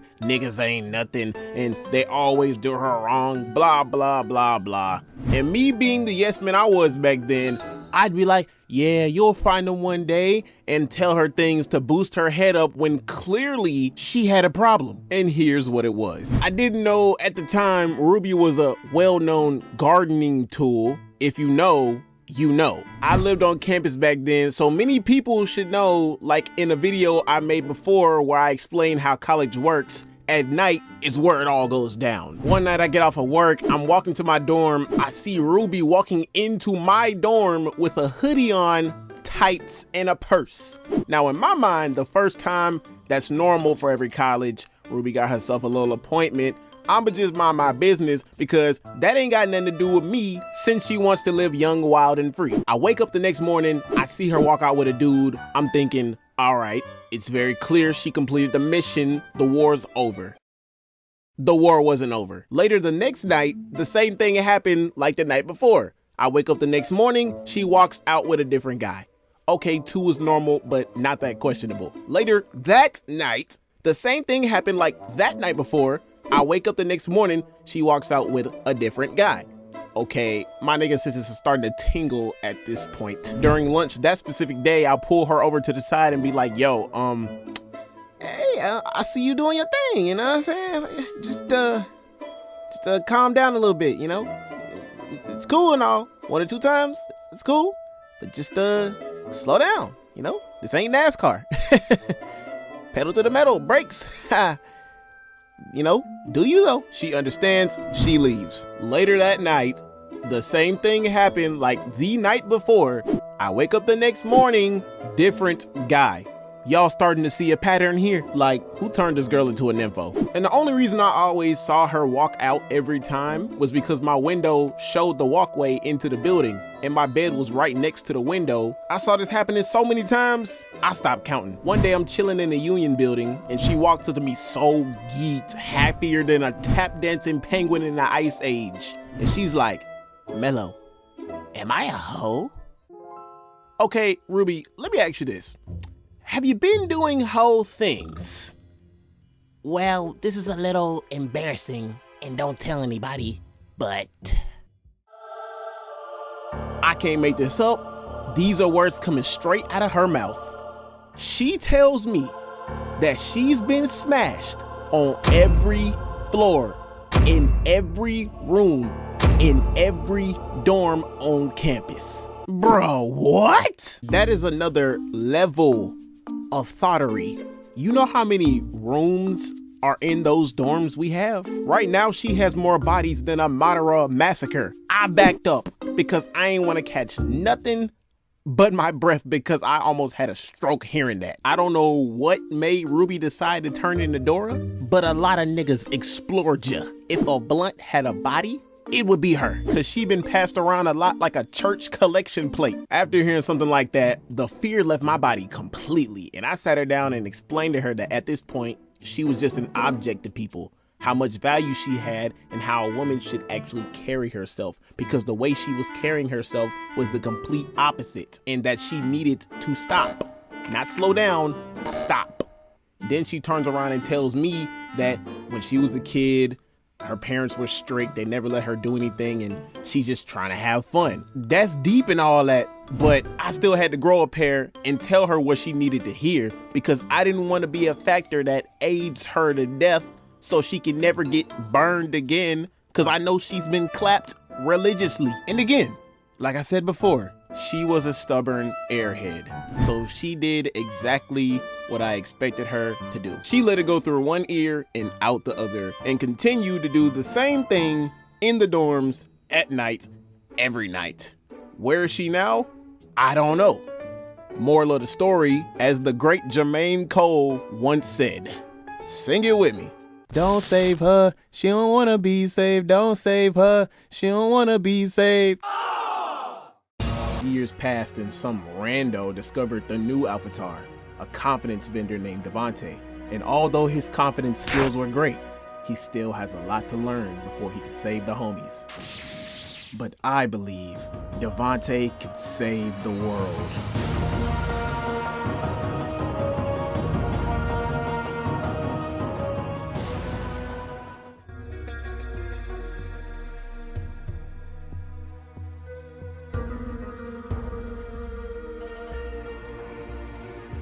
So I'm sitting in my dorm room watching Rick and Morty, my dorm neighbors in the room next to me clapping cheeks. Sounds like a normal night on campus, nothing out of the ordinary. You know, that's cool and all, but I got a little bit annoyed, so I turned up the TV a little bit more because the girl was getting too loud. Like, I couldn't hear my TV, dog. Sheesh. That man putting in that work, knocking them ankles loose. I get a text from my girl during that time. We're not gonna use her real name. We're gonna use something different. We're gonna call her Ebony. And she's like, what you doing? And I'm like, watching TV. What about you? You must be watching TV with them other hoes. Hate to break it to you, but I'm a loyal man. Why didn't you answer my text 20 minutes ago? I was playing the game. I was going 30-2 and forgot about my phone. Haven't we talked about this before? You liar! That's probably just an excuse to go text your other hoes. I'm a loyal man. Cheating's for little boys. If I didn't want you, I wouldn't cheat on you. I'd just break up with you and go mess with somebody else. Well, if you don't want me, then just say it.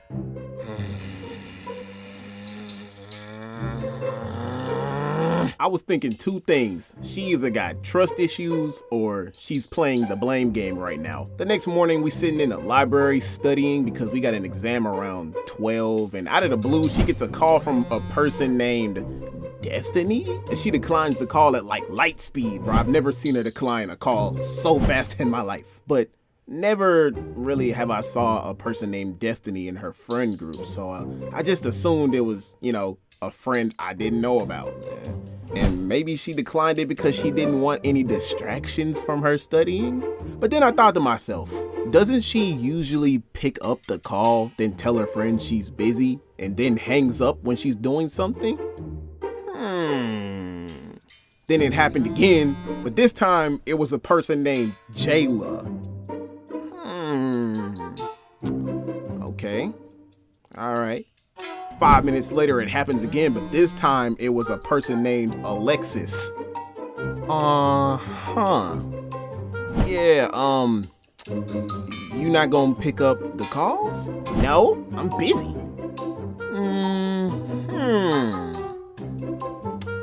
Okay.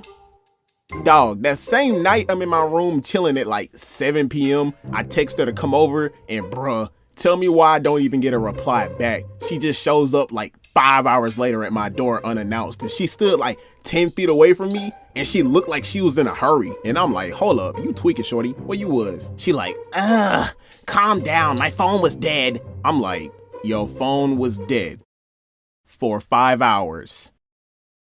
Yeah.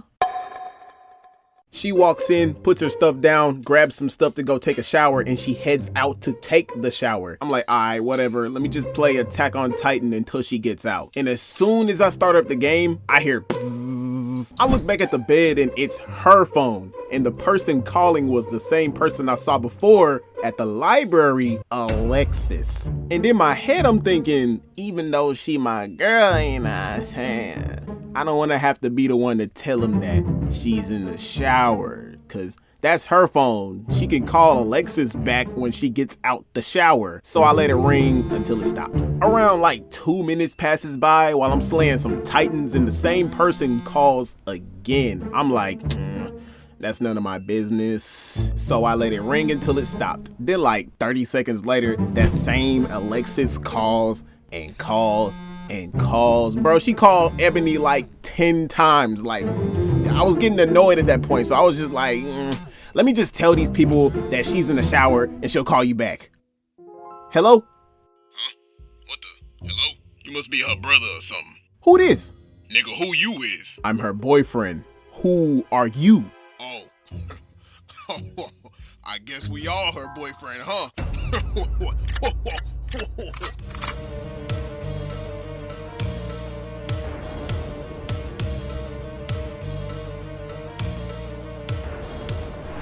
Hey, bro, you know what? You can have her.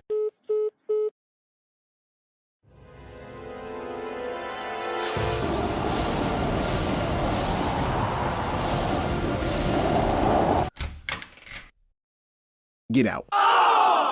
So this is a part 2 to the previous She Belongs To video I did, She Belongs To The Galaxy, which is part 1 of the new She Belongs To series. Not the old She Belongs To series I did a couple months ago. Throw that in the trash. That was my old animation and my old way of telling stories. If you want to go see it and probably compare it to the one I got right now, be my guest. So if you haven't seen part 1 of this series, pause right now, go watch it, and come back so you can understand what's about to happen in this video. All right, everybody good? Cool? Let's get it cracking. Cue the intro. Confidence, integrity, accountability, communication. Long ago, even though they were divided, the two nations lived together in harmony. And then, everything changed when the Sims attacked.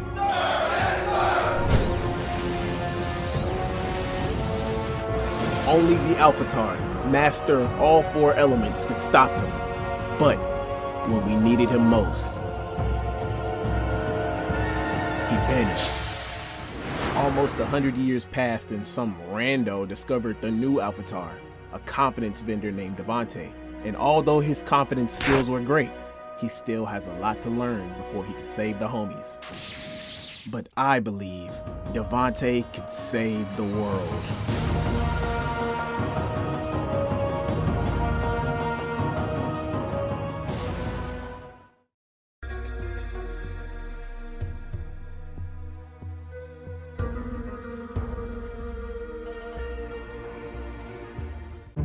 Get out. What are you talking about? Obviously, she doesn't know she belongs to the— Silence! I got this.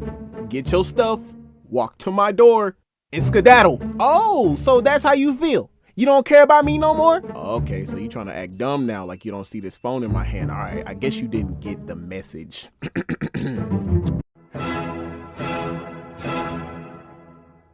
Bitch. The door. Wow, so this how you gonna do me? Niggas ain't. Who is Alexis? I told you she was a friend.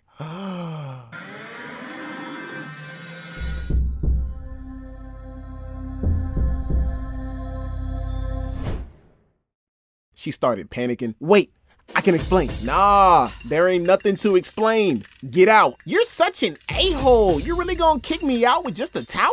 What if people see me? My nigga, I don't care if King Kai saw you. Get out. I'm not going nowhere. Get the frick out. But I can't. Bruh, I'm trying to ask you nicely to get out. Stop calling me your bruh. I'm not your bruh. Aight, bruh.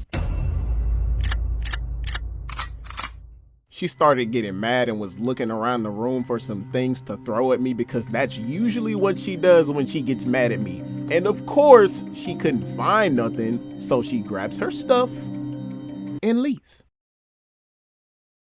Was I sad that I lost a dime piece? No, because her mind didn't match what her body had. I'm a high value male. I didn't need them problems. I ain't lose a dime. I lost a headache. W's in the chat. That same night I'm chilling in my bed watching some anime and I got a text from her. She's like, I'm sorry. Take me back.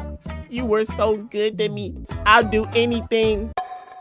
Anything? Perfect. Look at me, look at me. I am the captain now. So I ignored her. I went back to watching some Full Metal Alchemist Brotherhood. 10 minutes later, she calls me 39 times. And I'm like, whoa, wait. Is this girl simping for me? Never had a girl simp for me before. Even so, that ain't my problem. So I blocked her. The next day I'm in class early AF before anyone got there like usual. And most of the time I'd hear people outside in the hallway talking cause the door was open. But this time it was different because I heard Ebony this time. On top of that, she was walking with somebody and I'm like, wait a minute.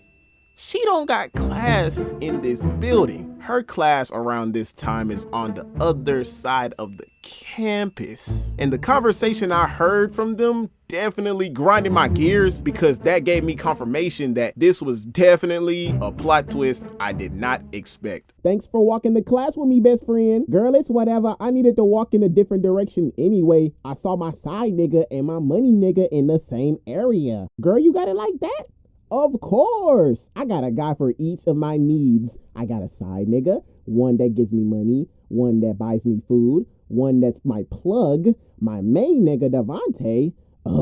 Ooh, child. Speaking of him, girl, I had to fake cry and text that nigga last night just to get him back so I can get what I want. Girl, I thought you cared about him. I used to care about him until I found someone better. You think I wanted to call that nigga 30-something times last night? I don't care about him. I just want the attention and the car rides he gave me. Child, Ebony, I swear you never satisfied. Whatever. I got an exam. Bye. All right. Bye, best friend.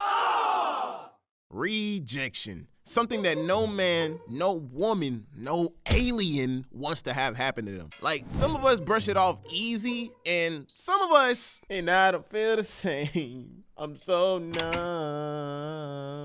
I've been feeling pain. I got rejected a lot growing up. Not all the time, because I took some W's, but like, a lot, even before I knew what rejection was. Before I got to college, bruh, which was the years of my many W's, I didn't meet certain requirements for certain women. Two of the main reasons being that I was either not visually blessed enough in society's eyes, like, dang, bruh, I didn't ask to look like Jar Jar Binks. I didn't ask to scare off Pennywise with my face. I didn't ask to make babies cry when I look at them.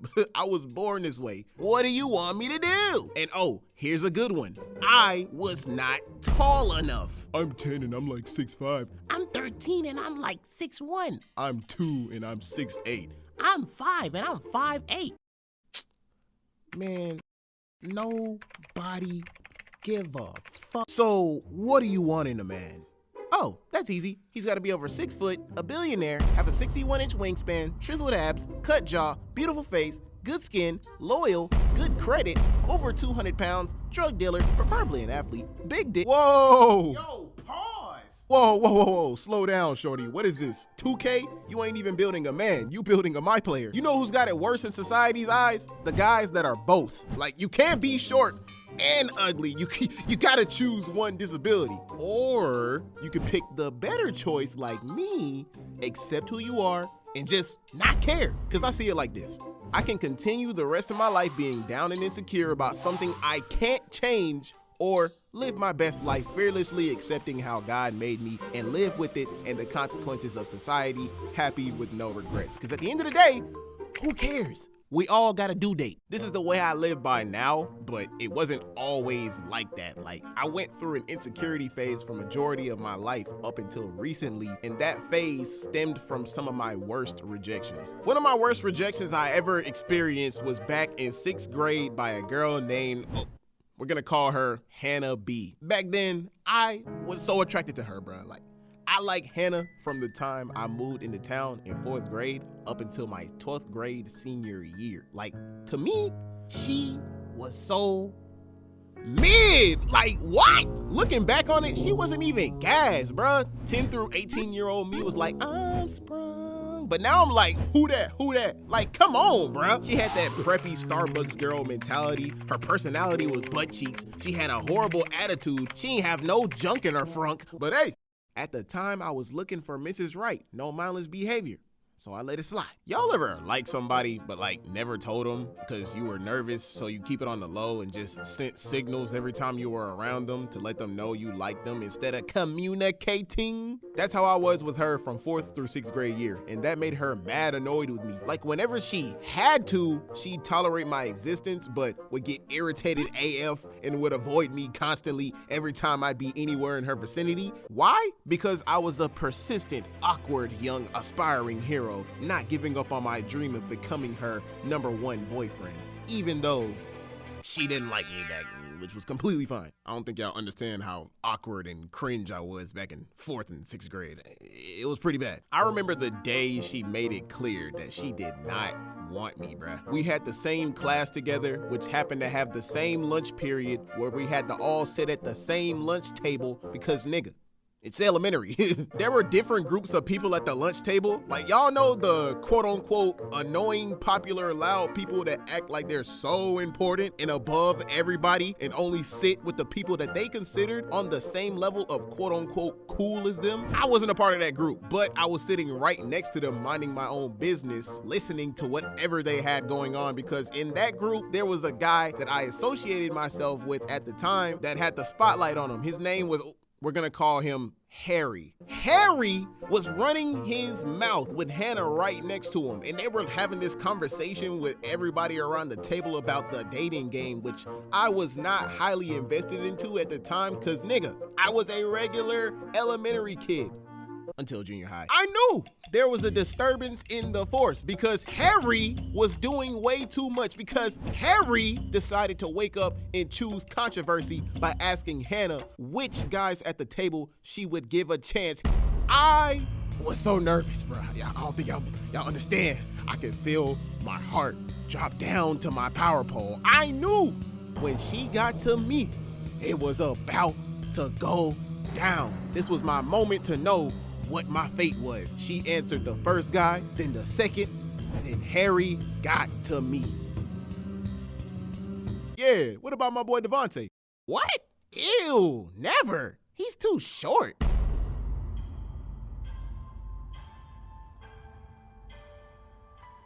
My dreams severed. My reasoning severed. My aspirations severed. That's one word a guy never wants to hear come out of any girl's mouth. Ew. I think she intentionally said it like that to embarrass me, because she said it so bold in front of me. and in front of everyone with the nastiest face looking dead at me. Like, come on, shorty. We knew the height didn't matter. It was just the fact that you thought I was ugly, cause months after, you dated a guy the same height as you, which is completely fine. But dang, everyone was crying laughing, even the teacher. And then she had the audacity to feel bad for me afterwards and said, maybe if I got taller, acting like I can control this. Man, if you don't shut your bitch. I'm just glad it was me she rejected and not an emotionally unstable menace to society. Reporting live on BBW News Network, Slenderman bodybuilt individual rejected after he boldly expressed to a young lady that he wanted to see that thing thangin'. A tear fell from his face, and immediately after, a couple shots were fired. Reports say that no one was murked or wounded because his aim was absolutely dog water. Talk about being down bad. That's all we have today, reporting live on BBW News Network. Have a great night. Well, after that day, I let this whole ordeal go until 12th grade year just to see if she would rock with the kid after a slight glow up. And yeah, new year, same problem. And you know what's crazy? When I got to college, 70% of the girls I had any experience with were all taller than me and were head over heels for me. And honestly, I don't know why, because I ain't really like them like that. I was just doing my thug dizzle, you know what I'm saying? Oh well. I'm finna go drown in some jade green tea and watch some anime. I'll see y'all next week. And remember, love yourself, not limit yourself. You know, when you see me on the internet, you're probably thinking, man, Devonte The One got 1.1 million subs on YouTube, 450,000 something on Instagram, almost 500K on TikTok, became a legend in the YouTube animation community that inspired both millions of people and my creator peers, and is undeniably the most creative person in the YouTube animation space, and the list goes on. His DMs are probably swimming with women. Well, I don't mean to brag, but you might be wrong! But what the hell, boy? Yeah, that's brother Star. Boy, ain't no way, boy. 99.9% of people sending me DMs for the past 3.5 years has been just men! My YouTube analytics say my audience is 79% men, 19% women. Where is the estrogen, bro? Why do I barely see females, supporters or not, hit me up besides the ones I run into in public? Y'all scared of something? Man, y'all done made me get tender, bro. And as for the women I try to shoot my shot at to get into the 0.1%, I can't get a break. I've been taking deep three-pointers, half-court shots, layups, off the backboard missed dunks, full-court shots, half-court dunks, free-throw dunks, full-court dunks, every possible shot at women outside of the 0.1 I could think of, and all of them missed. Not a single. Thanks, baby girl. One! Man, they got to the point where I started thinking to myself possible reasons why I keep getting ghosted. Like, it could be they have quote-unquote better options. Maybe it's my appearance. My riz might be trash. Maybe they don't know how to coherently extrapolate their idea of how they feel in a conversation. Maybe Tyrone broke Fatika's heart and now she needs a dancing clown to entertain her and temporarily fill the black void of a heartbreak in her soul. That sounded personal. Amazing job, love. It was. So let me tell y'all about the most recent ones. So it was like 2 months ago. I'm in my office room of my house scrolling through my Instagram feed. I end up seeing this delicious, probably nutritious, sweet thing on my feed. I'm like, oh, my. She was beautiful, bruh. Curly hair, brown skin. Ooh, she looked good. But she lived in Brazil. Lucky I'm getting a passport, so I decided to hit her up in the DMs, and I thought to myself, man, I'm just gonna text her and forget she exists because I know for dang sure she ain't finna text me back. So a couple hours later, she texts me back. It should have been me, not him. It's not fair. However, she says she don't speak a lick of English. She only speaks Portuguese. Yeah, I know. Thank y'all I live in the age of Google Translate because trust and believe it was my friend throughout this entire thing. So our first couple texts were like, you probably get this a lot, but I thought you were gorgeous, so I decided to hit you up. My name is Devonte. Nice to meet you. She like, hey, I'm Brazilian. Do you know how to speak Portuguese? I acted off an impulse and lied my butt off knowing I don't know a lick of Portuguese. Talking about a little bit. I'll try my best though. You know English? See, the Most High don't like liars because it goes against his laws. So I'm working on that nowadays. Don't lie, y'all. You don't want people to judge you. I get it. But still, it's better if you just keep it 100, bro. Like, I get it. And if it happens off of impulse, I understand. But still, let's try our best. So after I ask her if she speak English, she like, not at all. You can teach me. Oh. Somehow I knew this was gonna fail because I lied and she didn't. And she rizzed me up in the process. See? This is why you shouldn't lie. It just pisses the Most High off and makes things worse. So I try to bounce back and dunk in the lob she just threw. I'm like, of course, love. I don't care. You can teach me some, I teach you some, and we can both eat while doing it. She like, you'll just have to come to Brazil to pick me up then. I'm like, I'm landing the private jet tomorrow. She started giggling. And you know what they say about men who can make a girl giggle. But you know also what was kind of irking me through this whole situation? And like, I knew this was gonna fail because of the thing I was thinking in my head. Bruh, first of all, how am I gonna teach somebody a language when I don't even know their language? That doesn't make sense. Vice versa. She doesn't know a lick of English trying to teach me Brazilian. Does that make sense to y'all? This is how I low-key in my spirit knew it was gonna fail also from the jump. But you know what? I had a little bit of hope because she was so considerate of me that she was like, do you prefer English or Portuguese? If you want, I can use the translator. Oh.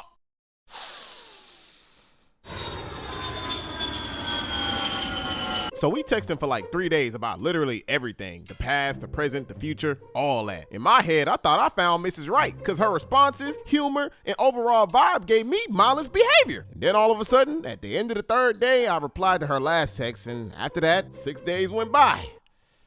Nothing.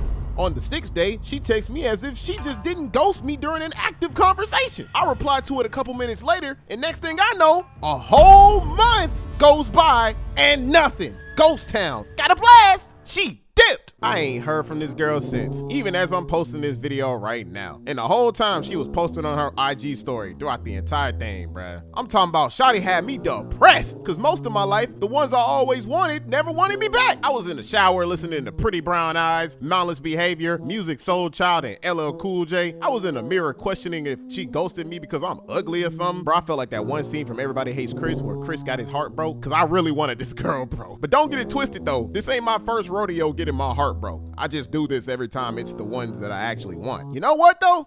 It's alright, cause since she been gone, I've been focusing on improving myself, and I gave my life to the Most High Yahuwah, and he done blessed me with the opportunity for a new challenger that approached that's giving me the same effort and energy back. And for the first time in my life, she actually likes me back. Oh yeah, she and I stories are being written as we speak. What King George said, if you want to go, baby, go ahead and walk out the door. Cause one thing that you gotta remember is one monkey don't stop no show. This train gonna keep on rolling.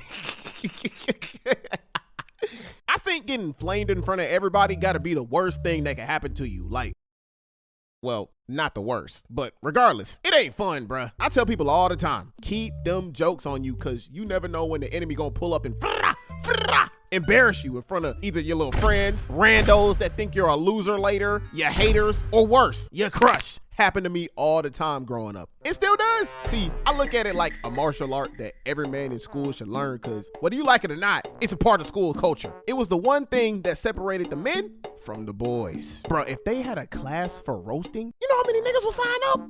Niggas. I probably would have failed the class though because there's a bunch of dudes way better at it than me walking around with roast power levels of like 100 billion. Those are the dudes you don't want to mess with. Like, you knew who to start it with and who not to based off of if you seen or heard them cooking before, especially the Black Roast Force kid. Y'all know who that is. That one kid that's like an S-tier roaster and got everybody laughing 24/7 and everybody know not to try him. And if he try you, be prepared to be embarrassed and not be able to do anything about it. Every school has one. You weren't finna catch me trying him. Are you crazy? If not a single soul tried to buck at Beerus after he smacked the hairline off of Vegeta for trying to buck, what make you think I'm finna buck at the Black Roast Force kid? And sometimes that ain't even matter because if they was losing the battle, they direct the attention of the roast onto somebody else to avoid embarrassment. That's what they do. They'll be like, boy, I know you ain't laughing, then proceed to pull a Mustang. Fire your ass up. See, all my life I was thrown in an environment where I was forced to learn how to roast people because if I didn't, I go home every day with 3rd-degree mental burns. Like at school, bruh, you can get roasted for literally anything. And sometimes just because somebody was bored. You come to school with mismatching brands on, you finna get fired up. You come to school with Assassin's Creed gloves on. You're the GOAT. I love Assassin's Creed. But you finna get fired up. Okay, maybe that's more accepted nowadays since, you know, everybody all of a sudden likes anime and video games and stuff now. Back in the day, they used to make fun of me for watching anime and playing Assassin's Creed and wearing gloves, all that stuff. You know what I'm saying? Like, do they make fun of y'all still nowadays in school? Let me know in the comment section. Anywho, you come to school flooding, you finna get fired up. If your barber forgot to alcohol your head after a cut and you come to school with the back of your head looking like a dread sponge, 1, sue that man. And 2, you might as well slap yourself on the grill cause you finna get barbecued. If you an easy target like I was and you so much as breathe in the direction of a roaster, go ahead and get ready to turn up the heat to 105 cause you finna get fired up, my boy. Now I'ma keep it 100. The only reason I was an easy target was because I had a fly mouth, tried to fit in by hanging out with the wrong people, and had many enemies because I'm a nerd who don't let nobody run over me like a doormat. And because of it, I got roasted just for existing. Like I always got pulled up on by ops of all kind. All the time, no matter where I was. I remember this one day back in high school. I was in 3rd period football. Our facility was getting worked on, so coach took us all to the PE gym to chill. I'm sitting at the top of the bleachers on the 2nd floor trying to finish some homework, right? Everybody downstairs, hee hee hee ha, laughing and giggling, roasting each other for like 15 minutes. I'm trying to avoid everybody because I already don't like none of them up in there. Just me. That's how I wanted it. Next thing I know, I hear footsteps. Tell me why. 15 of my teammates walk up the stairs to where I was, surrounded me, pulled up like the 10 Commandments did to Meliodas, and proceeded to barbecue cook my ass for no reason. And I'm not exaggerating this. 15 of my teammates surrounded me. I counted. I don't think y'all understand the amount of static you gotta shock into someone to have a bunch of people pull up on you like that. It's not normal. If it's a fight or anything, 1, I'm tiny. 2, boy, I am not tough.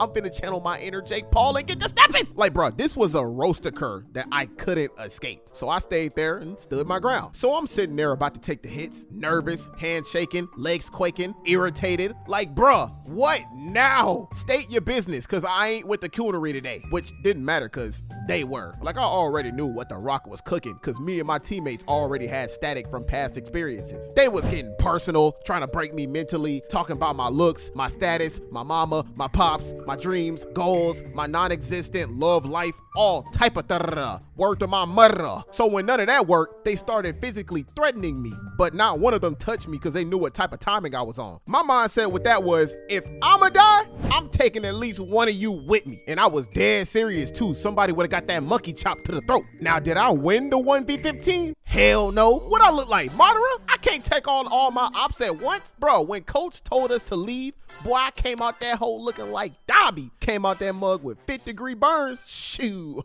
See, this is why you always gotta max out your roasting skill, bruh, wherever you go, cause you never know what could happen. I don't know about y'all, but at my schools growing up, jokes were mandatory cause roasting for us was like our sword and shield, because we knew if your roasts could make everybody laugh, you won the battle and gained a new enemy. It wasn't no retiring roasting, bruh. You were stuck in that constant cycle until graduation. That was our thing. You live by the roast, you graduate by the roast. Hey, listen.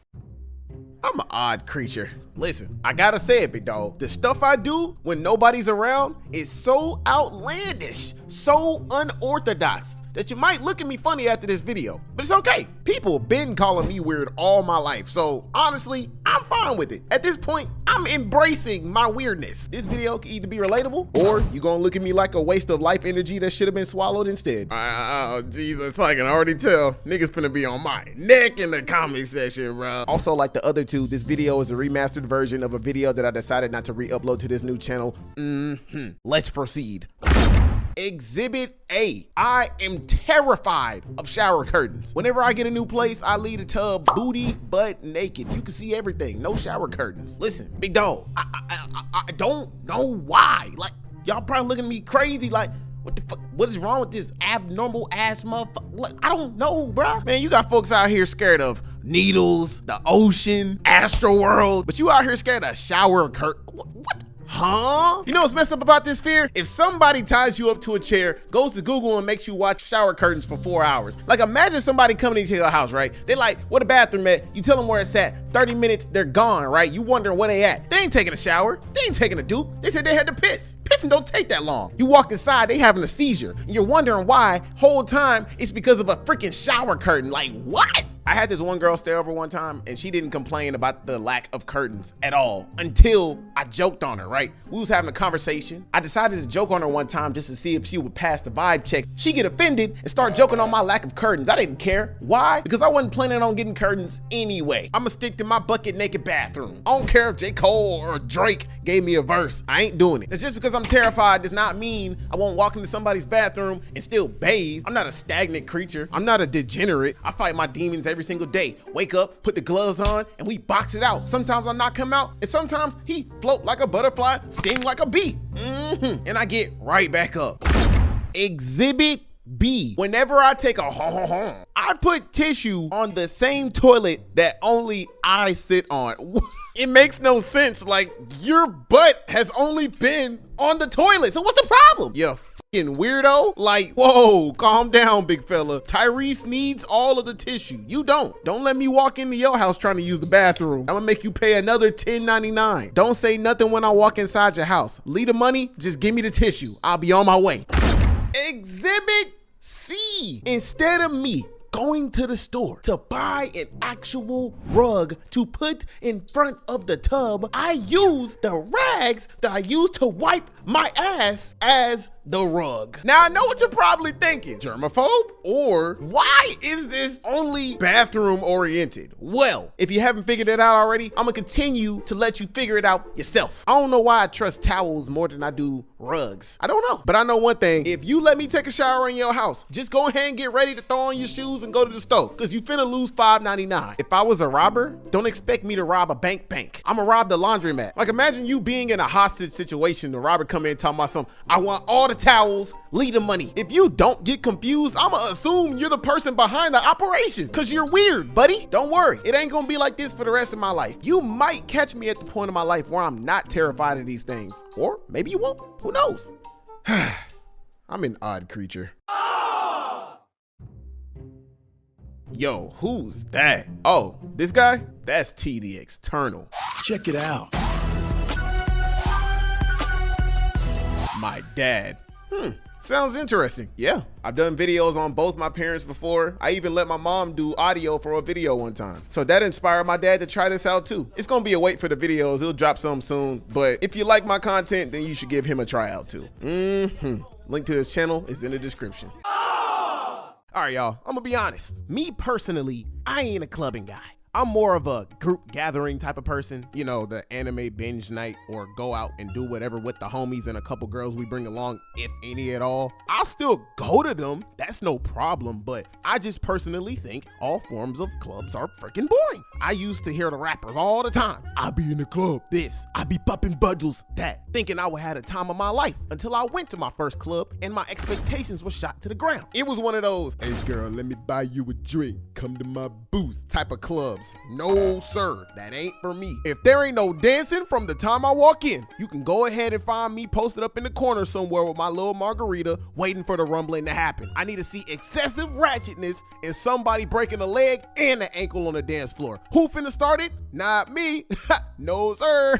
I realized after my 7th time going to a club that house parties put clubs to shame way later. So I stopped going for a while until last year in 2022 when I took a trip to Atlanta to be on Holla's podcast. Now, this club experience was slightly different. So let me tell y'all how it went. Okay, so that week I took my older brother and my 2 homeboys, Arius the Aquarius and Amaris LSK with me along for the trip because I wanted my brother and Arius to get some exposure. Amaris just wanted to come along. I didn't need the exposure because duh, I'm Devonte The One. I'm already a big creator. I've already built my empire by myself after 14 years of doing YouTube, so I planned this trip only for them. So me, my brother, and Arius get to the hotel. I FaceTime Holla. Mind you, me and Holla already knew each other. We just didn't meet in person until this trip. He ain't know the others though. So we chopping it up. I'm telling him this my 2nd time in Atlanta, and I ain't really explored a place like that before, which is what we were gonna do after the podcast. So then he offers to be our tour guide around the city after the podcast episode was done, which was great because Holla knows his way around town and he's got connections throughout the city, so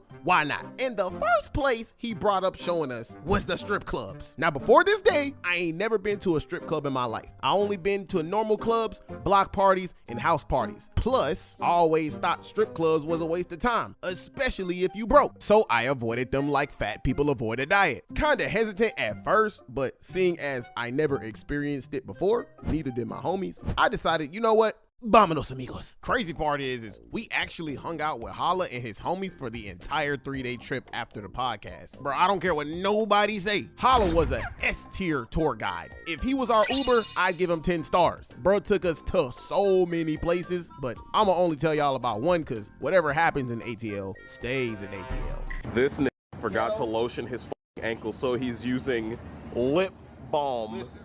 It happens to the best of us. You gotta do what you gotta do. You gotta do what you gotta do. No, these hoes don't really like ashy ankles. Yeah, don't like ashy niggas. You know what I mean? I mean, my ankle's ashy too. Hell, I even left him $100 in the back seat without asking as a thanks for driving us around those 3 days because I knew how much gas that probably costed him. So I get off FaceTime with Holla. Me, my brother, and Aries took an Uber to Lenox Mall to meet up with Amaris. We stayed there for a couple hours, then Amaris drove us to Holla's place, which he wasn't even there when we got there, so we had to wait outside for like 30 minutes because he was at the movies. We do the podcast, and after Amaris had to leave, so it was just the three of us with Holla. Holla drives us to this strip club. I don't remember the name, but it's somewhere in the city. Holla's 9 times out of 10 reacting to this right now, so he probably remembers. So we walk in, right? First thing I see that I ain't never seen at a regular club in my life. Bucket naked scruples everywhere. I'm talking about nothing covered up, bruh. No drawers to cover up the vernacular region, no bra to cover up the Nipolation mountains. I mean, nothing. And bruh, 99% of them were like all over 6'3". Bruh, I am 5'5", but I ain't care cause I like my women tall too. Y'all are not excluded. All this tall and sexy walking around, I was loving it. I told y'all many times in the past for all my OG supporters, I don't climb trees, I chop them down, you feel me? Anywho, I made a fool of myself by adapting to the environment without asking questions. I saw people going to the counter, getting money, spending their entire stack of bread on a fantasy, throwing stacks of cash on the boudet, which is what I thought we were supposed to do. So my pea-brain decided to mimic exactly what those same idiots were doing. My brother did too. So we go to the counter, I gave the man $200, told him to break it into all ones. I give my brother the other 100, I turn around and I kid you not, 2 6'3" bucket naked scruples was in front of us, ready to shake that ass. Yeah, I knew they was only there for the bread, but I ain't give a freak at the time because my little buddy down there was happy, and its happiness was my only concern. I was a little bit nervous, but I ended up going through with it anyway. So these two sexy Amazonians took us to the most spacious spot in front of everybody and gave us the dances of our lives right next to each other. He had an Amazon on his power pole, I had one on me. I'm throwing stacks of ones on the boudet, he throwing stacks of ones on the boudet. Then out of nowhere, on Kami, my brother's scripper and my scripper switched guys. I got his girl, he got mine. When his girl got to me, she started going even crazier on me than she did on my brother. Earned every penny. I was still nervous though, cause everybody was watching, but I had a great time. I'm on cloud 9. My little buddy downstairs jumping out the gym. I'm still under the impression that I'm initiating proper strip club etiquette. So after the first dance, I decided to get more money to look for more fantasies. However, us being noob strip clubbers, my brother and I made one primal mistake that every noob makes while experiencing this, which was probably why people looked at us so funny. I'm at the counter getting 300. Holla walks up to me. He talking about, yo, y'all did it wrong. I'm like, what you mean? I ain't see nothing wrong with bumping and grinding. He's like, when you're getting a dance, you're only supposed to throw $1 every like 1 to 3 minutes, which blew my mind because we threw stacks of ones every 10 seconds. So not only did the dances last way shorter than they should have, the scruples got way more money for less work. So you telling me I could have been in the land of ooh for an hour instead of 5 minutes? Yes. So upon hearing this valuable information, I took it upon myself to make sure the next lap dance was better than the last and in the correct etiquette to get my money's worth. My brother was on his own. I go back to the counter to get 300 more. I turn around and instantly this girl named Sugar walks up to me. Bruh, Sugar was so fine. She was like a 9.5. She was 2 inches shorter than me, slim thick, and I kid you not, the most beautiful girl up in there. I remember her the most because she ain't even start dancing off rip. She started conversation with me first, which was smart, cause good scribble tactic 101. With the little time y'all got, bond with the client. Works every time for him. Not only was she fine as hell, but this girl was multi-talented. First of all, she threw it back better than both of the stallions combined while conversing with me at the same time. Shorty had a full-blown conversation with both parts of me. Worked for every dollar. Did her thug dizzle. And I think she was kind of lost in the sauce because, bro, when I ran out of money, she kept going for another 5 minutes. I ain't have a single dollar on me, and Shorty threw it back like a Cadillac. Did moves I ain't even know existed. I felt like 50 Cent in the candy store because Sugar really left me with a sweet tooth. I never thought I could have the time of my life while clothed. However, despite the S-tier dances, never wasting my money at a strip club ever again. Such a waste of time. All right, y'all. So growing up, hey, slow down, my brother. What you doing? Tell him. Oh, all right, my bad. This video is a remastered version of a video that I decided to not re-upload to this new channel. Instead, I decided to remake it. As I was saying, growing up, I was the type of person that wasn't rebellious unless necessary. If the situation called for me to be rebellious, then I'm jumping to the gun, no hesitation. Boom, splat. Reload. There have been many times in my about to be 23 years in November on this planet that I had no choice for it to be this way. One time my dad, he threatened to take my check, my hard-earned check that I slaved over for weeks, and my 9 to 5 back when I was 19 over some dumb shit. I told him to eat it.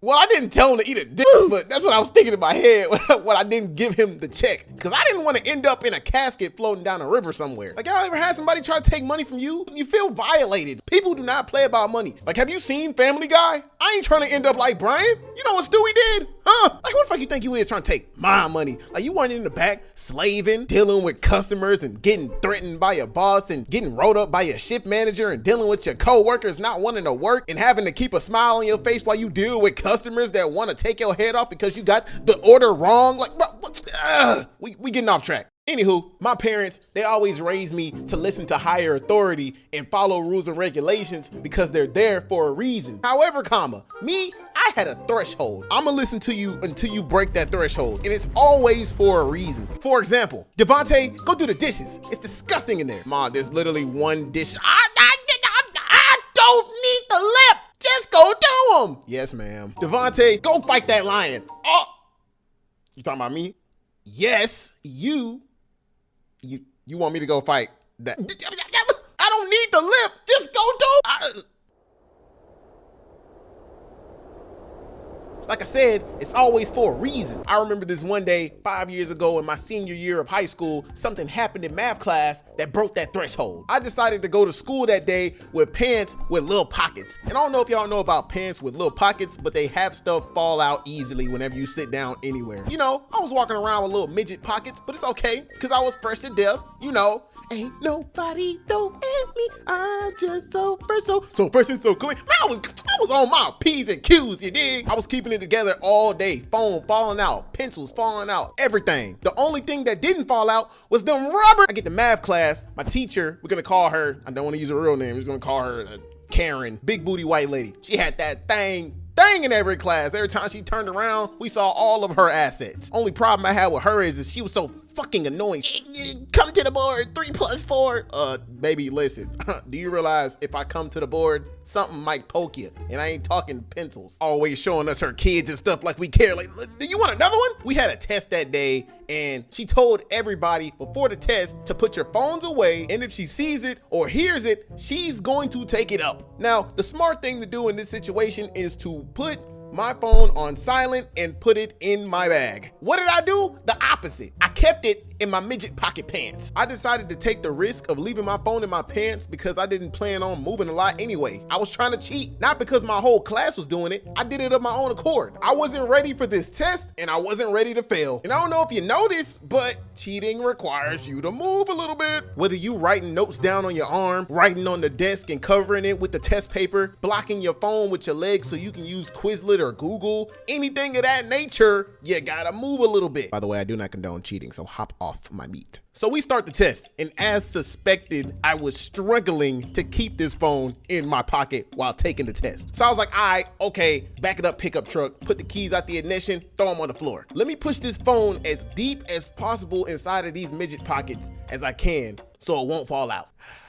That didn't last long because one of my peers right next to me, he turns to me and he's like, hey, you know what I'm saying? Toss me one of those answers, holla at me. And my first instinct was to turn slightly to his direction. And that's what screwed me over. Cause as soon as I turn slightly to his direction, the phone falls out. I'm like, oh shit, oh shit. Soon as the phone fell on the floor, I turned my head to Karen and the look on her face told me everything. I'm like, oh, shoot. I turned to pick my phone off the floor. I look back up, she's already at my desk. I'm like, how the, huh? She looked me dead in my soul and was like, don't hide it, give it to me. Did you pay for this? I ain't running you this phone till you run me a check. Hello, this is your service provider. How may I assist you? Did she pay for this phone? Hell to the no. That's what I thought. Now, before I lose my patience, I'ma ask you kindly to build a bridge and walk the other direction. Okay, I didn't say all that. I said that all in my mind. However, I did say no to her and she was shocked as if she just assumed I was gonna automatically cooperate because of fear. No, baby, I'm the brave and the bold. I had two options, either give her the phone and have my parents come pick it up after school or keep the phone, go to ISS and still have my parents told about the situation. So basically this whole ultimatum was a double-edged sword. I was gonna get cut either way. So I was like, F it. You know what? I'm gonna go with the second option because of two reasons. One, I needed my phone for work, which I had to go to right after school ended. And two, I didn't want my mom or dad to take off work and drag their behinds down to the school over something that could have been avoided. Cause like I said, it was a double-edged sword. She sent me to the office. My mom chewed me out because I had to listen to authority when I didn't. I got in trouble regardless. Thanks, Karen. So back at the start of middle school, I became associates with these two big, sloppy, Pop-Tart body-built, kangaroo pouch smelling ass delinquents that used to take advantage of my easily peer-pressured, overly nice prepubescent mind. We're not gonna use their real names. We're gonna call them Trevor and Amber. They were associates, not friends, but associates, as in I only associated myself with them for whatever reason. Y'all know how it goes growing up. You meet somebody that you got something in common with, which sparks an instant connection. After spending some time with each other, y'all think y'all SpongeBob and Patrick, when in reality, y'all barely know each other because y'all ain't went through nothing. These two will always do the craziest shit and drag me in the mix through peer pressure with the magic sentence, stop being a pussy. And it always used to work on me back then because I was scared of them judging me and I didn't have a backbone to tell them no. I mean, what else can you expect from a mentally unstable 13-year-old with little to no life experience? Like, bro, by that point, my nuts didn't even drop. One day, we was all sitting in math class. My musty coffee breath smelling ass teacher, Miss Turner, decides to be such a comedian that she jokes on Trevor's big ass head when she told him to come to the board. She like, whoa, whoa, whoa, be careful, don't fall. I know you got a good head on your shoulders. Everybody started laughing at him. This boy Trevor was such a savage that he like, crazy you said that cause I told your daughter the same thing last night. Everybody like, oh, no, he didn't, cause she had a daughter 2 classrooms down. She got so butthurt that she gave that boy detention after school, which makes no sense to me cause how you gonna punish somebody for something you started and gonna expect them to just sit there and take it, you delusional heifer? Like, calm down, Betty. Just cause old man Alfred ain't hitting it no more don't mean you gotta take out your anger on a 13-year-old. I guess this is what began his Belmont arc because that boy Trevor took it to heart and wanted revenge. He get back to his seat, he like, you wanna talk about my head? Bet. I got something for you, old hag. Amber heard it and was like, yeah, we got something for you, Betty. What we got? Bruh, Amber was the most annoying out of the two because she was a meat grinder. Everything he said, she went with and hyped it up. Fucking groupie. Like, she had less of a backbone than me. If he told her, leave a on the bed, no hesitation. If he told her, bite his finger off, no hesitation. Like, calm down, Alexis, Texas. Don't reverse cowgirl him too hard. He looks over to me, he like, we finna do her dairy. You down? I'm like, we're gonna give her spoiled milk? No, numbnuts. Since she like her job so much, we're gonna teach her a lesson. He gets out a pencil and paper and slides me a note. It says, wait. You're joking, right? Do I look like a joke? Are you down? Yes. That's what I thought. We started lunch. Something in my spirit just didn't feel right about this. Like, I wasn't okay with this at all, but I was more scared of how they viewed me than the repercussions of my actions after all of this would go down. So fast forward, 12:30 hits. Trevor's like, y'all know what time it is. I mean, I could go look at the clock real quick. Yeah, we finna do her dairy. I mean, they got chocolate milk in the lunchroom. Y'all trying to go check that out? Stop being a pussy. Trevor took advantage of the fact that Miss Turner never did roll call when going to lunch. So everybody gets up to go to lunch in a single file line with Miss Turner at the front leading the pack, all three of us in the back of the line. And as soon as we got out of sight of Miss Turner, we all stopped and turned back around into the class.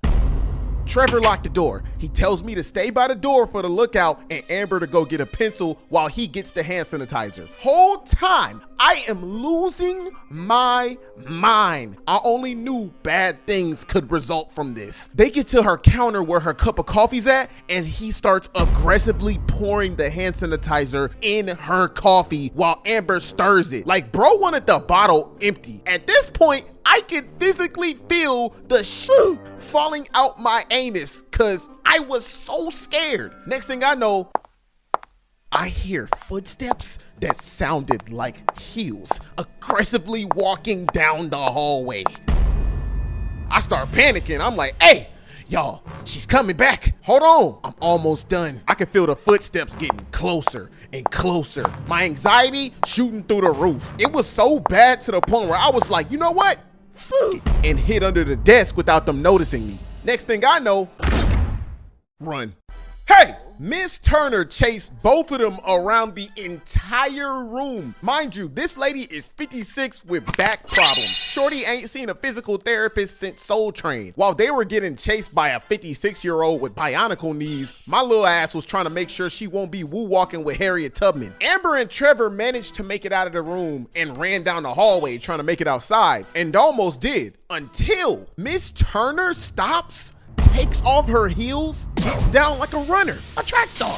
Usain bolts over to Trevor and Amber and tackles them down like an NFL player. That was totally wicked. Craziest thing I seen that year. Like, bro, she may be 56, but her knees were 21. No, for real, she was a cold Tony. Bro, I had little time to spare, so I took advantage of this opportunity. I dumped the poison coffee in the trash, sat it on the floor, tipped over to make it look like they knocked it over, Sly Coopered my way to the lunchroom and acted like I was in the bathroom the whole time. Did they drag me in later after they got 10 T-bowed? Yes, shit was crazy. I really red shirt guyed his shit. He was there with us. You can't prove that. You gotta believe me. I'm not lying. You just tried to poison me. Why would I believe anything that come out your mouth? Miss Turner, he was literally our lookout. What you talking about? I was in the bathroom taking a fat one. I even ran out of tissue. I know. Go check the cameras. Yeah, go check the cameras. Shut up, Amber. Boy, this isn't the time to be framing people for something they didn't do. Plus, the school don't even have cameras yet. They're getting installed 2 months from now.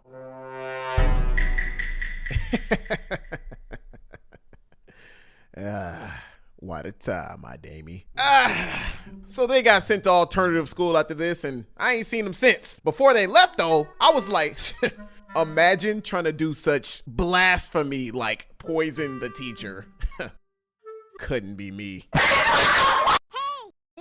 Throughout my school years, I've had my fair share of exotic teachers, even when I got to college. I'm talking about I've experienced it all, bruh. I had this one 10th grade teacher back in high school that was a level 99 Karen. nobody took her serious. If you don't know what a Karen is by now, you either been snorting bubbles under a rock your whole life, or you've been up there passing ganja around in the mountains with Aang and the air nomads. We're not gonna use her real name, we're gonna call her Miss Yummers, because this lady was built like Snorlax and loved stuffing her face with the peanut stash she had under her desk. I ain't never seen a woman more in love with swallowing nuts as she did. Ain't nobody take the gun serious because she would always talk about her cats, always make these corny jokes that nobody laughed at, like who you think you is, Chris Rock. And the worst of it all, she overreacted to everything, every second of every minute of every hour. A squared plus B squared equals,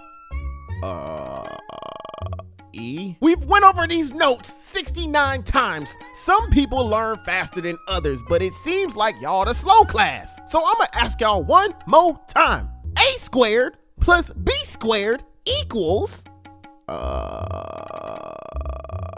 F. A squared plus B squared equals, whoa, old lady, dang, not the J's. A black man's kryptonite. Good thinking, Miss Yummers. And her overreacting would always piss us off. So, like the little delinquents we were, we will always be in class making it our mission to piss her off. Hey, Miss Yummers, you heard of that new kid Malong coming to class today? Malong dick! And cause of all of that, we never took her serious. She never could get us to behave. All cause she overreacted to everything. I mean, what could you expect from a bunch of easily influenced teenagers, bruh? Home training went out the window when we got to class, especially the gym class. We was cutting up. Let me catch one of my friends or classmates back then shacking a fool or causing fun ignorance in class. I'm about to act up too. Bruh, it got so bad to the point where one day she did the absolute most to make us behave. So that day, I was walking down the 10th grade hallway to Miss Yummers' class, and I heard a crowd of people making noise down the hallway where Miss Yummers' room was. And my first instinct was to run towards the crowd, because in every high school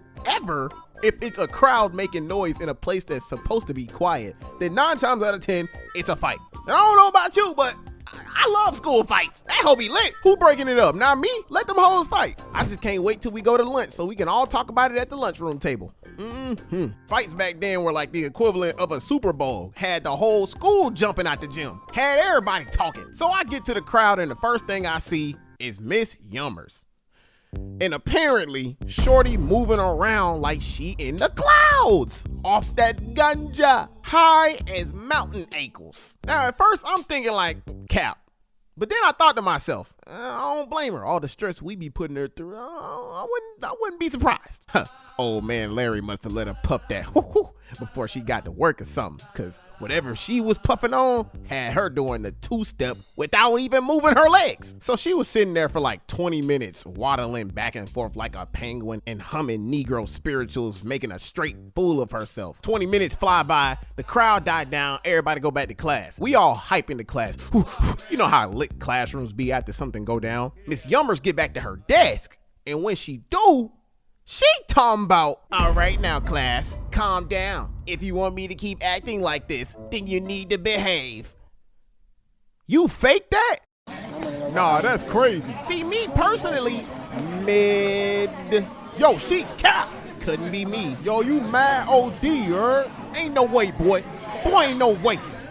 You know, somewhere in another city, on another planet, at another timeline, there was another me hating on this lady too. All shawty had to do was just get real stoic and put some bass in her voice or something. You ain't had to do all that, old lady. Bruh, she was sitting there for a smooth 15 minutes on the hushy, didn't say a word. That was the most awkward 15 minutes of my life. Hey, listen. Hey, you fat. Bro, can you imagine being peak level physique, enjoying the fruits of your fitness labor, peak level strength, speed, stamina, able to stop a torpedo with your pecs alone? Then all of a sudden, you blink and you look like this. Wait, no way. All because you got complacent and lazy. Yep, that was me before 4 months ago, which was the start of my get beefy again arc. Cause before 4 months ago, in the span of 7 years, life popped my balloon and I've been deflating ever since. Why? Because I hated working out. Chat, each year, I felt it, watching myself slowly transition from jeering to Fillmore. And I was okay with it, because I hated working out. I hated working out so much that I fell in love more with hiding my newly attained flab than picking up and maintaining muscle. It was bad, y'all. I went from benching bars to burgers. That strength from playing sports in middle school and high school back then, 90% of it gone, even though I maintained some of my tone. You think I wanted to work out during them years? No, I did it because I had to. I used to be able to run up and down a basketball court for hours, nonstop. Now, I can't even run across the street without getting tired. Should've moved out the way, lame man. I used to be able to bench press 300 plus pounds. Now I can't even bring a full set of grocery bags in the house in one go. My nigga, I used to be able to touch the rim of a basketball goal. Now I can't even jump to the top of the fridge without my stamina egregiously tanking. And what made it worse was I had a poor diet. So you know, without a care for my health, I smacked down on some greens, beans, potatoes, tomatoes, lamb, chicken, you name it. It was bad. And it didn't help that I'm 5'6" with a baby face and unconnected beard. That actually added fuel to the fire. Like in the back of my mind, chat, I knew I needed to build my man meat back up and go harder on this beard because I started looking like a damn kid again, bruh. Don't let me walk into your school. You might think I got 5th period in 30 minutes. A teacher probably gonna be like, young man, where's your hall pass? Lady, we are the same age. Now leave my presence, you long-titted, no-nipple. I avoided the gym for 4 years straight. Up until one day, 3 years ago in 2021, I decided to start working out again because I got traumatized. Whoa, Devonte, how'd you get traumatized? That day, I pulled up to the gym. I went straight to the locker room to remind myself of how much of a lazy bastard I was so I can be motivated to pump that iron. I'm in there for about 3 minutes. Next thing I know, somebody walks in. I look back. It's a guy I went to high school with. I ain't seen him in literal years. He ain't even say hi. All I heard was, Devonte? Damn, you got small. What happened? Had me shooketh. Nigga trapped me in an infinite Tsukiyomi of embarrassment. Bruh, I was so heavy in thought that Thor couldn't pick me up. I ain't even work out that day. I just went home in silence. My mom was doing backflips, crunches, pull-ups, sit-ups, cartwheels, whatever you could think of. Bruh had me thinking about the decisions I made up to this point in my life and how I let myself go that whole night. I had zero motivation. To the next day, while drowning in my self-pity and sorrow, like the pathetic worm I was, I ran into this dude named David Goggins. And you know what this motherfucker told me? What the hell were you all waiting for to start attacking life? Waiting for the stars to align? Back when I was growing up, the song came out. All I need is a miracle. Well, guess what? That miracle ain't coming. There is no perfect time to start. You gotta start now with changing your life. We're all being tested in life. And guess what? This is one test you can't cheat on. We all have our own test. Some of us are obese. Some of us are depressed. Some of us are insecure. In the military, we had this big old rucksack on the back. Had batteries, water, extra gear. Your extra gear is the shit you're dealing with in life. And the only way to overcome it is for you and you alone to face it. You gotta do your best work when you're least motivated. So those days you don't want to do it, guess what you gotta do? You gotta suck it the f up and do it. Stay hard. Had me shooketh. In a good way. He reminded me of the days I was watching Eric Thomas all the time for motivation a couple years ago. Really had me thinking. So I watched another video. You're not afraid of having a f***ed up body. You're afraid of f***ing effort. See, what you don't understand is this. We're all being tested. And that road to success is a bumpy ass f***ing road. Has f***ing potholes, nails, detours and He was raw, real direct and unfiltered, super masculine and extremely confident. Bruh didn't sugarcoat nothing, so I know for sure Starbucks would have fired his ass. He really made me realize how much of a gummy bear I was and forced my spirit to take accountability for my own actions with his motivational words alone. So you know what? I got off my ass and got busy. Sometimes. Got him! Yeah, I ain't really do much. Hey, say what you want, but something's better than nothing. I ain't lock in fully, but at least the key was still in my pocket. Like, bruh, Superman ain't get his powers in a day, all right? Every day after that for the next year, I slowly started working out more and more. Me and the gym was toxic. We had an on and off relationship because I still struggled with my hatred for working out because of my laziness. And stopping wasn't an option because you know what they say. To get something you never had, you must be willing to do something you've never done. Like getting my lazy ass up and going to the gym consistently. I was trying to find little ways to motivate me to continue to keep working out. You know, stuff like, what if my wife gets mangled by a bear? I need to be able to throw that bear through a freaking food truck. Or what if my daughter's 6'7", 280-pound boyfriend gets froggy and tries to jump? I need to be able to throw that doofus through a mountain. Or what if my son needs somebody to beat up his bully at school? Shoot, that won't be hard because I can blend in just fine. These hands rated B for bully, my nigga. The whole get stronger from my future family motivation thing wasn't working, so I decided to go down the I want to look in the mirror and not vomit route. Hell, I got tired of trying to hide my flab during beach vacations anyway, so this had me motivated for a while. I was constantly reminding myself of where I wanted to be visually, you know, really tapping into my physical attribute desires I wanted for myself. You know, stuff like, when I take my shirt off, I want to be the reason your auntie come outside to check the mailbox every 5 minutes. When I put my shirt on, I want to see my veins gasping for air because my shirt too tight. I want to be able to cut glass with my jaw and surfboard with my abs. And you know what? This method, it was good, but not good enough. Something was missing. Like, both of those methods wasn't enough motivation for me to rigorously work out, like really go hard in the paint and stay consistent with it. So, to keep it $1.25 with y'all, I folded. You what?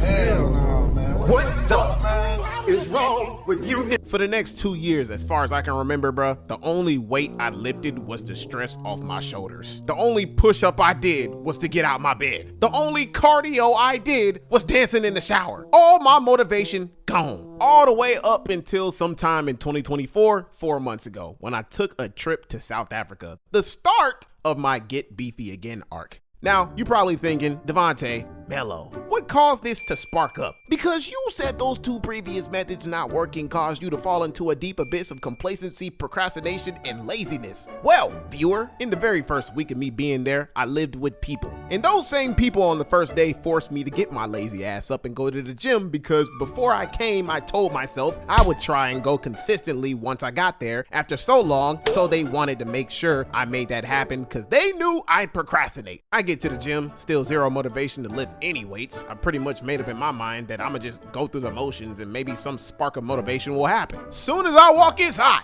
it was amazing! Tiny waist, nice hips, thick thighs, nice racks, bubble butts, flat stomachs. Their faces wasn't as beautiful as the American women or say like the Dominican Republic, but everywhere I turned my head, my type was there. Body-wise. Got him!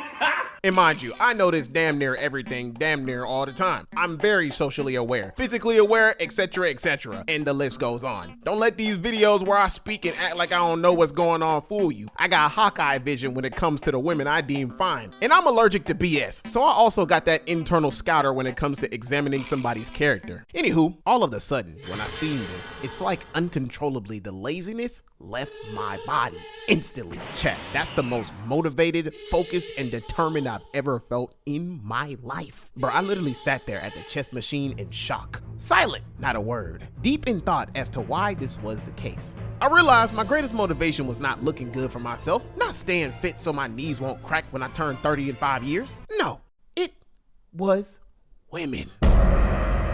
Yes.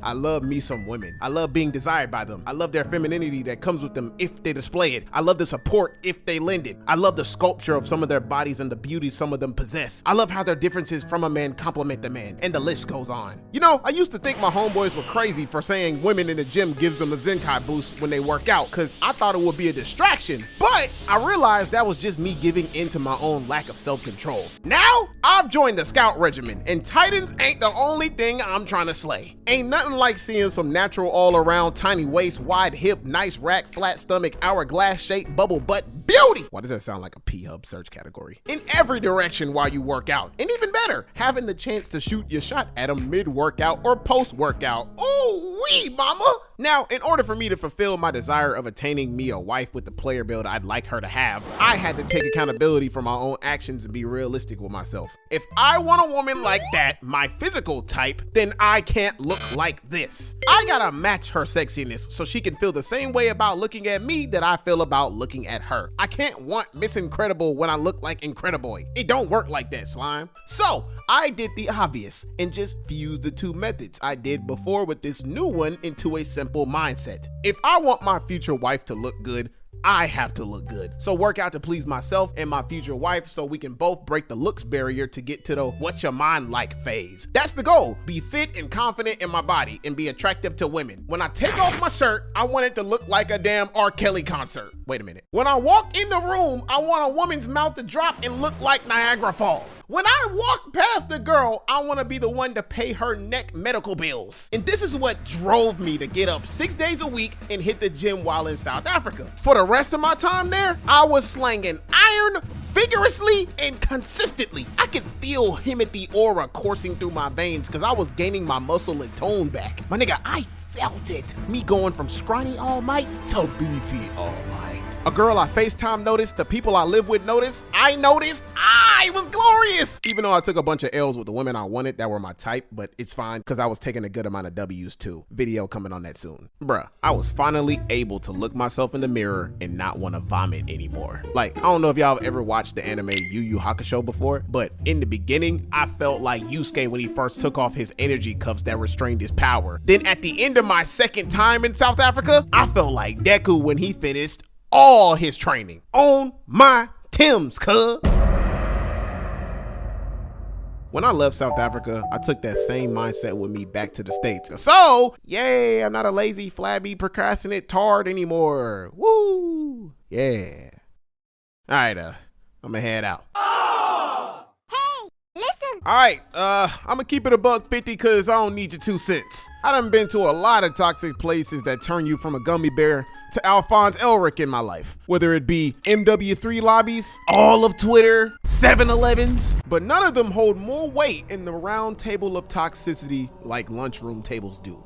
Except for Rod Wave, but we ain't finna talk about that. But you know what? At the same time, it's actually a blessing. Because even though it's a toxic place, inside a toxic place, when I was a kid, lunchroom tables were a big deal. It's one of the few spots in school where a person can find out what social group they belong to. Because whatever group you belong to, you're treated accordingly. Without remorse too, because like kids, when they're super young, are already rude and brutally honest enough, and make it worse when they get older. Now imagine that at school, but 10 times worse. It is what it is.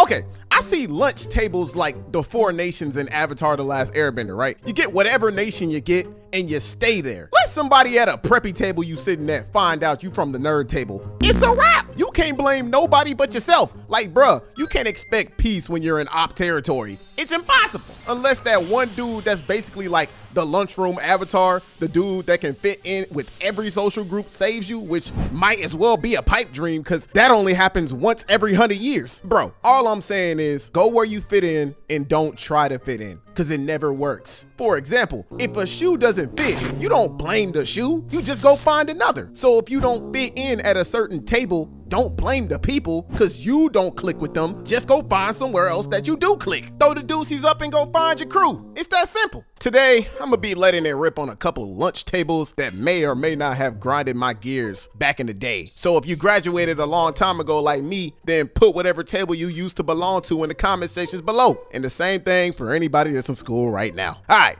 so let's start off with the preppy table. The worst of them all. It's basically a bunch of rude, fake, stuck up, ego inflated, narcissistic yes men that think the world revolves only around them. This group usually consists of a bunch of stuck up white folks with at least 1 or 2 stuck up Asians, with at least 1 stuck up black guy, and that 1 mixed chick that only hangs out with white folks, which is completely fine, but hey, sometimes you just gotta put a little spice in your ramen, you know what I mean? What? Bro, what are you talking about, man? The preppy girls usually wore like small shorts, Converse, and big ass t-shirts that make the whole fit look like they ain't got no drawers under. The preppy guys usually wear little ass shirts with a North Face jacket and little bitty shorts that look like booty shorts. Golly, bro focusing on the wrong cake. I'ma keep it gravy with y'all. I hate these people for the simple fact that they They ain't down to earth. If you ain't a part of their little cult, they'll treat you like Beerus did King Vegeta. Like, bruh, y'all ain't got no business treating folks like the gum I spat out and put under my desk. And they be like real quick to shun anybody that ain't a part of their little group. Like, bro, to basically sum it up, if you ain't a part of their clique, what you say ain't finna make them tick. Moving on. Next, we got the nerd table. The best, most authentic, most coolest table in all of school history. Can't nobody tell me otherwise. At this table, it's cut up into two parts. The weirdo weirdos and the cool weirdos. I was a part of the cool weirdos. You know, the people that beat themselves and were genuinely cool to be around. Sure, we couldn't dress to save our lives, had zero game with females, beat our meat probably about 3 to 4 times a week and got picked on a lot, but at least we wasn't out here getting in trouble with the law, catching diseases, making unplanned babies, and stirring up unnecessary drama. Put that on your resume. At our table, we accepted everybody, even if you didn't watch anime, play video games, crack dark humor jokes, and traded cards like we did. Dog, I'm a nerd to this day. To this day. Plus, we're actually bearable to talk to, unlike our counterparts, the weirdos. Yeah, they had all the base traits like us, but you couldn't sit by them for more than 5 seconds without them eating a booger or making the conversation super uncomfortable. Like, whoa, relax. Poon Slayer 56, you got about 38 more minutes until you go back to the netherworld. Next, we got the basic black and white people table. Polar opposites. I say that because the basic black folks table is where all the loudest, funniest, most lit people in times are. Ain't no intellectual stuff going on over there, just pure fun and ignorance. Everybody say sausage, keep it going. Egg, bacon, grits, sausage. When I bitch come in, lick my sausage. When I bitch, I hop ordering sausage. Get a pancakes with the motherfucking sausage. Give me that shit, I need some sausage. Lick my bitch, that shit, no sausage. My shit brown like a motherfucking sausage. If you want to learn how to roast somebody with maximum efficiency, go to that table. However, be warned, this table is not for the faint of heart. And I say that with the utmost seriousness and experience myself. Be ready to take in what you dish out, cause ain't nothing sweet over there when you roasting, homeboy. If you walk over there unwilling to take mental hits, then you pretty much just trying to poke a stick at a pack of wolves. Now, the basic white folks table is pretty much the opposite, where all the boring stuff happens.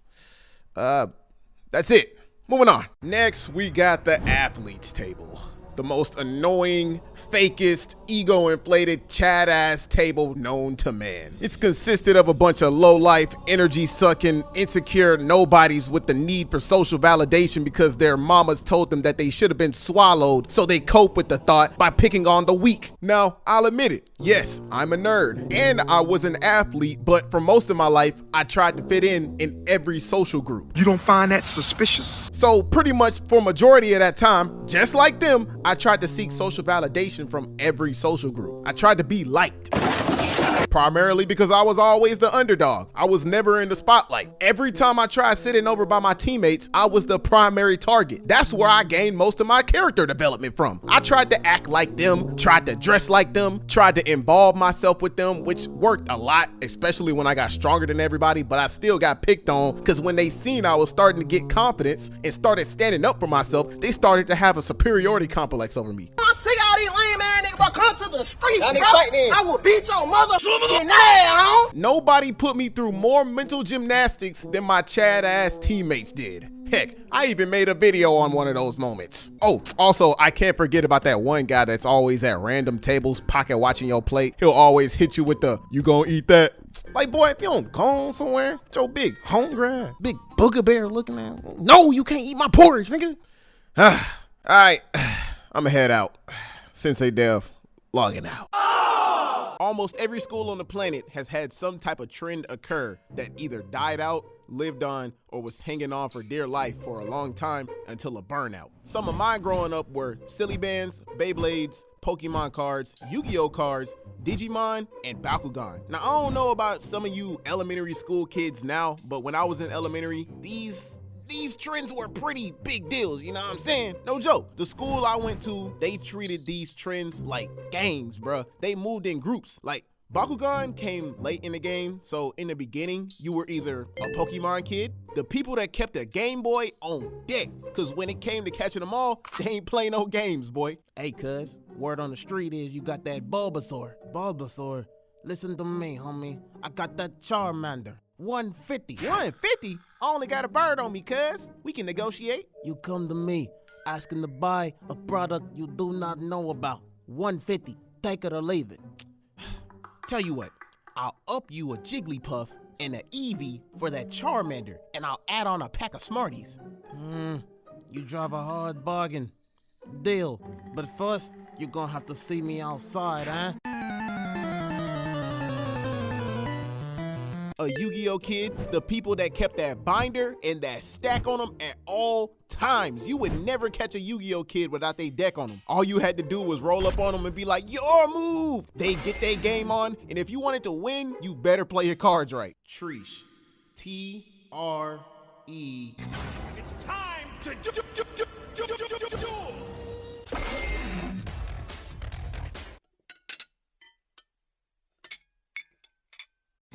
It's time to duel.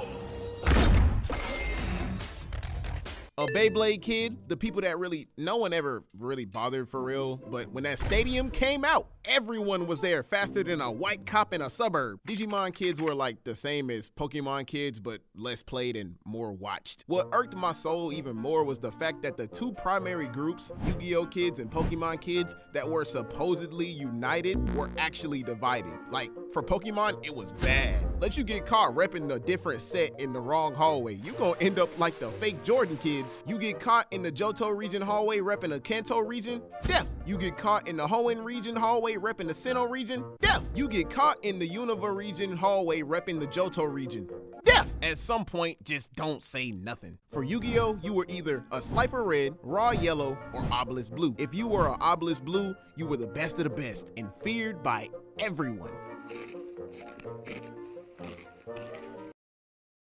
The fuck y'all looking at? If you were a Raw Yellow, you weren't really feared, but niggas still didn't want smoke for real unless you were a seasoned Slifer ready to move up or an Obelisk. If you were an unseasoned Slifer, you were actually butt cheeks. These were all trends anime related that were taken seriously by 80% of my population at my school and lived on to this day. Hopefully. Now, the trends that weren't anime related, like silly bands, were trends that were mad popular for a long period of time, but died out because of regulations from administrators. Let me break it down for you. Silly bands had a ranking system. To keep it short, the more silly bands you had, the more popular you were. You got more silly bands by taking them from others through silly combat. Silly combat was a process in which two individuals put their bands on a flat surface and take turns flicking each other's bands until one person's band was on top of the opposing person's band. In conclusion, taking said person's band. And this usually took somewhere around 30 seconds to a minute. So basically, gambling? Pretty much. Taking somebody's silly band was like taking somebody's chain, but without the consequences. At the time, silly bands were more popular than all of them combined. Bruh, they were so popular to the point where administrators banned them from school because people would focus on silly bands more than school itself. I saw it everywhere. Instead of eating at lunch, silly bands. Instead of playing at PE, silly bands. In the bathrooms, silly bands. In the hallways, silly bands. You talk about Pokemon kids? No. Everybody was trying to catch them all. We was up in there collecting them silly bands like it was Infinity Stones. I remember the day they first banned silly bands. Students and faculty, if we see you with the silly band before, during, and after school, you will be written up and have them confiscated. Have a great day, and remember, go Pandas! Bruh, can you imagine being 10, trying to walk onto a school bus and two administrators just pull up and beat you up, drag you to the office, write you up, and take your silly bands? Couldn't be me. My mama probably would have poured water into their electric box. I don't know what we did to piss them off,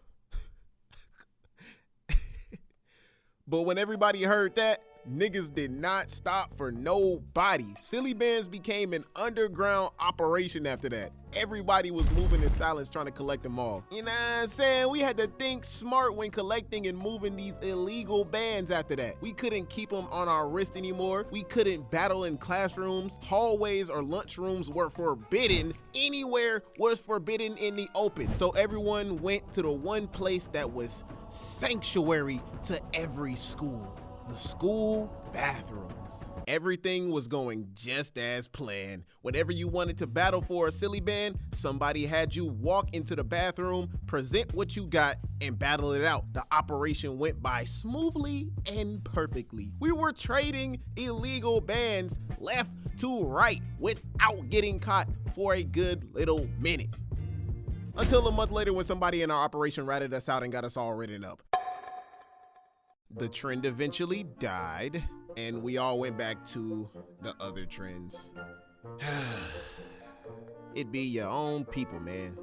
It be your own people. Dang, I guess the moral of this story is, whatever you do in the dark will eventually come to light. I don't know. I guess I'm finna go drown myself in some orange juice. I'll see y'all later. Follow me on the gram, subscribe, follow me on Twitch. Road to 500K, and remember, love yourself, not limit yourself.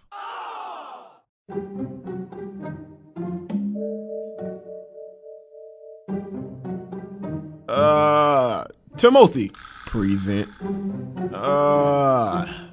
Elise, here? Devonte, here? And you said my name incorrect. It's pronounced Devonte. Well, Mr. Devonte, I'm sure you're aware of our school's no headgear policy, so I'm gonna have to ask you politely to take off your scully. Hey, yo, we ordering a McChicken or a Big Mac. My boy got the McDonald's hairline. Whatever your barber's smoking, I want it. She's a runner, she's a track star. Your hairline ran away when it got hard. Wait, and he skint too? Fellas, 95% of us have been in this position before. The low, even, all-around haircut, aka the skint head cut. Now, I don't know about some of you fortunate people out there who had parents that allowed you to have hair growing up, but childhood me wants smoke with all of y'all, because from the time I was uploaded to this earth 21 years ago up until I was 13, my dad made me get the skint haircut, which caused me to go through hell just even having it. And let me tell you, sir, the ride didn't stop there, because not only did I have a skint head, I had a jacked up hairline too. But why? Why did I have this, you may ask? Because during that time, my dad would take me and my brother to get a haircut every single week, which for some people like my brother was not a problem because his hair grew back very fast. But for me, it was a problem because my hair grew back very slow. I'm talking about Gary from SpongeBob in a snail race slow, like the slug from Monsters University slow. And I hated that because 75% of the time I got in a chair, my barber would push my hairline back even when I told the nigga not to. It's like every week, a centimeter of my hairline gone. I had to watch my hairline every week slowly pack his bags and relocate. And I couldn't do anything or say anything about it. It was torture. And I caught all the smoke at school for it every day. Niggas at school would joke on my hairline and I'd always get slapped in the back of the head, so I'd have to fight people. Like during that time when I was in the process of somebody messing up my hairline, I would always make up something just so I couldn't go, just so I can get my hair to grow back. And I would always ask my dad like, yo, why am I getting my hair cut every week? Like my hair literally looks the same every time I go into the barber shop. And then he'd get annoyed and make up some BS talking about that's how your hairlines always looked. Pfft.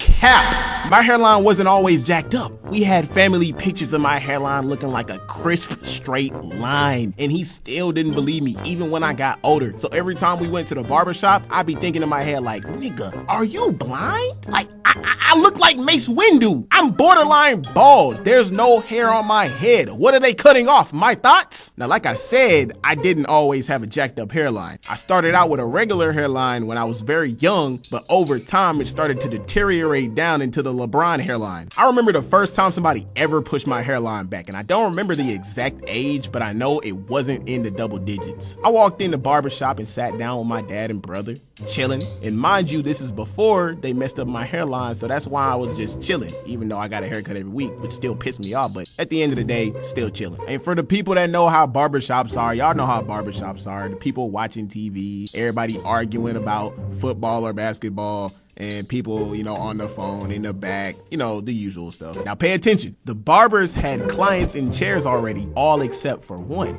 The barber in the back that ain't got nobody in his chair and has not had anybody in his chair since we walked in, even though there's several people waiting in line. Red flag. Now for the people that don't have the knowledge of why this is a red flag, let me educate you. If there are 4 barbers in one shop, 3 barbers have several people waiting on them and them only, and the last barber has nobody waiting on him for a long time, even though there's several people that could get in the chair right now, that means one of 2 things. Either they're not loyal to that barber or he's trash. And guess who decided to go to that trash barber? Because I didn't know he was garbage at the time and I got impatient. Oh, you guessed right. I regret it to this day. Dad, I'ma just go to that guy and get it over with. There's a chair open right now. Yes, sir. All right, come on. Now again, this is before the age of 10. So my dad always went to go make sure they knew what he wanted. What's up, young blood? What's it gonna be today? I just want a high top. Low cut all around. But Dad, why can't I get a high top? Well, I'm at the high top of this family, so you gonna get whatever I say you gonna get. But Dad, I wanted to try something different this time. Well, when you get out of my house and get your own house and get your own money and start your own family, then you can get whatever you want. But until then, clippers, head, skits. Like I said before, this was before anybody ever messed up my hairline, and this was a haircut I had been getting since I was even able to get haircuts. So I wasn't really stressing about nothing, player. But I'ma keep it a thou wow with you, homie. I was not aware of the chain reaction this man was about to start on my life. So he put the cover on me and got to work. 25 minutes later, he put that mirror in front of me, and all I could think at that moment was, what did you do to me? Bruh, I was so mad that even though at that time I was less than 10 years old, I started to put this mental threat on this man like this was a everybody hates Chris skit. When you walking your dog, I'm gonna be there. When you taking a shower, I'm gonna be there. In your dreams, I'm gonna be there. How dare you have the audacity to do this? I'm about to take my baby hands and choke the living. Hey man, that'll be $10. Oh! All right, Dad, so I'm at your house. Let's see what's on the checklist. Let's see. My own house, check. My own money, check. Now all that's left is a family. I'm not doing that anytime soon. Oh, y'all thought I was lying, huh? Look. Look at this. You see this? A disaster. He really did mess up my hairline. I'm still trying to grow it back to this day, though.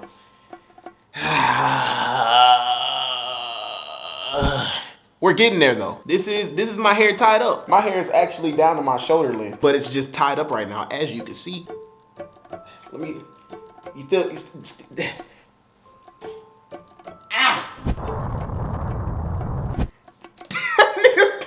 Nigga really think I'm playing, bro. It's down to my shoulder length. Hey, somebody make an anime fan art of this. It's kind of lit, you know what I'm saying?